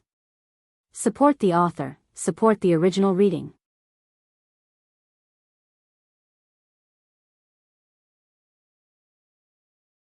Chapter 376. In a single breath, Brando and Veronica had exchanged 10 blows. It looked like the Lord of Erewhon was at a disadvantage, but everyone around, including the centaurs, were still stunned. Of course, they could see how terrifying this woman was. Even the barrier of peace was flickering because of her power. When Veronica let go of her sword, her power finally activated the barrier of peace to counterattack. However, the thorns that could easily bind Vahina into a ball were swept away by her sword aura before they could even get close to the female sword saint. Veronica did not even deliberately attack the vines, but they still could not get within 10 feet of her. Even so, Brando was still able to put up a good fight against her. Veronica started to feel anxious. This time, the Cruz Empire entered the Black Forest in the name of envoys to contact the Druids. In fact, their real purpose was to find out the details of the large-scale magic reaction a few months ago. The wizards had already predicted that it was a divine reaction, and it was very likely to indicate the whereabouts of the long-lost Lionheart sword. The results of the palace astrologer's divination also proved this point. The importance of the Lionheart sword to the Cruz Empire was self-evident. Although it had been stolen by King Eric of Erewhon for hundreds of years, the empire had never given up on searching for its whereabouts. It was the same this time. After all, they were not in the empire's territory. They had always been low-key, but this time, because of a mistake in her judgment, things had blown out of proportion. If she had used her aura to suppress the boy earlier, she would have taken him down directly. But now, the boy's sword aura had reached the peak. Even if she unleashed her aura, she still could not suppress him. Instead, it would cause the boy to violently resist. The female commander could not help but feel a little shocked. When did such a genius appear in Erewhon? Veronica was born in a family of swordsmen and had been a shining star in Cruz since she was young. But she did not think that she would be able to fight with him for such a long time when she was his age. For a moment, she even wanted to put down her sword and ask him if he was willing to go back to Kurlutz with her and be her student. Such a genius was too rare, and he was able to regularly predict her attack intentions. It was the first time she had fought with this young man, and such talent was simply rare in the world. But at this time, Veronica could not back down. She knew that this battle had to end as soon as possible. She did not have much time, and finally, she could not help but want to use her true strength. As for whether or not she would destroy half of the market, she did not care so much. In any case, the Druids couldn't do anything to her. At most, they would just chase them out of the city. She was the commander of the Azure Firmament army, so how could she be timid over such a small matter? Veronica made up her mind, and the long sword in her hand glowed with a green light. Be careful. Orthless immediately warned. Brando also felt the terrifying power. He knew that as long as he dodged this attack, Veronica would not be able to chase after him. But how could he dodge? He turned around and saw Amandina and Scarlet holding Siffred not far away. That crazy bitch. Brando was also angry. Holy sword named by the wind. With a wave of his hand, a pair of green wings appeared behind him. He pointed the Halran Gaia forward, and the wings of light retreated to reveal hundreds of swords of light floating behind him, pointing at Veronica and the group behind her. Veronica was about to attack, but she could not help but be startled when she saw this scene. What is this? Not only Veronica, but almost everyone was stunned when they saw Brando's green wings spread out behind him, and the countless swords floating in the air pointed at every soldier of the Cruz Empire. You can try. Brando looked at Veronica and said calmly. Are you threatening an empire's commander? Veronica's green eyebrows furrowed slightly. Do you think these little things can hurt me? They might not hurt you, but they are more than 200 attacks with strength above the silver rank. Commander Veronica, do you have the ability to protect everyone under this level of attack? Brando said casually. Veronica frowned. Rono was an alchemist and a knight. He was also the most talented alchemist in the royal family and had been received by His Majesty many times. Faina's identity was even more special, and she could not let anything happen to them. Veronica was stunned for a moment. She did not think that her weakness would be used against her. How despicable of you to threaten a lady's life. Faina saw that the commander she worshipped was in a dilemma because of her. She could not help but gnash her teeth as she glared at Brando. If looks could kill, she would have pierced 100 holes in Brando's body. Bullying the weak with numbers doesn't seem to be something to be proud of. Amandina immediately retorted. The two noble ladies did not back down in this aspect. She raised her chin. Commander Veronica, so this is how the glory of your empire came to be? Of course Amandina recognized Veronica. Even if she did not know the woman's appearance, the azure firmament would not lie. Veronica snorted coldly and did not answer directly. An elementalist, an alchemist, a sword saint, and even knows how to use heaven's armor. When did Erewhon have such a genius? Aside from the Temple of Wind, even the Templar Church has intervened? She sneered. I didn't expect Erewhon to attract so much attention. Brando almost vomited blood when he heard her words. Of course, if there was a screen, this was just the effect of the wind spirit spiders combined with the Holy Sword card. It had nothing to do with heaven's armor. But when Brando looked at his Holy Sword card, he could not help but vomit blood again. He wondered why he did not realize that this spell was similar to heaven's armor. Wait a minute, these are clearly two different spells. However, this was not the key issue. The key issue was that heaven's armor was one of the signature light spells of the Templar faction. Only clerics above the rank of priest would be able to cast this spell. Moreover, the Templar faction and the Holy Cathedral of Fire were mortal enemies who had fought each other to the death during the Second Holy War. Brando did not doubt that if any clerics above the rank of High Priest in Erewhon's Holy Cathedral of Fire heard that he had heaven's armor, they would probably come to Ab's the next day to invite him to the Holy Cathedral for tea. Brando dared to go against Erewhon's nobles, but he did not dare to go against the strength of the entire Holy Cathedral of Fire. With Martha above, the Holy Cathedral of Fire was a combination of 2 empires and 12 countries. As long as the 7 high priests gave the order, not to mention Tonajul, even Erewhon would be annihilated.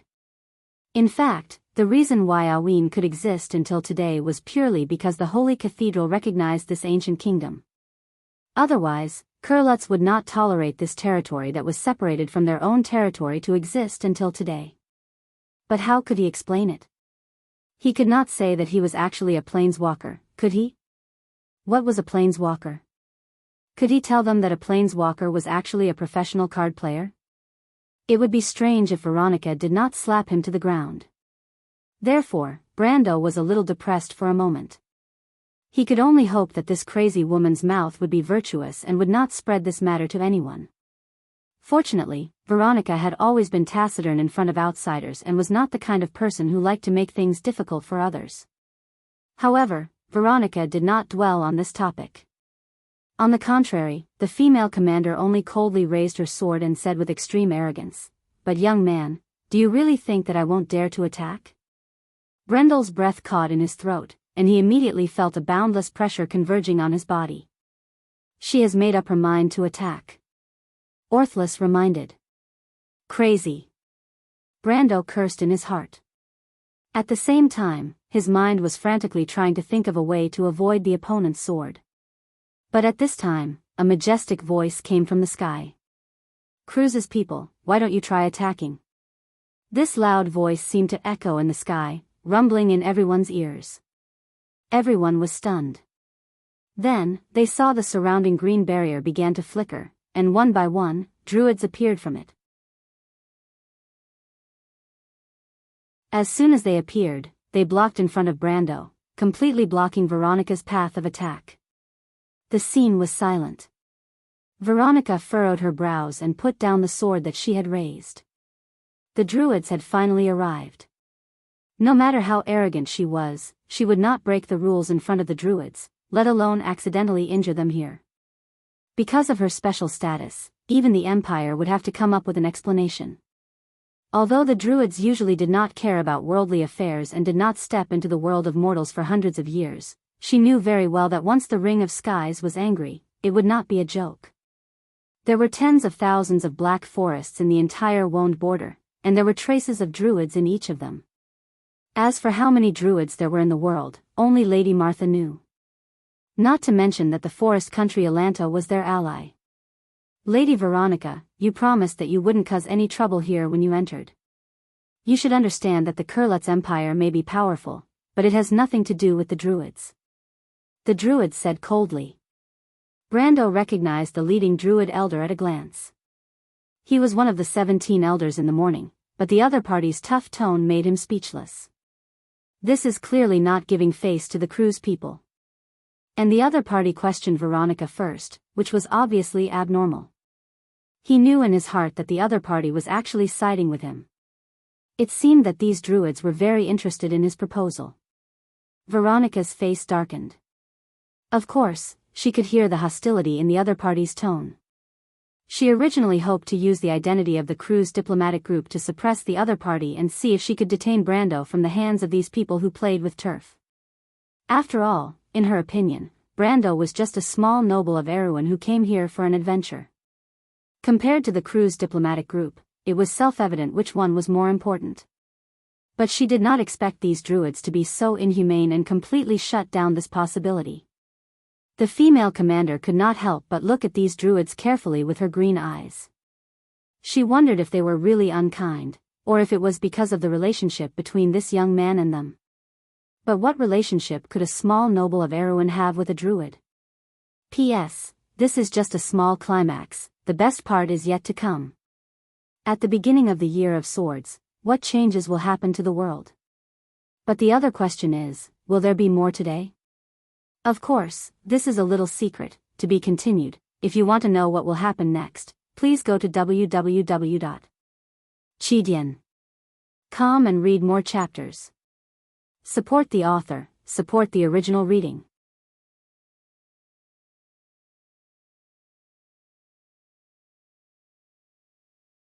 Chapter 377.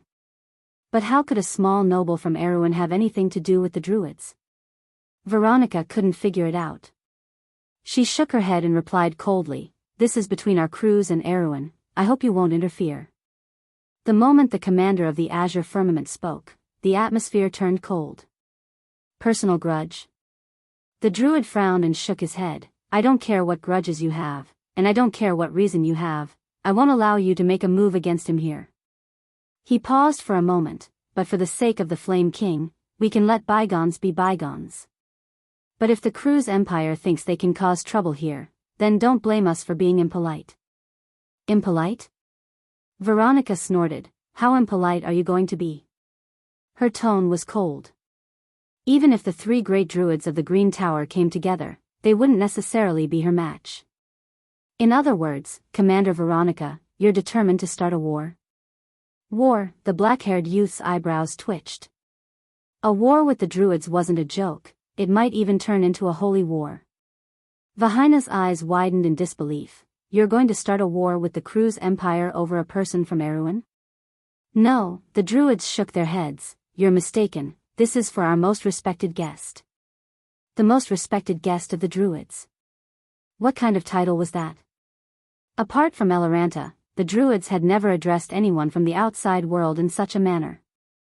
Since when did they have such a close connection with the outside world? Everyone looked at each other in dismay, their strange gazes landing on Brando. Veronica couldn't help but fall silent. The druid might be serious, because she had no choice but to take a step back. "All right, then what if this little guy hurts my people?" Hurt people? What's going on? The druid elder turned around and asked Brando. "Let their people speak," Brendel said magnanimously as he pointed at Faina, who was tied up into a ball. It was not because he was being magnanimous, but because the druids understood what was going on the moment they saw Faina being tied up in thorns. In the barrier of peace, whoever made the first move would be attacked first and their movements would be restricted. Although some people could be ignored, not everyone was as strong as Veronica. Veronica had obviously thought of this as well. She cursed the little fox in her heart. But in all fairness, Veronica felt that she admired this young man a little. He was calm, witty, and not aggressive. More importantly, he had such outstanding talent. She could not help but glance at Brendel, thinking that it would be great if this little guy was from Kurlutz. "Speak, Vahina." She glanced at the bundled-up girl and said softly. The female commander of the Azure Firmament army thought that since things had already come to this point, there was no need to hide anything. She was actually very clear about the cause and effect of the matter, but she had to represent the dignity of the empire here. Brando thought that the bad-tempered noble girl would exaggerate the entire incident to gain sympathy, but she would have fallen into his trap. But to his surprise, she didn't lie. Instead, she narrated the entire incident in a simple manner. As she spoke, she raised her sharp eyebrows at Brando as if to say, "There's no need for me to lie about such a trivial matter." Commoner.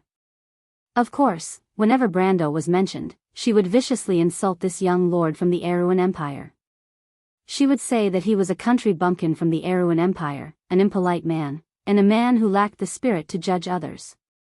Brando's veins were bulging from his forehead. But after the Druids learned the cause and effect of the incident, the matter was easily resolved. The Cruz Empire was the one in the wrong, and they didn't gain any advantage in the subsequent battle. After compensating the centaur boss for his losses, the knight of the empire had no choice but to carry the heavily injured Count Cullen and dejectedly leave the scene. It felt like 100 years ago, when the Cruz Empire suffered a crushing defeat at the hands of the Hazel Empire. The knight of the Highland army lowered their heads and left the place of sorrow. Even the white tassels on their heads drooped weakly on their shoulders. But it made sense. Ever since that crushing defeat, the Empire had never suffered such humiliation outside of its borders. Even Legion Commander Veronica was unable to save face here. The knight could not help but glare hatefully at the young lord from the Erewhon Empire. It was all because of that young man, that damned Erewhon Empire. Veronica also looked at Brando and said, "I will remember you, young man." "It is the Cruz Empire that will remember me," Brando replied calmly as he sheathed his sword and looked at the Legion commander. "Are you a noble?" the female Legion commander asked again. Brando nodded. "Lord? Pioneer knight." Although the woman before him was tough, she could be considered a true hero. She was also half a teacher to Flay. Thus, Brando looked at her and answered seriously. Veronica was silent. It seems, she looked at him and said, "Erewhon Empire will become a legend." Brando did not answer. "Young man, let me ask you," Veronica said. Her tone became gentler. "Are you willing to join the Cruz Empire and become a knight of the Cruz Empire? I can give you everything you want." Brando smiled. He did not expect that a legendary person would appreciate him so much. "Thank you," he replied. "But I am Erewhon Empire's man." Veronica looked at him one last time and nodded. She turned around and patted the shoulder of the noble girl who managed to escape from the brambles with the help of the Druids. "Let's go." Wait a minute," the girl's thin eyebrows shot up, her blonde hair in two ponytails pointed at Brendel in shock. The stone key, you're giving it to that rude fellow just like that?" Veronica glared at her in annoyance. "Don't you think you have embarrassed yourself enough?" But. The girl was shocked. She lowered her head and muttered in a low voice. "That is a necessary item for my advancement exam. Let's go. I will go back and have a good talk with your grandmother about your discipline." Veronica sighed and shook her head. "Ah." When the young girl heard this, her expression changed. She immediately lifted the hem of her dress and ran after him, begging, "Army commander, this matter is not my fault. It's all that guy's fault for being too rude, isn't it?" Brando looked at her from behind and put away the holy sword. Then he heard Amandina and Scarlet approaching from behind. The noble girl from Bragg's looked at him and said helplessly, "My lord, we have offended the Cruz Empire again." She sighed. It was worth it. Brando opened his left hand and looked at the stone key in his palm. "Worth it? My lord, do you know who that woman is?" "Veronica," Brando nodded. "I know her." "Then how dare you fight with her?" Amandina said in annoyance. She suddenly became a little angry. "My lord, when will you do something that is not so worrisome?" Brando was startled. He turned around and looked at the noble girl. Amandina looked at him with a worried expression. "You scared me to death." Amandina looked at Brando for a long time without speaking. After a while, she closed her eyes and sighed in relief. I'm sorry. Brando felt warmth in his heart and sincerely replied. Please don't always say sorry. The noble girl said in annoyance. I'm sorry. Brando smiled this time. But the Kurlutz Empire's people left early. At least this young lord was relieved.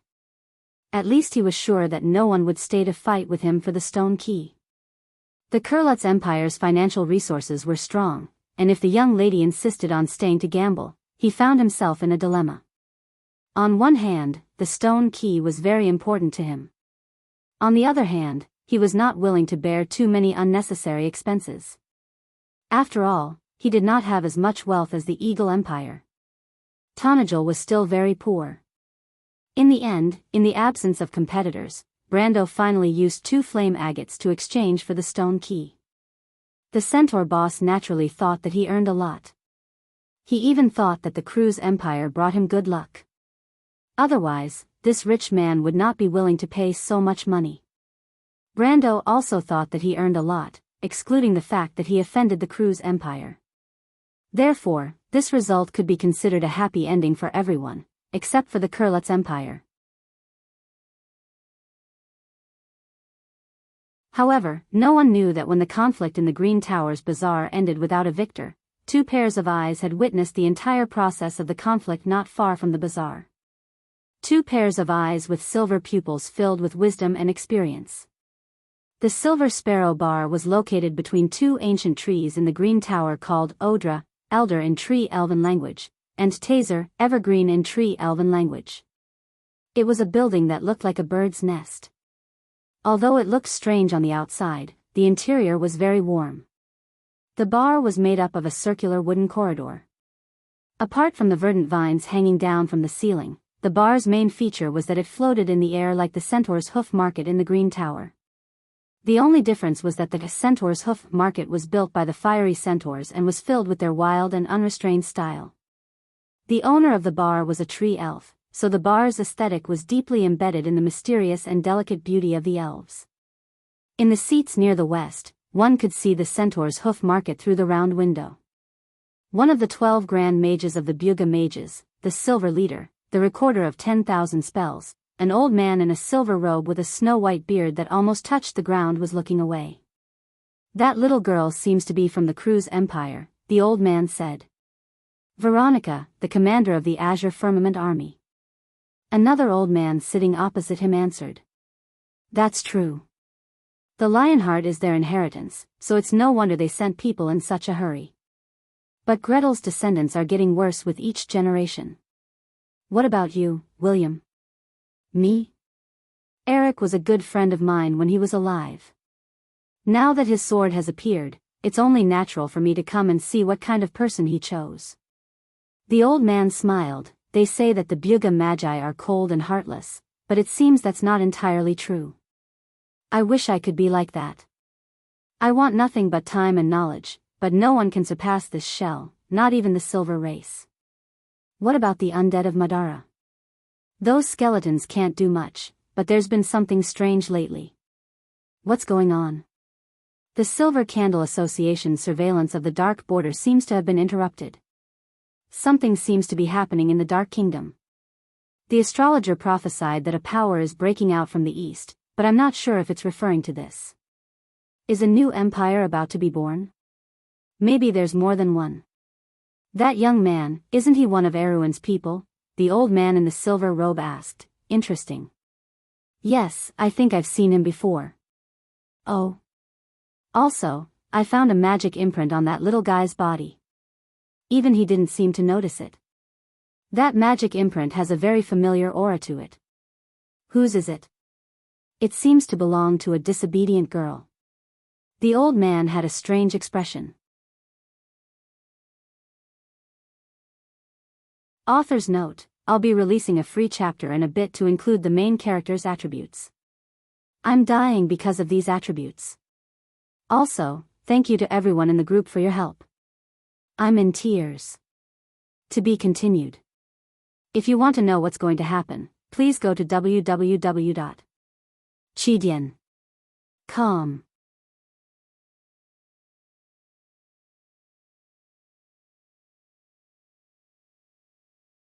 Chapter 379. Damn it, this is infuriating. The aristocrat's daughter kicked the wooden wall of the ember tulip in, but she immediately felt the pain and raised her sharp eyebrows. Ouch, ouch. She turned around and saw the black-haired young man walking out with a handsome young man in a tailored black suit, mink gloves, and a silver flower on his chest. Her eyes lit up as she asked, "Rono, Viscount Elman, what did the Legion commander say?" The young man shook his head. "He told us to behave." "That's great." The young lady clapped her hands together and sighed in relief. "Does that mean they won't pursue the matter?" The handsome young man listened to their conversation and looked at the young man who was half a head shorter than him with a faint smile. He then turned around and asked, "Miss Faina, what's going on?" Elman knew that the Duchess scolded the few knight captains from head to toe because of what happened this afternoon. However, the knight captains would not disobey a military order. If there was a problem, it would definitely fall on this troublesome young lady. He was the one who suggested to keep Faina, who secretly followed them. Lady Veronica did not object because of the Empress, but today, he was the one who bore the brunt of the blame. In the end, he was the one who did not fulfill his duty as a guardian. However, Elman was not in a hurry and looked at Faina with a smile. "Humph," Faina snorted as soon as she heard about the incident. "It's all that country bumpkin's fault." She angrily described the entire incident. "That guy is very powerful. Count Cullens was defeated in a single blow. Even the Imperial Knight is not his match." The black-haired young man added.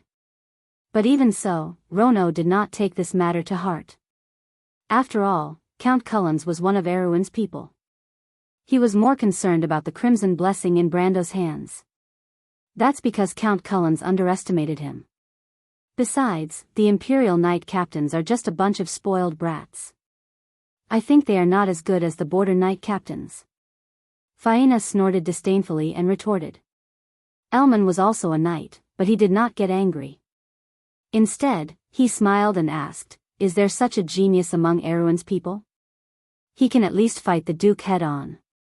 The black-haired young man replied. "That's only because he can't use it in that place. Besides, that guy has Halran Gaia, it's an unfair advantage." Faina was still unconvinced.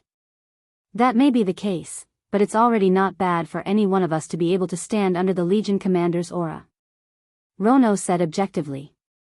Faina glared at the black-haired young man. "Rono, why are you always going against me?" "I'm telling the truth, Vahina." The black-haired youth was stunned for a moment before answering after some thought. Faina was not angered to death by this idiot. She snorted heavily and did not say anything else. "I remember that Erwin's people aren't having a good time recently," Elman smiled and said softly, "but it seems like they haven't learned their lesson yet." "Elman?" The young man turned around and frowned at his companion. "Don't worry, Rono. Offending Miss Faina is not something I can tolerate no matter what," Elman replied gracefully. Faina's heart skipped a beat when she heard this. Although no one dared to go against the commander's will, Viscount Elman was a rising star in the Empire's political scene. He was also known as Cruz's new eagle. This was not the first time she heard her father praising this young man for his intelligence, cautiousness, and vigilance. He was one of the best among the younger generation. She knew that her father rarely praised others, but since even her father had such high praise for him, she could not help but think that he might have a way. In any case, the fact that Viscount Elman was willing to help her at this time made her feel very comfortable. She could not help but look at him with admiration and anticipation. "What should we do, Viscount Elman?" she asked. "Even Viscount Elman can't go against Lady Veronica's orders, can he?" "Of course," Elman smiled, "but there's no need to go through so much trouble. There's no need to inform Lady Veronica about such small matters.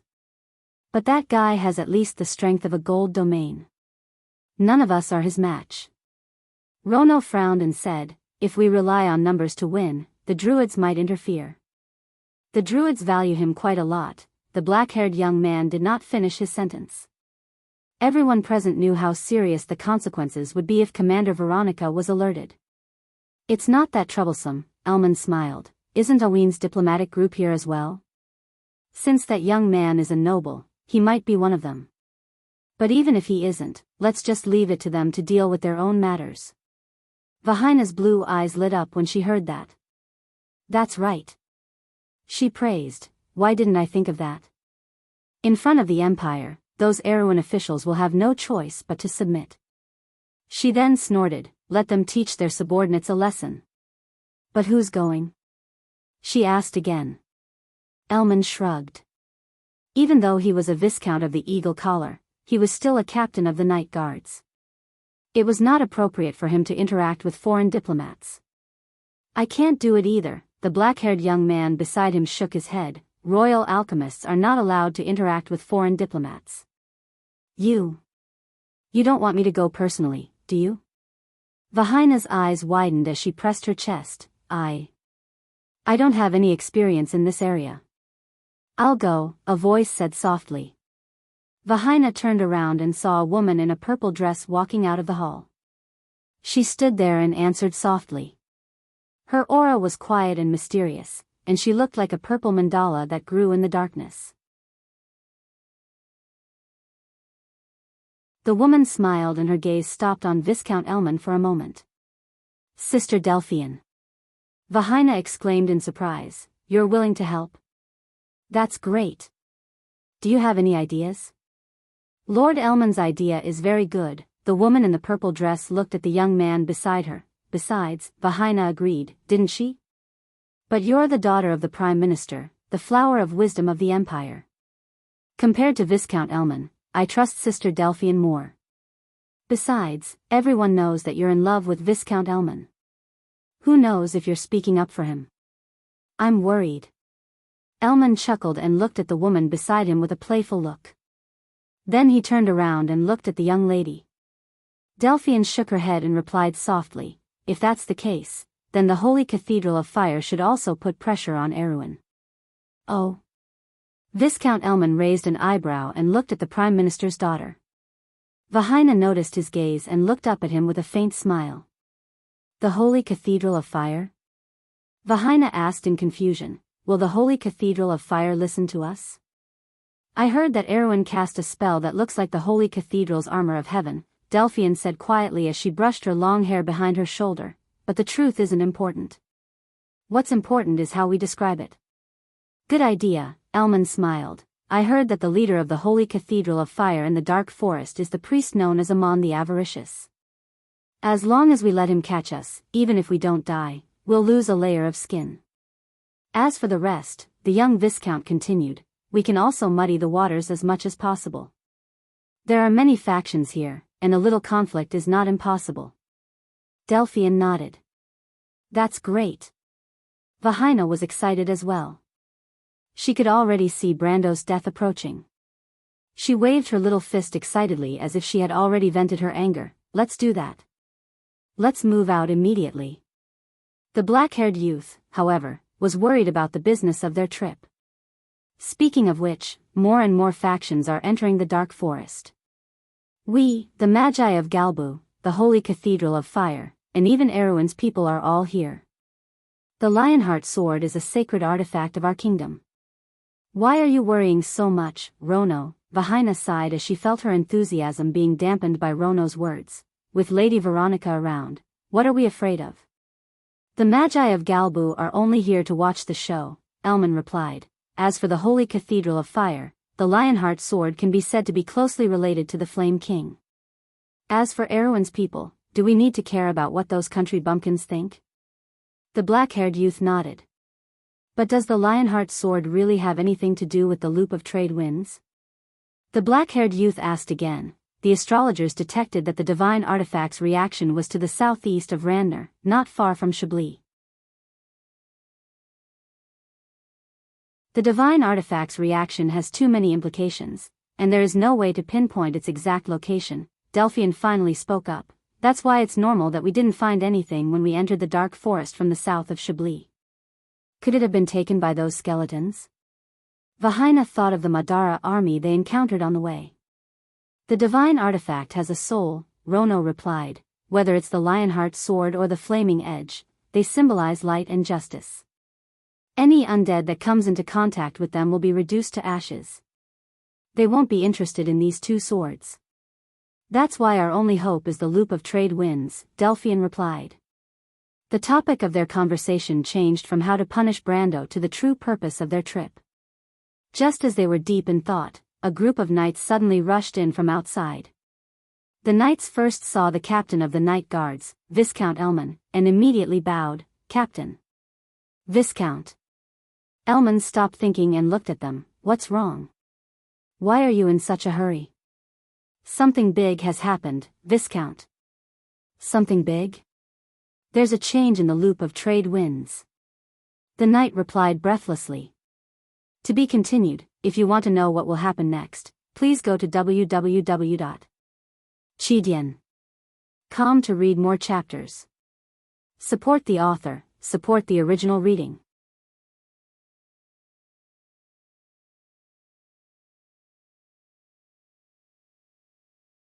Chapter 380. The appearance of Cruz's men in the Green Tower had more or less alerted Brando, but the Eagle Empire was still too far away for him. Besides, he knew that Veronica, the commander of the Azure Firmament, was unlikely to come after him. The conflict at the Centaur's Hoof Market did not affect the two ladies' interest in this magnificent city on the tree. Under Veronica's suggestion, the four of them strolled along the streets of the Green Tower near the loop of trade winds. The magnificent scenery between the towering trees could sometimes make one forget all their troubles. Ever since he bought the stone key, Brando began to pay attention to the inconspicuous little shops. He had to admit that the Black Forest was indeed rich in resources. After a round of strolling, he managed to get his hands on quite a few good items. Not to mention most of the precious magical materials, there were even binding wind, ancient tree branches, wyvern blood, and other rare high-grade items with brass tags. Unlike equipment, most materials were white in quality before they were extracted and recast. After the extraction process, most materials would be alchemy, black iron. Meanwhile, materials that were born with mana, such as magic crystals, were extremely rare.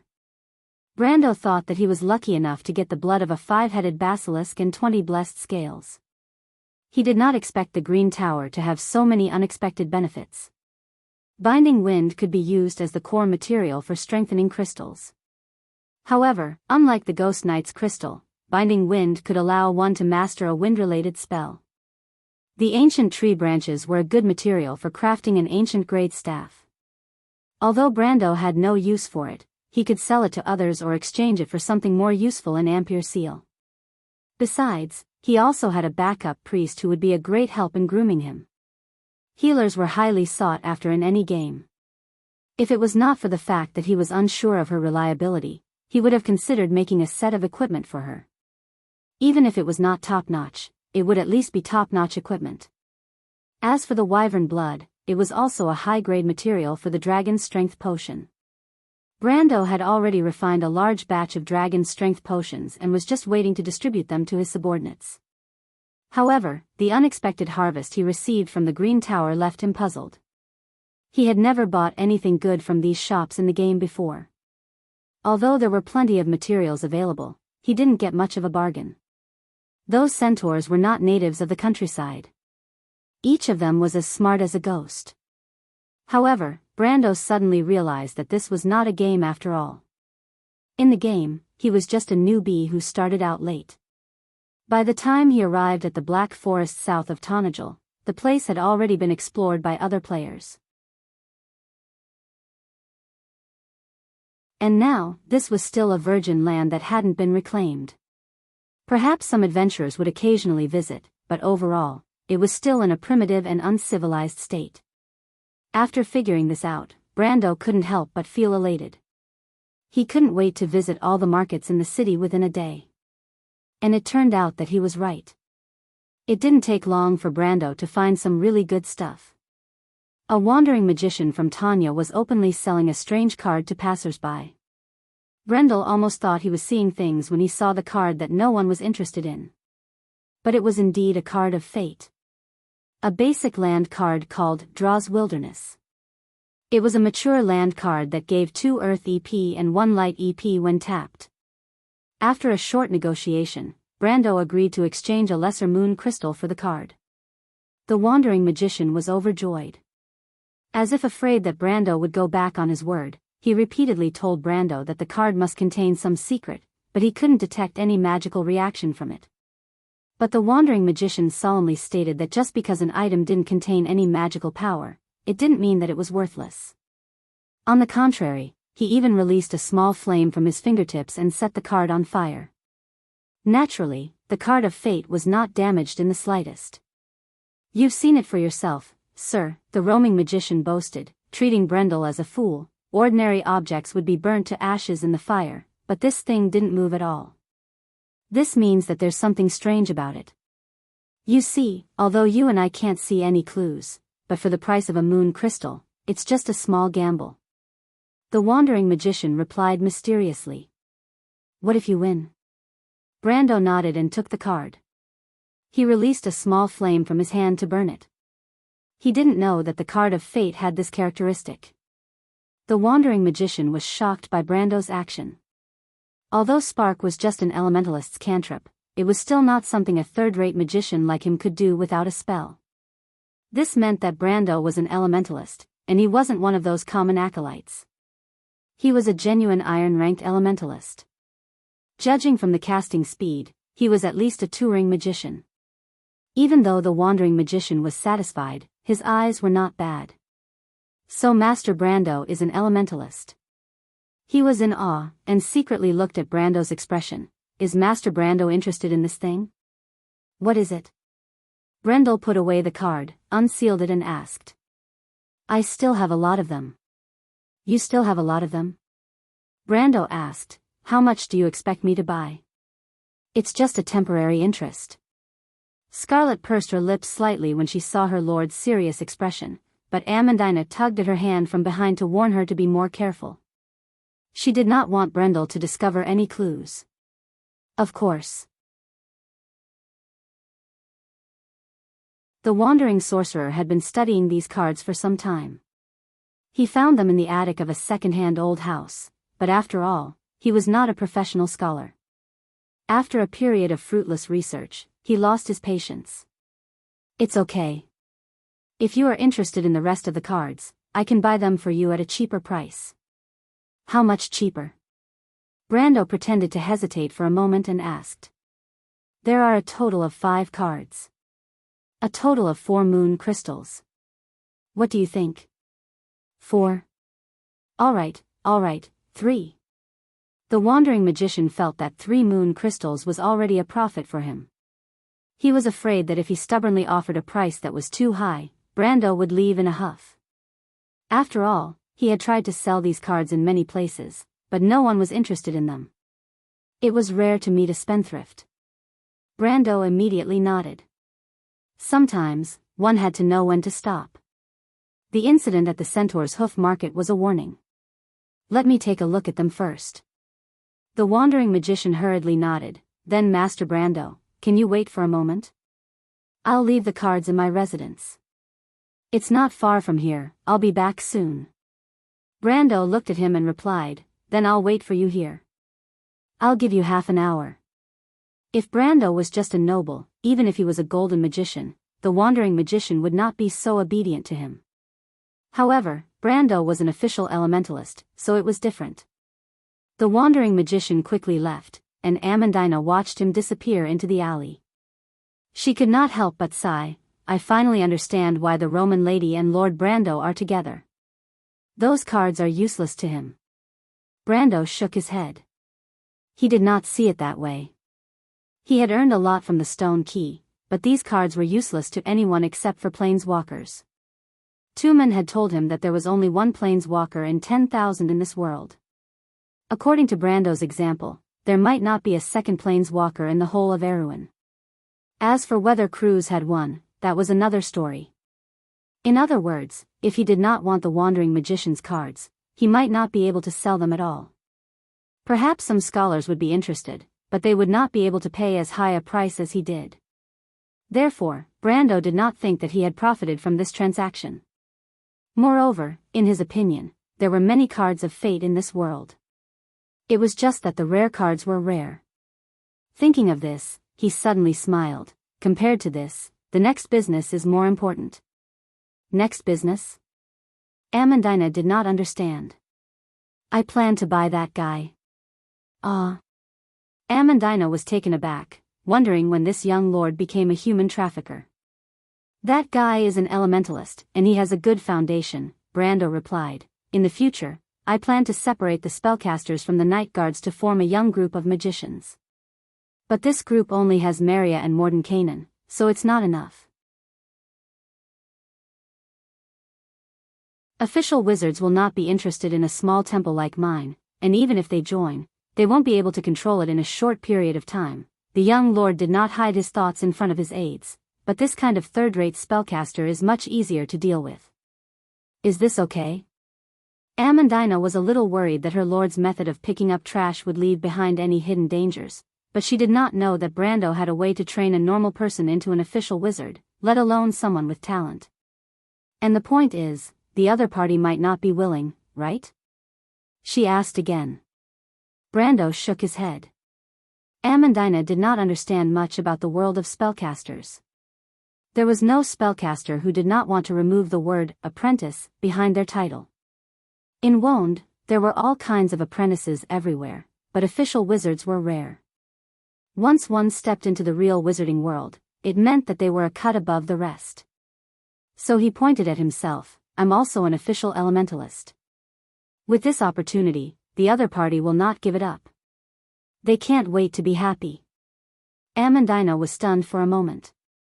Scarlet smiled at the side. That's why you must be careful when doing business with my lord. Otherwise, you might accidentally put yourself in danger. When she said this, she glanced at Brando. That's right.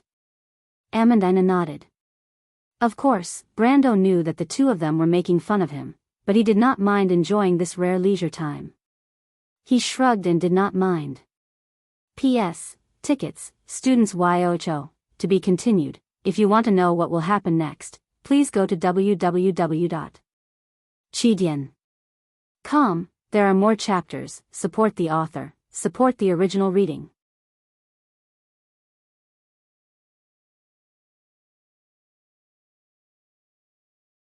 Chapter 381. Half an hour wasn't a long time, but it was enough to make one bored to death while waiting for someone. Since Brando was bored, he decided to practice his elementalist's fire spells. He raised his hands and imitated the wandering magician, causing flames to dance between his fingers. His performance quickly attracted a large group of tree elves and Tanian children.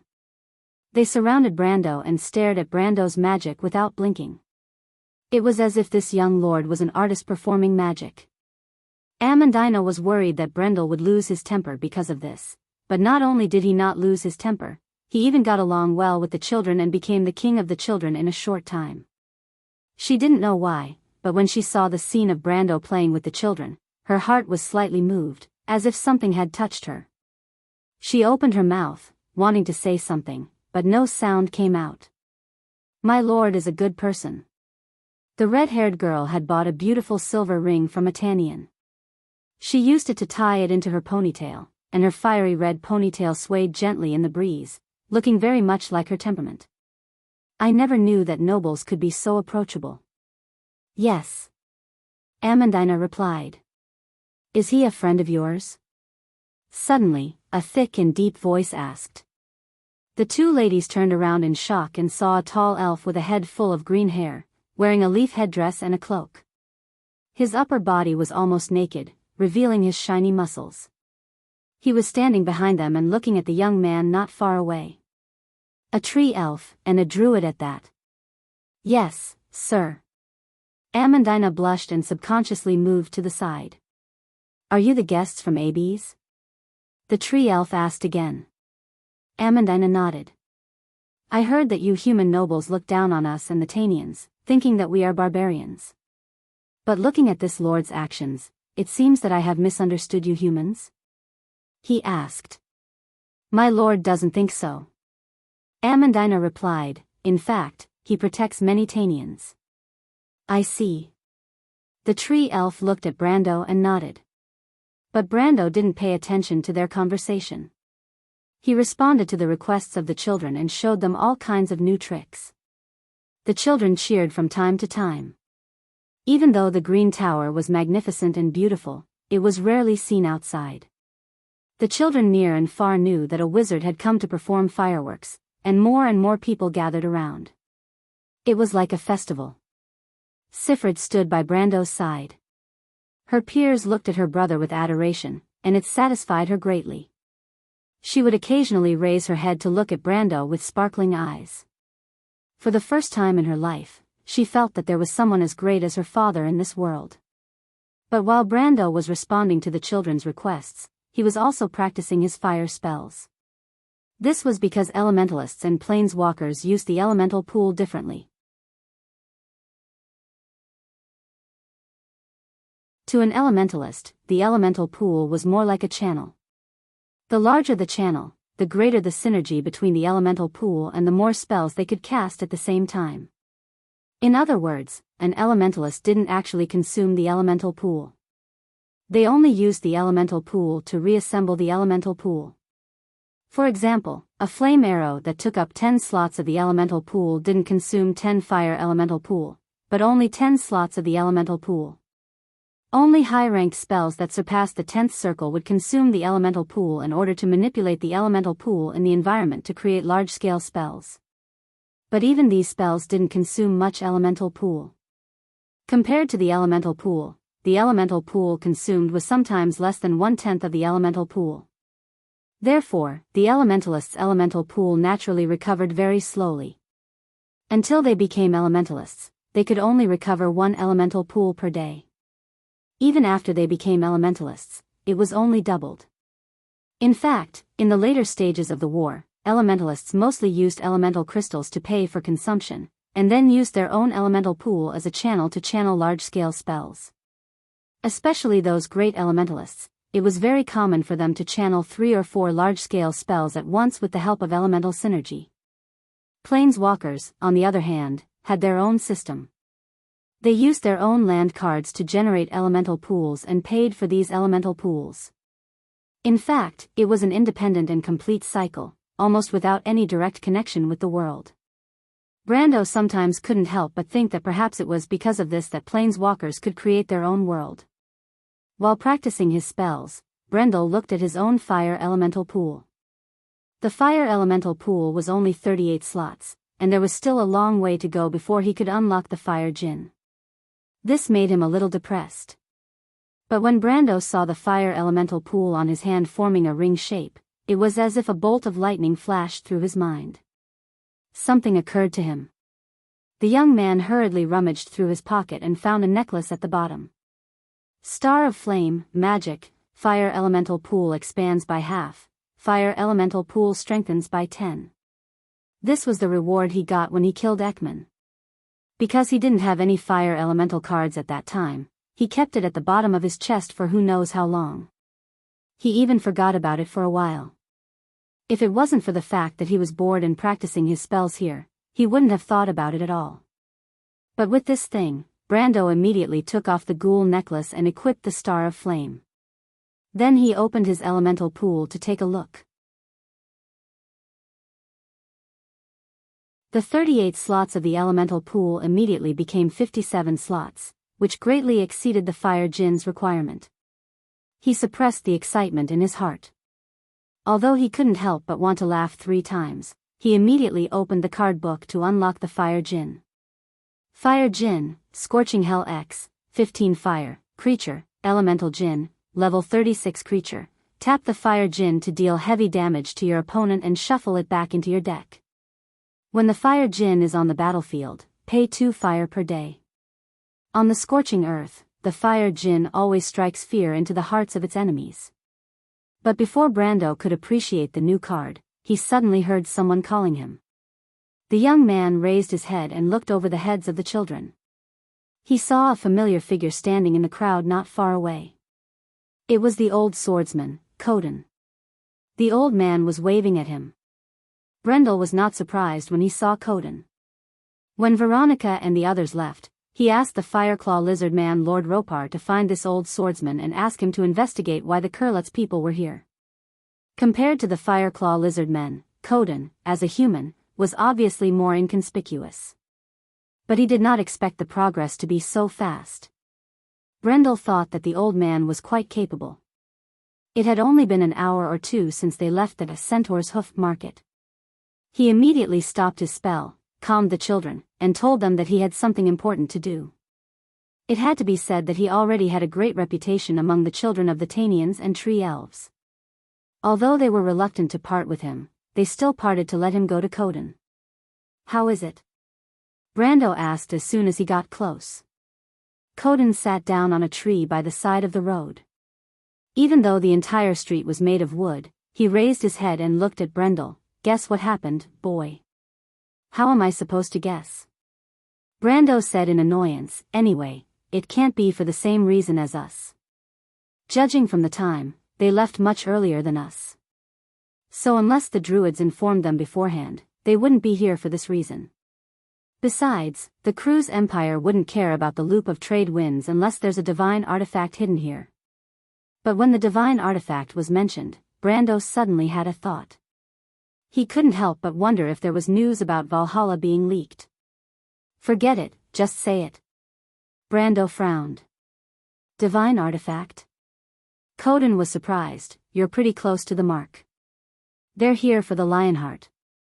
"The Lionheart?" Brando almost choked on his own saliva.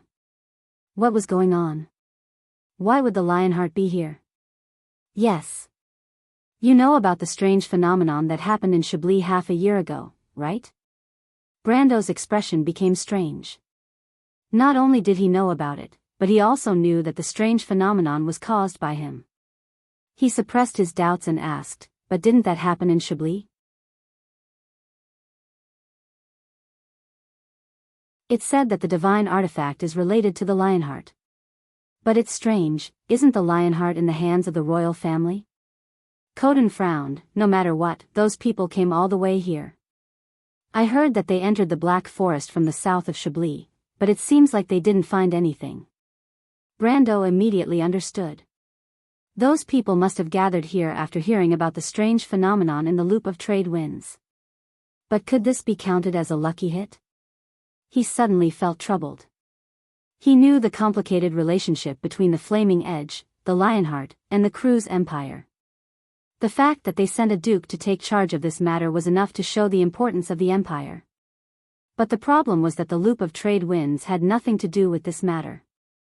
The only thing inside was Valhalla. But these people wouldn't believe it. They would definitely go and check it out like him. This was troublesome. Brando suddenly felt a little troubled. Crew's Empire shouldn't be the only ones here, right? He suddenly asked. Since the divine artifact's reaction caused such a huge commotion, Crew's Empire shouldn't be the only ones here. Coden looked at him with admiration and nodded. "You guessed right.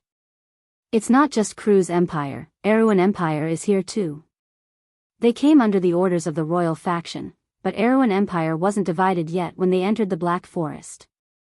I don't think they know what's going on outside. It's fine if they don't know." Brando shook his head. "There's more. Bugha's wizards, the Holy Cathedral of Fire, and some other random forces." Coden replied, "But the Druids only allowed Erewhon Empire, Crew's Empire, and the Holy Cathedral of Fire to enter the city. Bugha's wizards entered the Green Tower as individual units." "How did you find out so much?" "As long as there are bars and adventurers, this information can't be hidden." Brando nodded. "This is a huge commotion. I wonder what's going to happen next."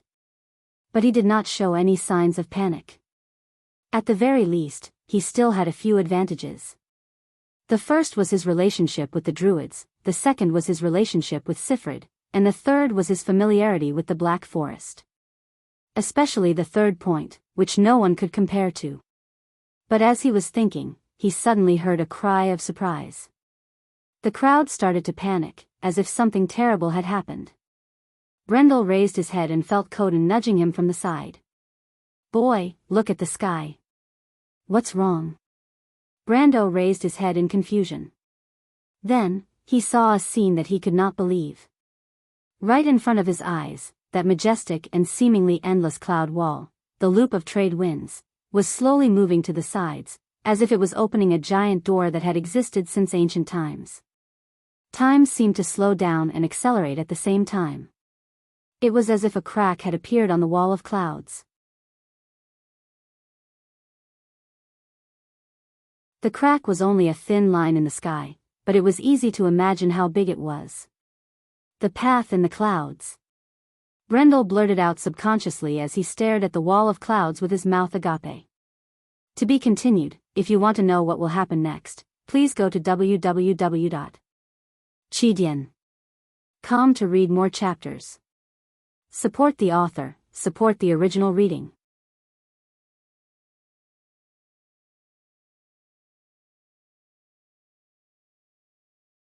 Chapter 382. That afternoon, the loop of trade winds had shaken the entire Green Tower. But that wasn't necessarily a good thing. The Druid Council became tense almost overnight, and the small town became turbulent. That night, the envoys from the Kurlutz Empire visited the inn where the members of Awin and the Holy Cathedral of Fire were staying. Privately, some groundless rumors began to spread.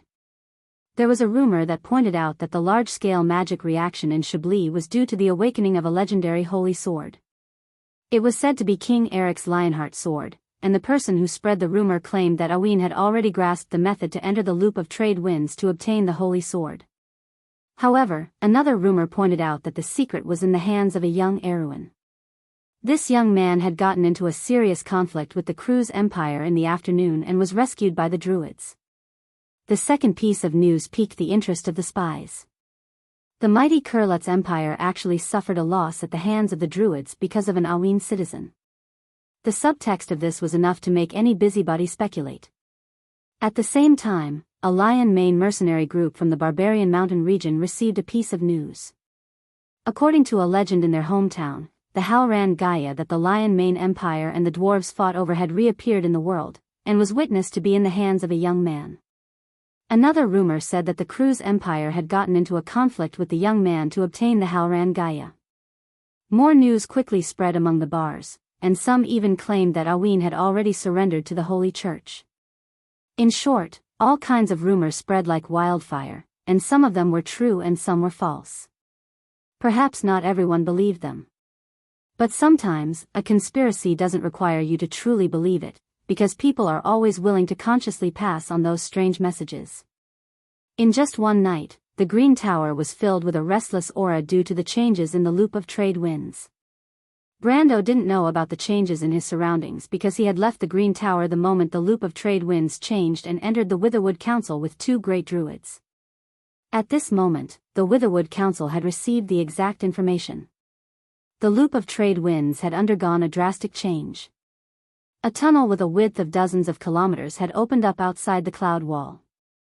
For the first time, the loop of trade winds had opened its door to travelers other than druids. However, no one knew what was happening in the center of the mountain range. Ever since the mist had retreated, the depths of the Kalanga Mountains had become a very dangerous area. The activity of magical creatures in the mist had become more frequent. In fact, the druids had already lost a few observation points. The front line was collapsing. The situation seemed to have become tense. There were at least 100 elder-level druids gathered in the plaza where goddess Naya was worshipping. The outer circle members who had turned into gray crows were perched on the branches nearby. The entire Witherwood Council was filled with a sense of nervousness as if a storm was about to come. All the elites were deployed. Brendel raised his head and looked at the dark red sky above the Green Tower. Countless crows were circling around the 6 ancient trees, and they were so dense that they almost covered half of the sky. Looking down from this direction, there were even more druids draped in cloaks of grass climbing up the vines between the ancient trees. They almost formed a long green dragon that extended outwards. Yes. Tens of thousands of druids were rushing over from the dark forest near the Green Tower. Naturally, this was a warning to everyone. A war was about to break out. Victory or defeat, it all depended on this. For the first time in 100 years, the druids of southern Tonajul came out in full force. Everyone. The demons seemed to have come out in full force. A druid elder's voice was as loud as thunder and lightning in a storm. Our brothers and sisters at the front line can't stop their attacks and are retreating. From the sky, the monsters in the forest look like a black ocean. The edge of the black ocean is flowing down the forest. It has already drowned the circle of thorns, the wall of roses, and the ring of storms. Another druid flew down from the tree and turned back into his human form from the gray crow, and said loudly, "We will counterattack immediately. We have to stop these magical creatures. They will destroy all the observation points at the front line. Our 100 years of hard work in the Black Forest will go to waste." The druids roared. The Grand Elder knocked on the ground with his wooden staff.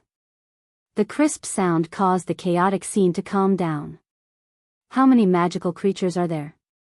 the Grand Elder asked. "Countless," the first druid replied. "Countless." Brando stood behind the Grand Elder's back. No one noticed him for a while. He turned his gaze away from the blood-red sky and looked down at the city below the green tower. The city seemed so far away from the Witherwood Council. All that was left was a dazzling light.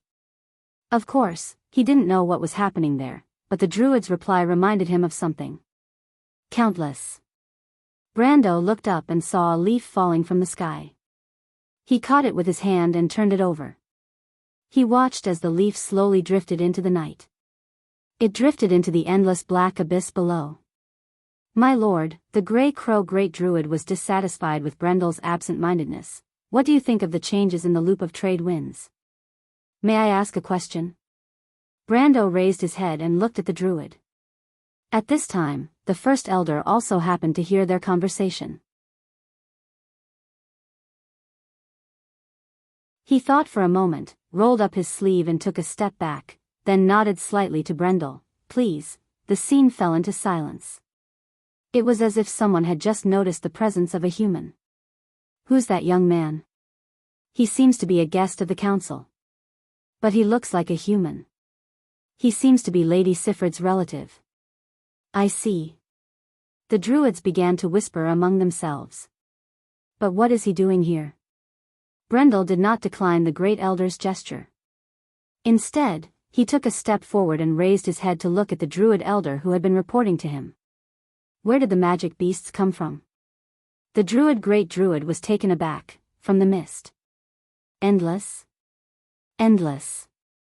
"Uncountable?" "Uncountable." The Great Druid did not understand why Brando would ask such a question. "The demonic wave," Brando answered with certainty. His memories seemed to overlap, and the experience of two different dimensions merged into one. Like the rising of the moon, the first demonic wave will last for 7 long nights. The withering of the flower bud signifies the withering of life. The howling of the wolves under the moon signifies the arrival of a calamity. The first calamity of civilization is the calamity of the wolves.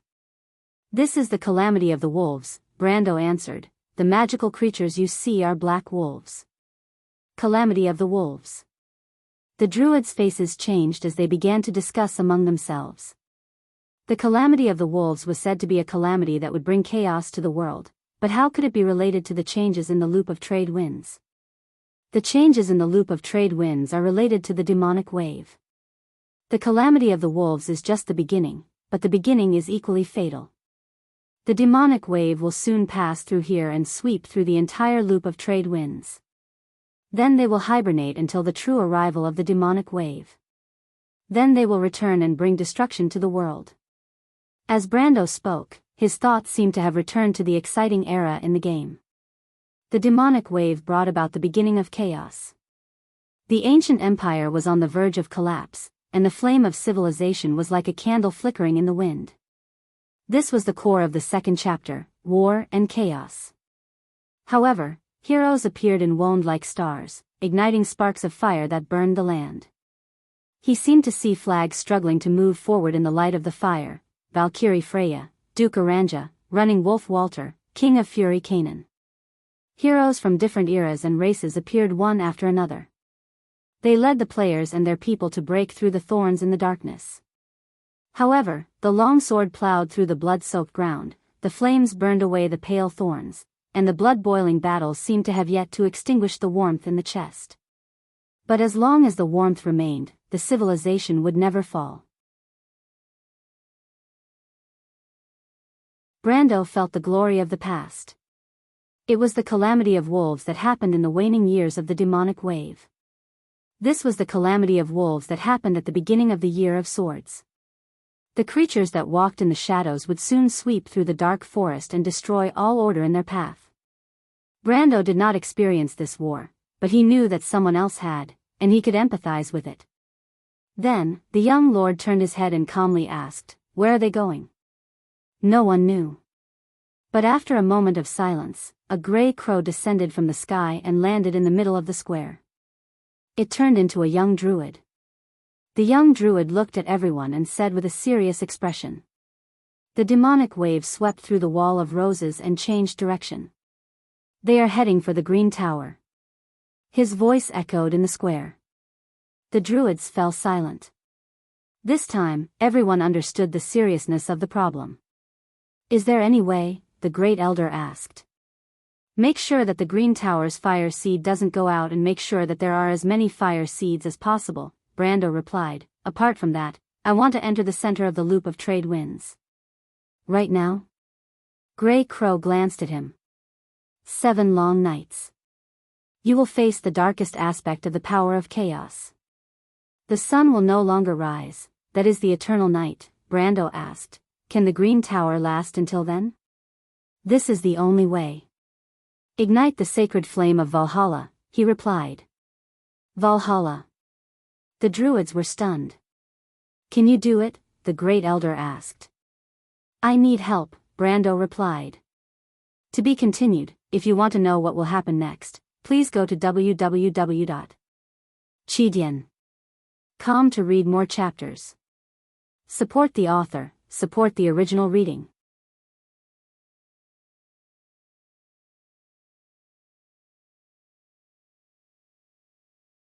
Chapter 383. It was early in the morning. However, the forest was still shrouded in darkness and silence. Only the white fog permeated the forest, bringing with it a bone-piercing chill. The edges of the rows of spears reflected the cold light of the bonfire, sending chills down one's spine. The druids searched the forest in groups. The rustling of leaves could be heard from afar, breaking the deathly silence. Someone coughed, and the air was filled with the choking smell of blood. When Brando arrived, the druids on the front lines had already organized a counterattack and reclaimed part of the wall of roses. He stood in the middle of the forest and looked into the distance. In the darkness, the grayish-yellow grass was covered with the corpses of black wolves. These corpses would shrink in a day or two and turn into pure magic crystals. As for the druids' corpses, they had already been taken care of by their own people. The druids' burial culture was quite primitive. It could be said that they were returning to nature. They only needed to be cleaned up a little before burying them. The night's battle was indescribably bitter. Fortunately, the black wolves had already circled around the Vine Valley to the north and were planning to surround the Green Tower first. Thus, the druids were able to evade the enemy's attacks by leaving an empty space in the middle. However, the druids were only able to reclaim a small piece of forest. The monsters retreated into the darkness and seemed to be preparing for a new wave of attacks. Brando wasn't the only one here. In fact, all the factions in the Green Tower were here. The Cruz Empire, Buga's Wizards, the Holy Cathedral of Fire, and even some adventurers. Brando thought that most people would leave the area when the Black Wolf tide arrived, but he had miscalculated. It seemed that the changes in the loop of trade winds and the temptation of the divine artifact were enough to suppress the threat of the Black Wolf tide. But at least it would relieve some of the pressure on him. The only problem was that there would be a battle before he could enter Valhalla. He wasn't worried about the Cruz Empire, but the Buga Wizards. Fortunately, it seemed like Buga's wizards were not familiar with the changes in the loop of trade winds, which was his biggest advantage. Brando looked into the darkness in the distance. He knew that the sun would never rise again. For 7 long nights, the Green Tower would have to face an endless number of monsters. There were 3,000 players in the Green Tower, but now he was the only one. It was still a question whether he could reverse history on his own. Scarlet and Amandina sat beside him while Brando leaned against a white poplar tree. He listened to Amandina's report on the movements of the other factions in the Green Tower last night while he opened his interface to make his final preparations. Although the calamity of wolves at the beginning of the Year of the Sword was limited to the Black Forest, as the first large-scale storyline in the Amber Sword, the difficulty was beyond imagination. For this reason, Brando had to be prepared for everything. The first step was to increase his own strength. As a veteran player, Brando knew this very well. There was no environmental factor that was more reliable than his own strength. He first opened his attribute panel. However, their adventuring experience did not increase much in the past month. The only time they gained more experience was during the battle with the five-headed serpent lizard in the middle of the month of sleep. After that, their experience stopped at around 57,000, which was still a short distance away from leveling up as a mercenary. What's more, leveling up a character by one level didn't have much of an effect on one's strength. Therefore, Brando didn't stay on this page for long. The green light in his eyes fluctuated, and then the light net paused for a moment. The Planeswalker System. Brando flipped through the pages and quickly found the resource column. It had been almost 3 months since the trip to the Shaflund mine. During this time, he only paid 100 wealth to unlock the Silver Swallowtail flag. With the Silver Swallowtail flag's buff, Brando already had a considerable amount of wealth. He then looked down and saw the number of resources he had. Wealth, 2220. Reputation, 330. Brando saved up so much wealth just to unlock the Della's Freeport that required 2,500 wealth. Della's Freeport could generate 20 wealth per day, and tapping it would also give him gems and reputation. It was the most important card to maintain the Platinum Angel. But now, he had to stop this plan and reconsider. Brando opened the sealed card book and pointed at the cards he needed one by one. First of all, there were 3 bloodline cards: Vampire Baron, Vampire Throne, and Night Lord. Although Brando was more optimistic about the white cards in the book, he was still lacking in white cards. Even if he could summon them, he might not be able to afford the cost of maintaining them. But bloodline cards were different. The bloodline cards of Fate had a special feature, which was that the host only needed to pay for the cost of maintaining them. This was extremely troublesome for spellcasters, but for a warrior like him, it didn't seem to hurt at all. Not to mention, he also had the unyielding talent, which allowed him to recover 3 times faster than the average person. He paid 400,000, 600 and 800 wealth respectively to unlock the 3 cards. Then, he scanned them and put them into his deck. The Vampire Baron, Night Shadow 11, 10 Dark, Creature, Undead Vampire, Level 28 Creature, Vampire. When Vampire Baron is on the battlefield, add 1 battle counter to all lower-level vampires. When Vampire Baron is on the battlefield, pay 2 life per day. Elegance in the dark is a deadly art. Blood Throne Vampire, Night Shadow 6, 15 Dark, Creature, Undead Vampire, Level 30 Elite, Vampire. Sacrificing 1 non-black creature to add 3 battle counters to the Blood Throne Vampire, until the reset stage. When Vampire Throne is on the battlefield, pay 5 life per day. Lowly people often forget that they are not guests or servants, but property. Night Lord, Night Shadow 3, 15 Dark, Creature, Undead Vampire, Level 35 Elite, Vampire. Pay 5 dark to place a small group of black derivatives, Bloodline, into the battlefield. When Vampire Throne is on the battlefield, pay 10 life per day. Blood is dripping. These 3 cards could be said to be a set of cards. Although Vampire Baron was only at the pinnacle of Black Iron, it could provide bonuses to lower-level vampires. On the other hand, the Blood Throne Vampire's strength was not on par with Medusa's.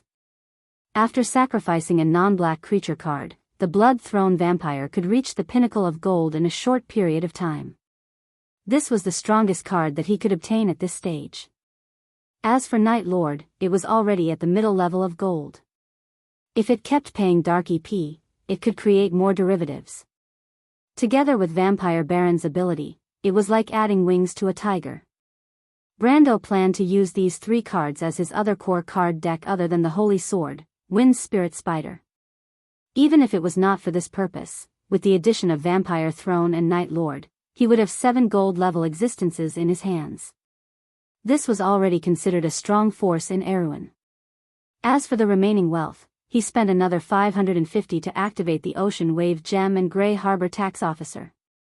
Ocean Wave Gem, 1000 Sceneries v. 10 any treasure, magic item. When Ocean Wave Gem is on the battlefield, provide 1 reputation per day. Tap it to gain 2 wealth. Sacrifice this card to choose any card in your hand to enter the battlefield for free. Unstoppable Temptation Grey Harbor Tax Officer, City States Alliance XXI, 5 light, treasure, human official, level 5 creature. When Grey Harbor Tax Officer is on the battlefield, provide 1 reputation per day. Tap it to gain 2 wealth as long as you have a city building land card, enchantment. Taxation is the foundation of the city.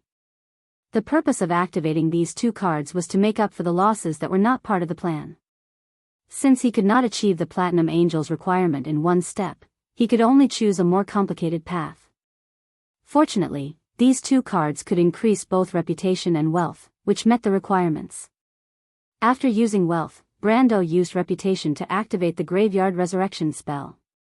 Graveyard Resurrection, Graveyard Whispers 2, 20 dark, spell, enchantment. Put any target artifact or creature card that has died, or is in the graveyard, into the battlefield under your control. This creature has an additional black and spirit figurine category. Death is not an excuse for disobeying orders.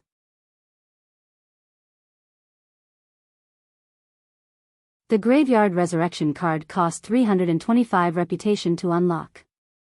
It could directly resurrect a dead creature into the battlefield as a black card. Other than the time of death, there was almost no other exemption.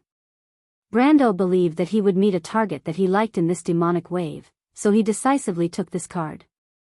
At this point, the young lord had used up all the reputation and wealth that he had saved up over the past few months. However, these were not all the land cards he had. He took out another 5 cards from his waist pouch. They were 2 black land cards, Water of the Underworld and Forest of Death, and a grey land card, Anju's Mountains. The other 2 cards were the Fireclaw Trumpeter and the Rune Summoner. These 5 cards were exchanged from the Wandering Magician with 3 moon crystals. Apart from the land card, the rest of the Fireclaw Trumpeter and the Rune Summoner gave him a big surprise. The Fireclaw Trumpeter and the Fireclaw Lizardman belonged to the same deck. This card could summon an intermediate iron-ranked Fireclaw Trumpeter. However, this card was not the most outstanding thing about it. The significance of this card was that as long as the Fireclaw Trumpeter was on the battlefield, it could duplicate an identical red derivative card for every Fireclaw Pikeman card on the battlefield. In other words, as long as the Fireclaw Trumpeter was on the battlefield, a Fireclaw Pikeman card was equivalent to 2 Fireclaw Pikeman cards entering the battlefield at the same time. Although Brando only had 1 Fireclaw Pikeman card in his hand, he believed that one day, this card would be as powerful as the Holy Sword Art and the Wind Spirit Spiders. As for the Rune Summoner, it had almost the same ability as the Night Lord.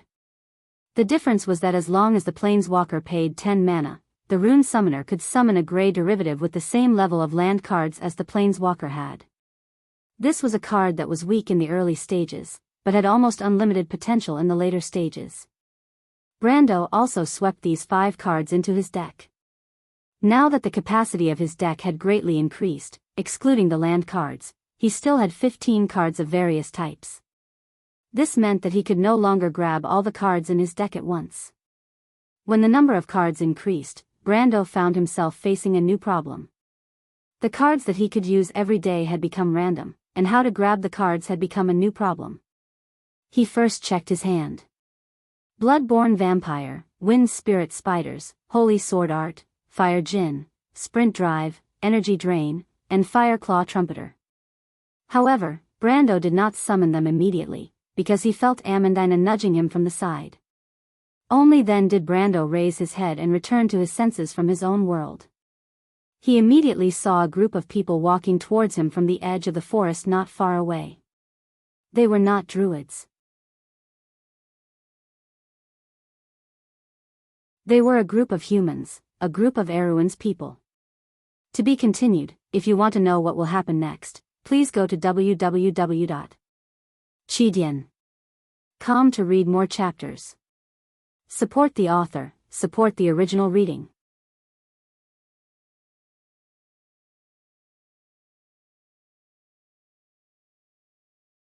Chapter 384.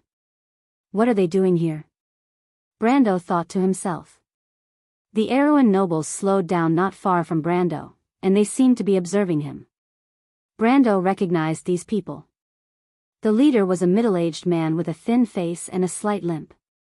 He seemed to be called Count Audine, a high-ranking officer of the Northern Legion. The 6 men and 2 women behind him were probably nobles with no real power. Brando could not remember their names, but he had an impression of their faces. These people were basically from the royal faction, or at least the centrist faction. However, there were some who were from the traditional faction of the kingdom before the split. This made Brando even more certain that these people were sent into the dark forest before the internal strife in Erewhon. But how did they know about the Lionheart? Brando did not know that during the Battle of Fortress Reden, the Wolf Knight Oberway had been following them and knew all the secrets of the White Knight Ebden.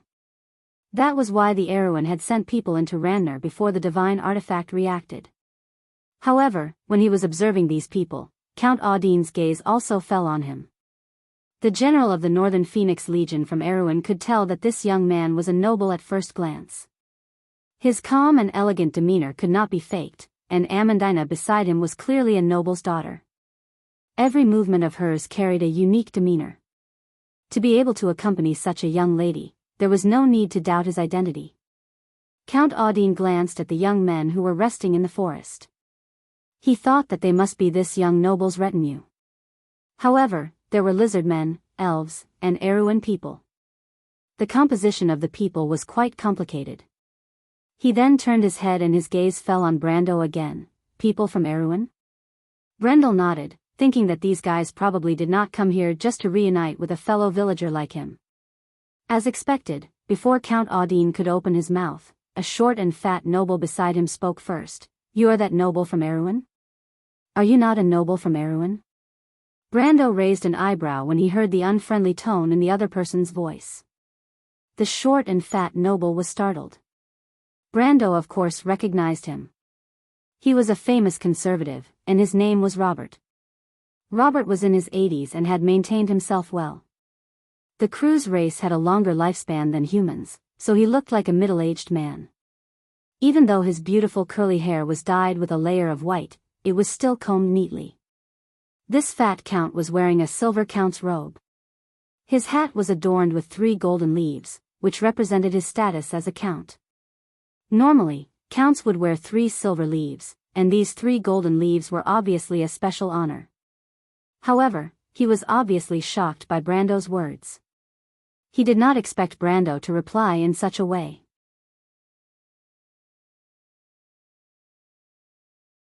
After being stunned for a while, he shouted angrily, "Whether I am a noble from Erewhon or not has nothing to do with you, boy.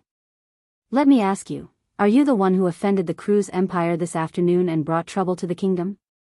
Brando's face darkened. He already knew what these people were here for. They were here to denounce him. As for why they were here to denounce him, he only needed to think about what happened in the Centaur's Hoof Market yesterday afternoon to be able to guess the reason.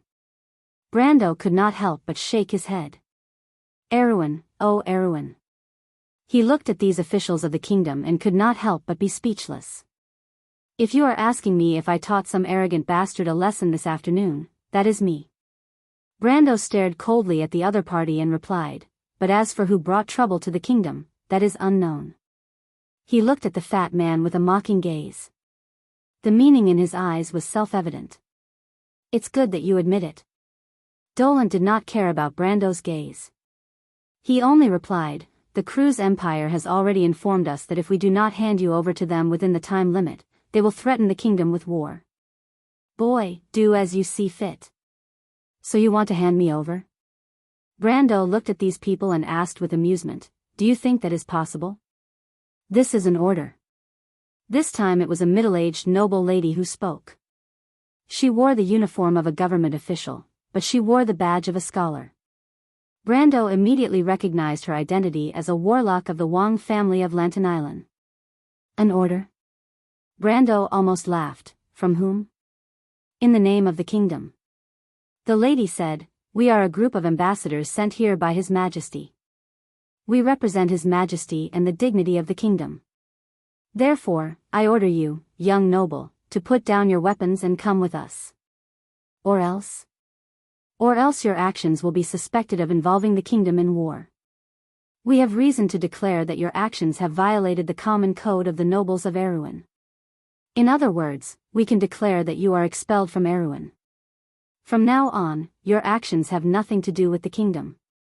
Brendel could not help but take a deep breath when he heard this sentence. Even if he had good self-control, he could not help but take in a deep breath. Fortunately, he had seen the ugly faces of these people in the game. Otherwise, he would have been pissed to death.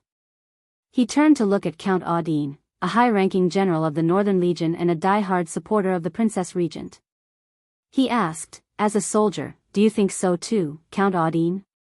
But Audine did not answer. He only frowned slightly. Firstly, he was dissatisfied with Dolan's words. Secondly, he did not like Dolan's carelessness. Although Cruz's envoy threatened him with war, as a soldier, he was not afraid of war.